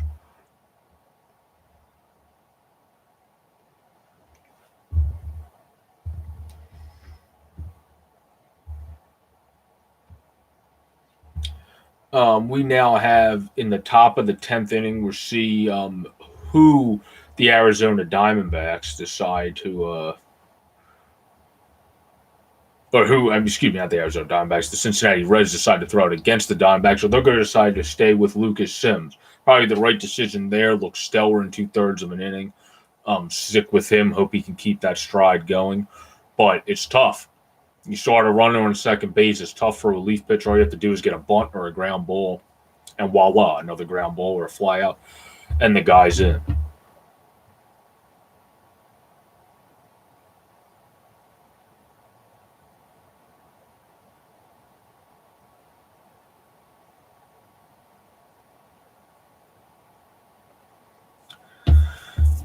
Diamondbacks have Stephen Vogt on deck right now for the pitcher spot as Josh Rojas is up at the dish.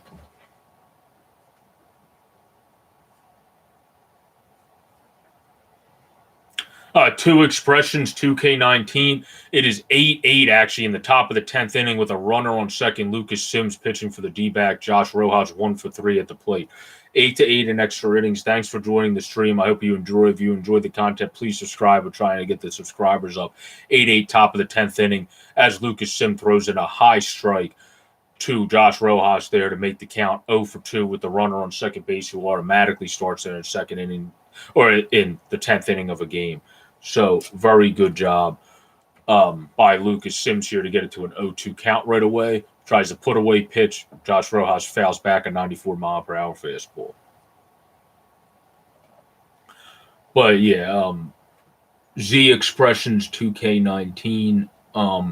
It is nobody's winning right now. It is 8-8 in extra innings. This game, the floodgates opened in the 6th inning after the starters left and the relievers came in, and scoring galore just started happening at that point.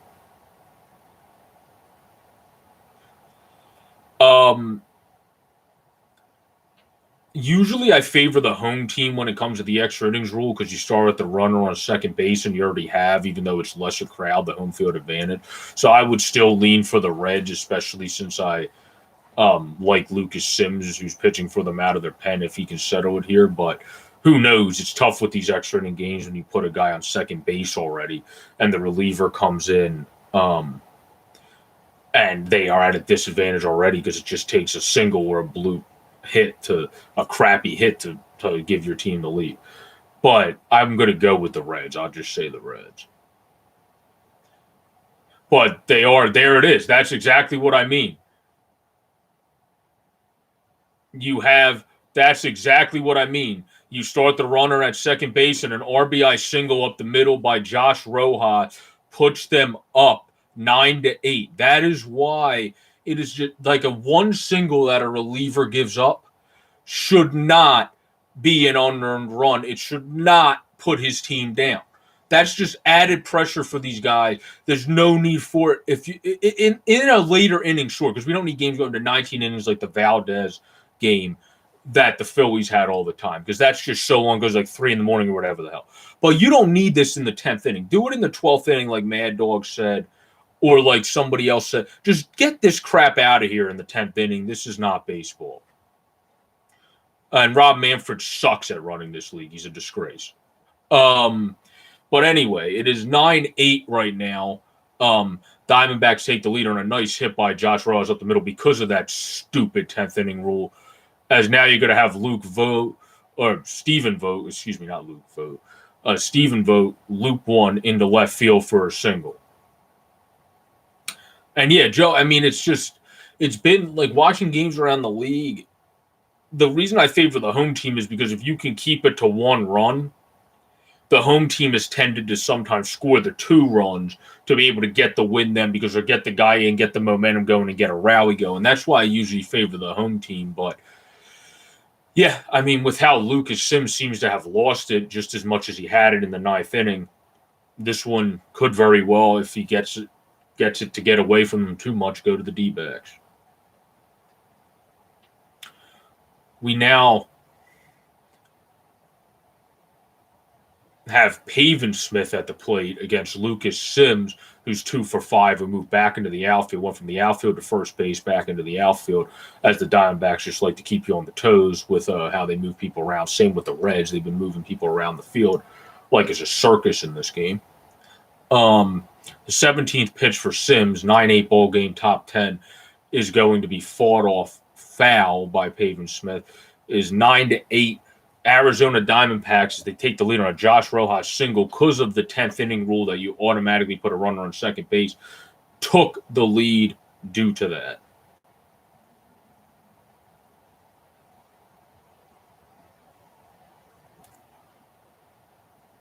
Oh.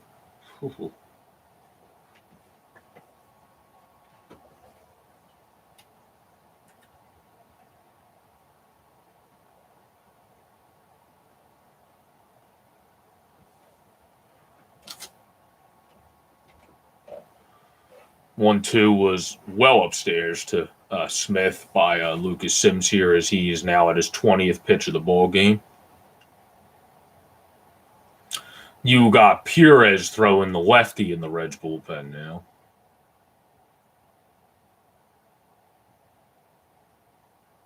Lucas Sims deals to Pavin-Smith, and well outside. He might end up walking the bases loaded with no outs here pretty soon if he doesn't get it together. Funny thing about relief pitchers sometimes when you let them go for a second inning. Some guys can do it so well, other guys have that brilliant first inning, then just have the exact opposite of a second inning. And if Sims doesn't get it together, it seems like that might be the case for him right here. As he does walk the bases loaded. Bases loaded, no outs. The Arizona Diamondbacks have a real chance to really open the floodgates here as the Reds are really putting themselves in a bundle in the top of the 10th inning here as his bases loaded, no outs after Rojas was able to score the unearned run that automatically gets put on second base, which was via Asdrubal Cabrera, who made the last out for this game. Now, the bases loaded with Wyatt Matheson, who's back over at first base for the Arizona Diamondbacks after moving to third earlier. Oh, Lucas Sims almost walked in the run to get the D-backs to double digits. He almost missed and hit Wyatt Matheson to walk in a run. That would not have been pretty for Cincinnati.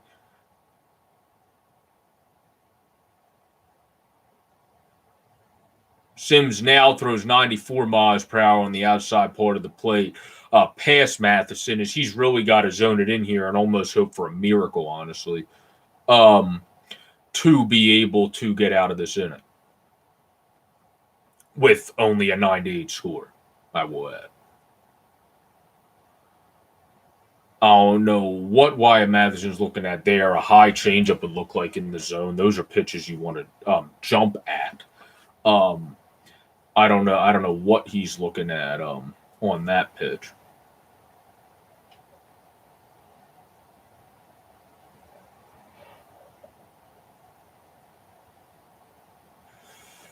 Yep.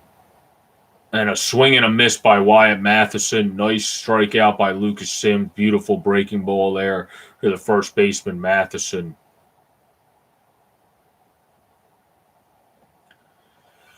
That's the very good pitch you want to see from Sims. It looks like, nope, he's going to stay. What are they doing? No, David Bell is going to come out and make a change, it looks like.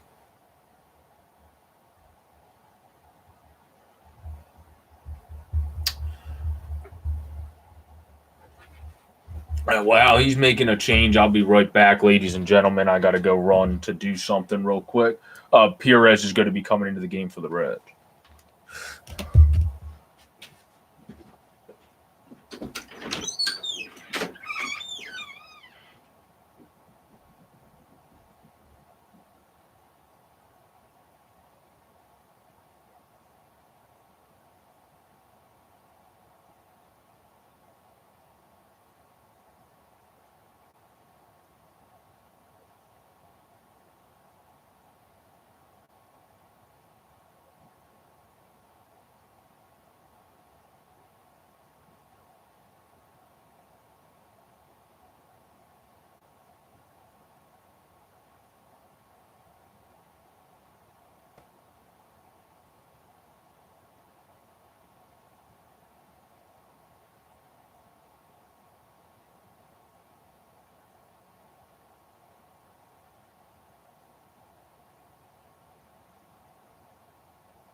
All right, we are back.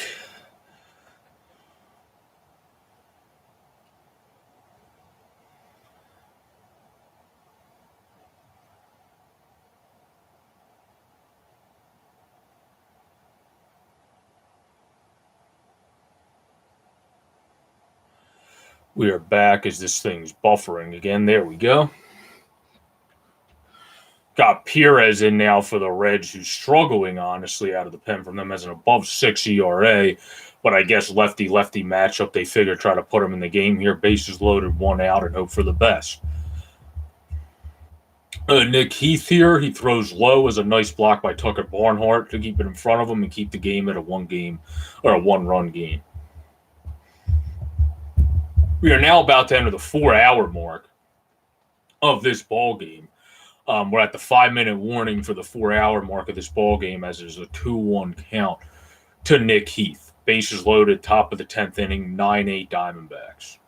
Nick Heath cues one, fast runner. They do get the play at the plate, though, as unfortunately that was not what you wanted if you're Nick Heath. He hit a ground ball that was able to get stopped by the infielder, Eugenio Suarez. Made a nice throw to the plate by him to keep this as a 1-run game. That is a nice play by Suarez, but unfortunately just not good enough by Nick Heath. You got to be able to hit it out of the infield there. Or even with the speed he has, maybe he wouldn't have been a bad guy to go for the suicide, the squeeze there and bunt with him. But it is what it is. It's an afterthought now. Now you got David Peralta going up against the lefty, who's on a smoke show today that brings his average up to 248, 2 homers, 13 RBIs. He has 4 hits. So this is definitely the day for Peralta. Will he be able to do it again against a lefty in a lefty-lefty matchup? As Barnhart again with a beautiful block on a curveball by Perez. He's got to be careful with that. You can't let that get past your catcher there. One of the best in baseball blocking them, but got to be careful with that pitch because it's a 9-8 ball game, bases loaded. You don't want to give them any more runs.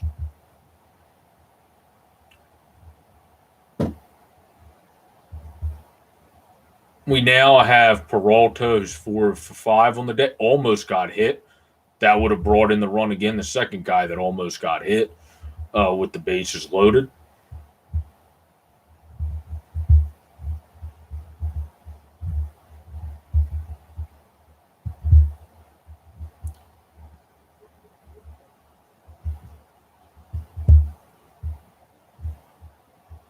Got a 2-0 count to Peralta here with Perez pitching at the plate. Danger of walking him if he doesn't throw. Oh, Peralta ropes one in, and Senzel's not able to get it. It gets all the way past him. That is bad trouble for the Cincinnati Reds. That is going to score everybody. Nick Senzel tried to make the effort to go for it, coming in on the catch. Probably a bad decision by him. You saw his reaction after it got past him. And it got past Senzel, the center fielder, to bring them all in and clear the bases on what could be scored as a triple, since I don't think it hit his glove at all. A bases-clearing RBI triple to David Peralta, because Senzel came in on that one. But no, it never did. He never gloved it. It just got past him. That could easily, definitely, if you want to score that, a RBI triple. But either way, that got in lots of runs. Peralta stays hot and has 5 hits on the day. So whoever has him on your fantasy team, you're definitely feeling good about yourself. And now Carson Kelly ropes one, and that one is gone. That is just putting some kind of extra sauce, I guess, on the Cincinnati Reds. They already had that bad play last play where Senzel messed up on to make it 12-8. Now it's 14-8 on a home run by Carson Kelly. So obviously it looks like the Diamondbacks, I'm going to be wrong, and the Diamondbacks are going to win this game, not the Cincinnati Reds, but that wouldn't be the first time I've been wrong on a lot of predictions when it comes to Z Expressions 2K19, what I said earlier. But Lucas Sims, he struggled as much as he did good in his first inning. Then Perez, this kid just hasn't figured it out in general yet and still has continued to struggle in this game. Where now the Reds are just trying to get out of this inning and try to mount a comeback. I mean, it's 6 runs at this point, but it's going to be tough. They're just trying to get out of this inning and I think get to their next game at this point. But the pitch now does finally, on a missed pitch by Perez. Barnhart wasn't able to block that fastball on a 3-0 count. Does get past him. Yeah, Carson Kelly this year, he's coming into his own. Part of the Goldschmidt trade was behind Yachty, so obviously you knew he wasn't going to start for a while in St. Louis, but he is coming into his own. Perez with the 3-0 count to Escobar, automatic take as expected, 95 miles per hour strike outside.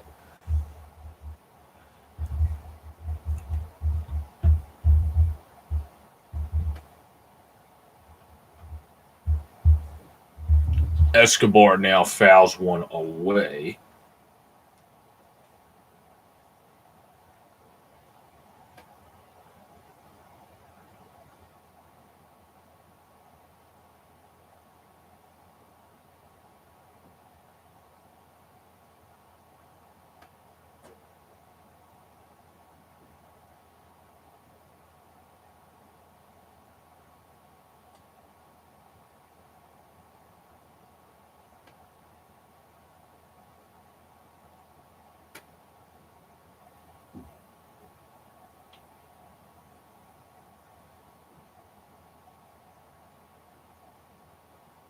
And the pitch into Escobar here is foul back again as he seems to be limping, taking some weird swings from the right side to foul back the pitches here.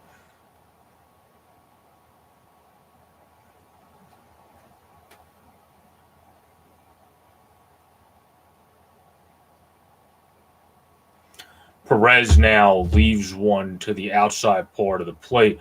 Winker can't see it as it goes off of the wall, as that one just kept carrying for Escobar there from the right side as it's able to go off of the wall. Winker couldn't see it anyway, but I don't think he would have caught it in the first place. As Eduardo Escobar is able to get to second with a double as it's 14-8 already in a 6-run inning for the D-back.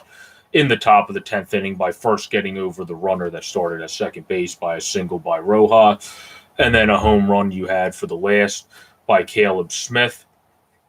And then prior to Caleb Smith's home run, we have, of course, had in this game David Peralta, which they did score a triple, seeing now being able to score all the runners and clearing the bases loaded. So big inning for the D-backs as Cabrera comes up for his second at bat, and Perez misses low at 96.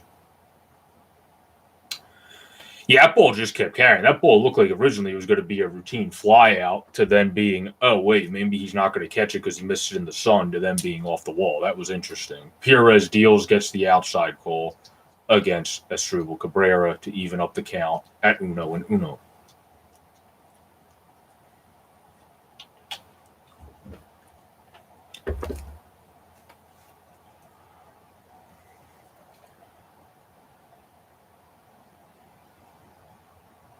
So it looks like in this game we're not going to see Joey Votto unless if a miracle comes from them. We're not going to see Votto be able to get his 300th home run when it comes to this game. But we did get to see a very exciting game with the floodgates opened after the 6th inning. The Diamondbacks had a top of the 10th like no other, scoring 6 runs here. Don't agree with necessarily the rule, but they did have a top of the 10th like no other. And get it done as Perez, who just has to learn how to throw strikes, misses again and just looks completely lost out there.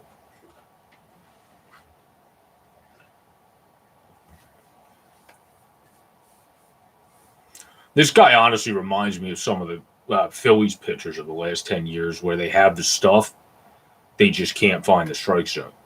Where that's basically been 90% of Phillies relievers for the last 10 years. This is kind of what this Perez guy reminds me about as he deals here. That's another good slider, so he shows the stuff, just can't locate it consistently. 2-2 count to Cabrera here.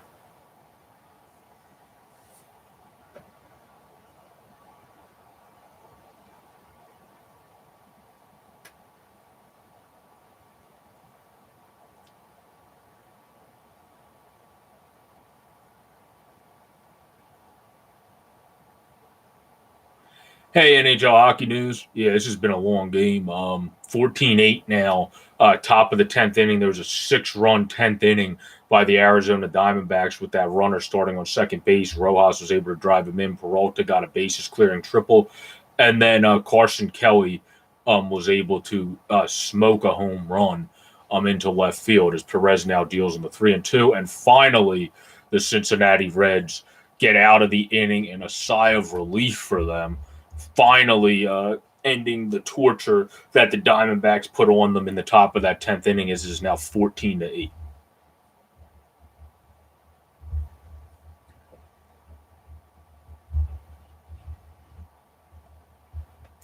And now we're going to see who the Diamondbacks, being in extra innings, decide to turn to here when it comes to closing out the game, unless if they decide to, since Caleb Smith is a former starter, just let him ride it here, since he's had a good 1 1/3 inning thus far with two punchies, and one baseball. So we'll see if they just let Caleb Smith kind of ride it out here, or what they decide to do.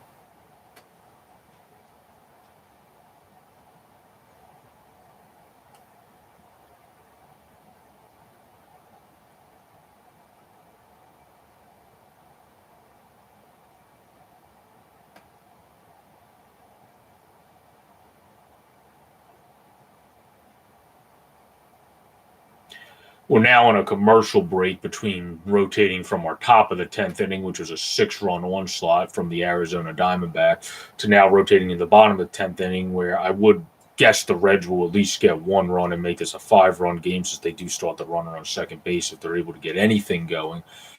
But as long as the Diamondbacks are able to pitch fairly well, this should be a game that they're able to close out. And if they don't, then it's their own fault and own doing, because they gave themselves a great lead here. You got Jonathan India, the rookie, who has a home run earlier, first of his career. We got to see that for the first stream from my channel. It was great to see him, the first-round pick from 18, go oppo boppo and stay with the pitch there.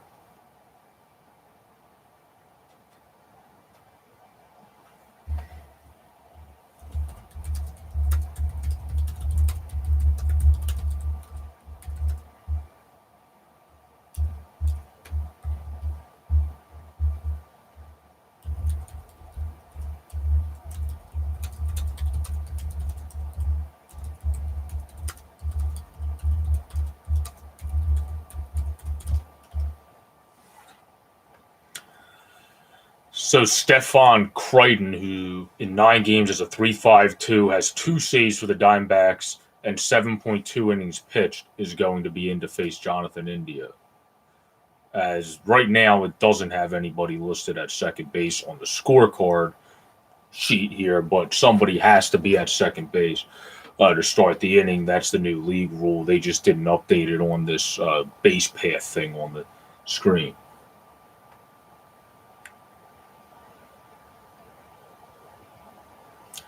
India pops one up on an 88-mile-per-hour pitch. Will stay in the field. Matheson, nice catch over the railing. Nice catch by Wyatt Matheson to stay with it after moving back to first base from third base over the railing there to get the first out at the bottom of the 10th inning. As the cameraman, you can see the one cameraman retreating underneath the 110.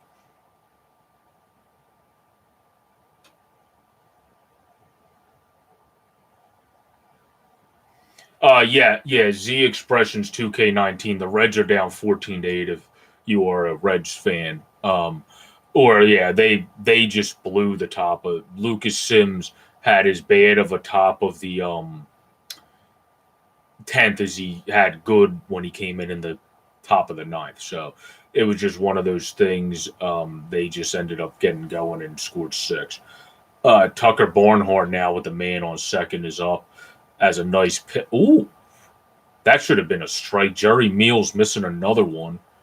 1-1 count.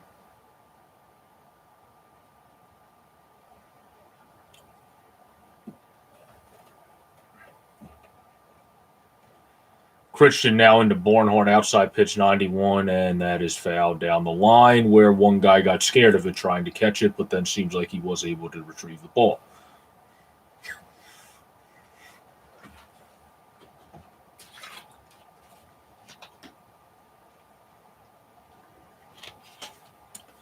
Now 1-2 count. Stefan Christian to Tucker Barnhart, who's 0 for 3 on the day. Deals to Barnhart and does not get him to go at the breaking ball low and in the dirt.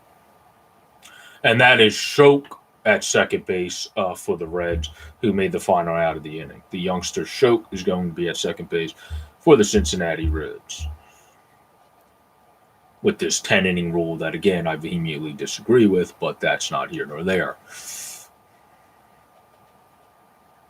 Crichton now deals into Barnhart 2-2 count, gets him to roll it over, but it's foul to Matheson at first.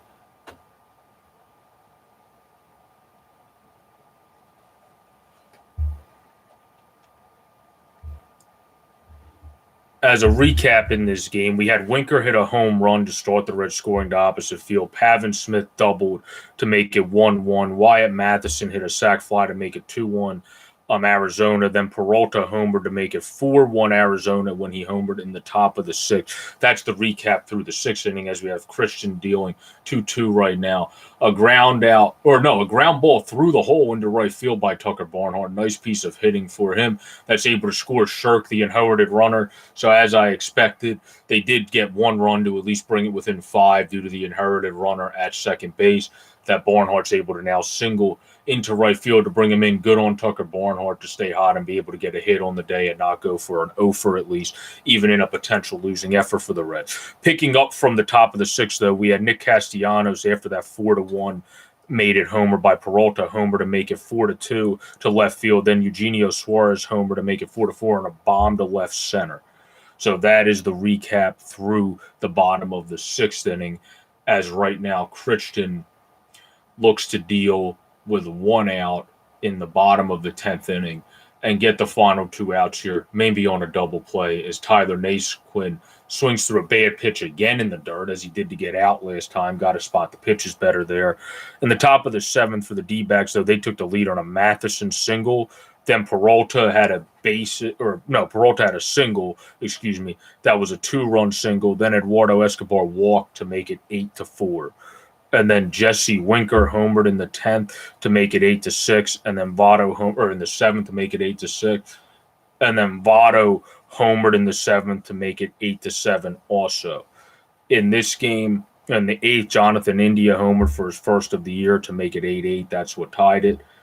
And then the floodgates opened when it comes to the top of the 10th inning, when it comes to this D-backs. Rojas singled on a ground ball that scored to Naquin, where Cabrera scored. Then Peralta cleared the bases. That's when he cleared the bases on the triple with the bases loaded. And then Kelly homered, and then in this inning, Barnhart was able to get a hit.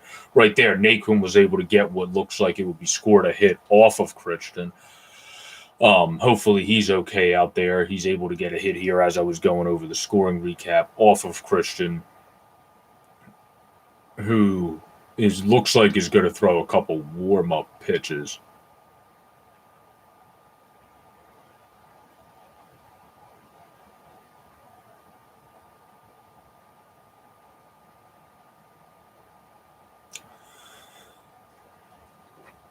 Yeah, it did look like it jammed his finger. They're trying to see.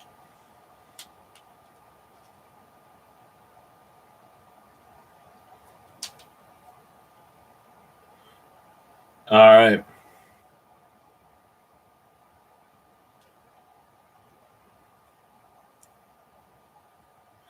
Yeah, when a guy leaves with injury, for people that don't know, that means the team of the injured player will have as much time as needed to be able to get him ready, rightfully so he doesn't come into an injury-prone situation not being ready due to a teammate getting injured. But now we actually have a good amount of opportunity. We hope Crichton's able to come back and be okay from that, to go over recapping the score, since after this game, with having another show that I'm doing tonight, right after this shortly, with how long this game's going, I'm going to have to hop right off. So the scoring recap for you guys was Winker opposite field home run in the first to make it 1-0. Pavin Smith doubled to make it 1-1 in the top of the third to tie it up for the D-backs. Then Wyatt Matheson was out on a sac fly that made it 2-1.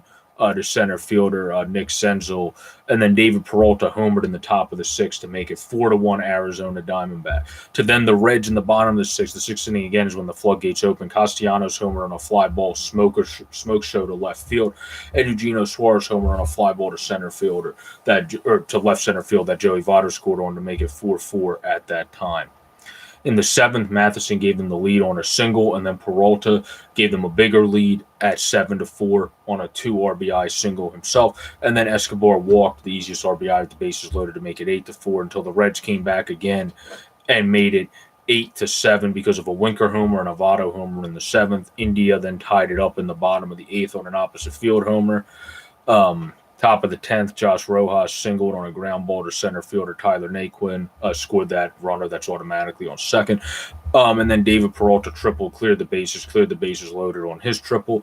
And then Carson Kelly homered on a fly ball to left field to score Peralta. And then, as expected, the runner that becomes an unearned runner is automatically on second base in extra innings, was able to score when Barnhart singled, where it looked like Crichton was pitching solid, might have been able to get out of that inning.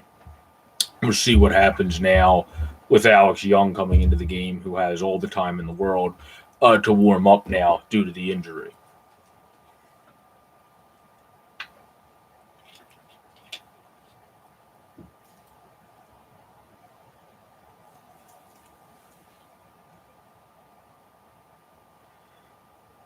But yeah, I agree with that, Joey. Yeah, it was sad to see somebody leave a game like that when they get hit. You now got 0-3, 4.50 ERA. 6 innings pitched, 5 walks, 6 strikeouts. Not the ratio you want there from Young. Otherwise, those other numbers would be down much lower if he could control his stuff a little bit better with the good curve he has. But we'll see if he can come into this game and, most importantly, just close it out today. The rest of the numbers don't matter, really. And what matters is what you do in the present and what you do in the current moment. And let's see what Alex Young's able to do here in this bottom of the 10th inning, as the Diamondbacks are up 14-9 after the injury timeout due to Steven Crichton getting injured on a comebacker. That we're still waiting for Alex Young to say he's A-OK after his warm-up pitches, where it looks like Stevenson is waiting on deck to pinch hit for the Cincinnati Reds. And Tyler Stevenson is 385 with 1 homer, 5 RBIs, and a 987 OPS. Coming into this at-bat whenever he does face Alex Young here, who's still warming up on the mound.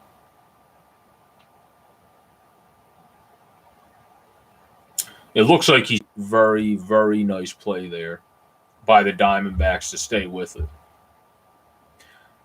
Cabrera was not able to get it, so it ends up going into shortstop. They're able to then throw it back in and get the out there. Very nicely done by the Diamondbacks.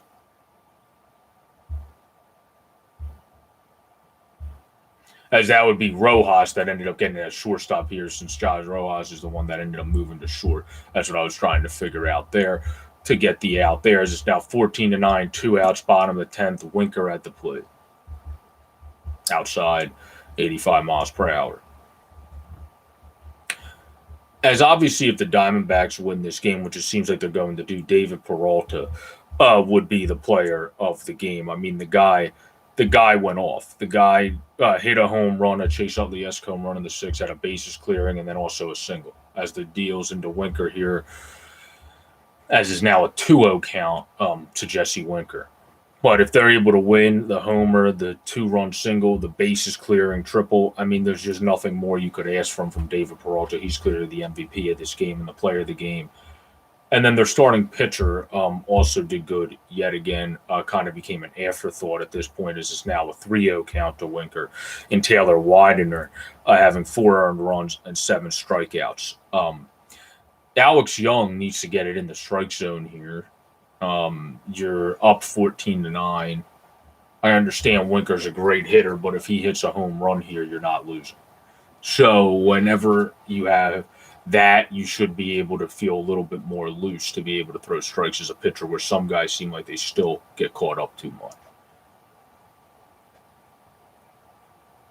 Because you figure if he hits a bomb here, it's 14-12. You're still up by 2. So you should be trying to throw strikes and not nibble, and no matter if it's one of the league's best hitters or not. But Alex Young deals in here, 3-1 count, bottom of the 10th inning, 1st and 2nd. As he walks Jesse Winker, as let's just say the bullpen pitching in this game has definitely left a lot to be desired if you're a fan of either of these two teams. It's been pretty piss poor. From most guys out of there, except for a select few on both teams. Definitely not a game for the bullpens. And again, here, even if he hits a grand slam, you're up by more than a grand slam would field. If you end up walking in the run, that's something you can't do. You need to be able to throw strikes here when you're up by a lead that even a grand slam, you're protected by a grand slam.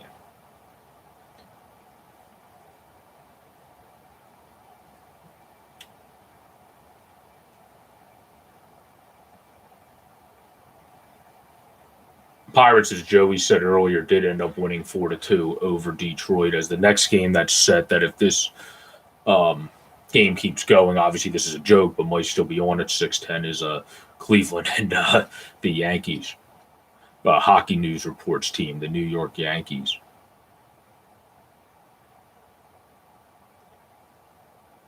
As Castellanos swings and misses on the changeup, that's a good one there.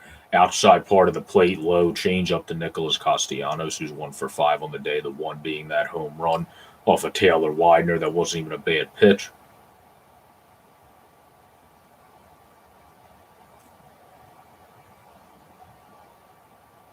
Changeup again, outside 85 miles per hour. Seems like he's coming better to the righty in Castellanos, who feats lefties in a lefty-on-lefty matchup to Winker, which is interesting, but whatever works. Two good outside changeups. Now you just need that key pivotal put-away pitch to get Castellanos and end this game here for the Diamondbacks. As Castellanos on the 0-2 flies one, and it's a base hit. That is going to score two people in Naquin and Stevenson, as Alex Young is just not getting the job done here, as it is now 14-11. Again, that was a pretty good piece of hitting, though, as Castellanos stayed with it. I must give it to him, hitting the ball really well. That wasn't really too bad of a pitch. He went down and goffed that one. But I feel like if you just keep going to the well, throwing all off speed, you're going to let the guy be able to time it, and that's exactly what Castellanos did there to get it into the outfield. Johan Drezit, what's up? Hey, I think you're new to the stream. Thanks for joining. If you like what you're hearing, please subscribe. Trying to get the subscriber numbers up. The Reds might be screwed, but I mean, they are coming back pretty good, more than I thought. This is not a game to be desired for bullpens, that's for sure. If you are a Reds fan, your bullpen and/or the Diamondbacks bullpen, but definitely appreciate you joining, and please subscribe if you have not. Definitely appreciate your support. Alex Young has another lefty to be able to go to here to at least benefit him. But it is Joey Votto, who's a future Hall of Famer, so we'll see if he's able to get it going there. He's able to throw an inside changeup. Kind of got the call, but it was on the corner. It hit it. 0-2 count here to Votto. And maybe it didn't. It looked like it might have skimmed the inside corner, but either way, that's a 50-50. Jerry Meals has definitely had calls that were worse than that today. 6 runs by the Diamondbacks in the top 10th. 3 runs by the Reds in the home 10th. Very long ball game. We're now past the 40 hours. 4 hour 20 minutes more for the ball game. Young dealing the 0-2 pitch to Votto outside, and Jerry Meals did not give that outside one to him. That was outside. That would have been a bad call to end the game. But we do actually have an opportunity to see Votto hit 300. If he does hit 300, this game might just keep right on going, as it would then tie the ball game up at 14-14. We have Alex Young with his 13th pitch of the night coming in at a 1-2 count to Joey Votto, and that one missed by a mile.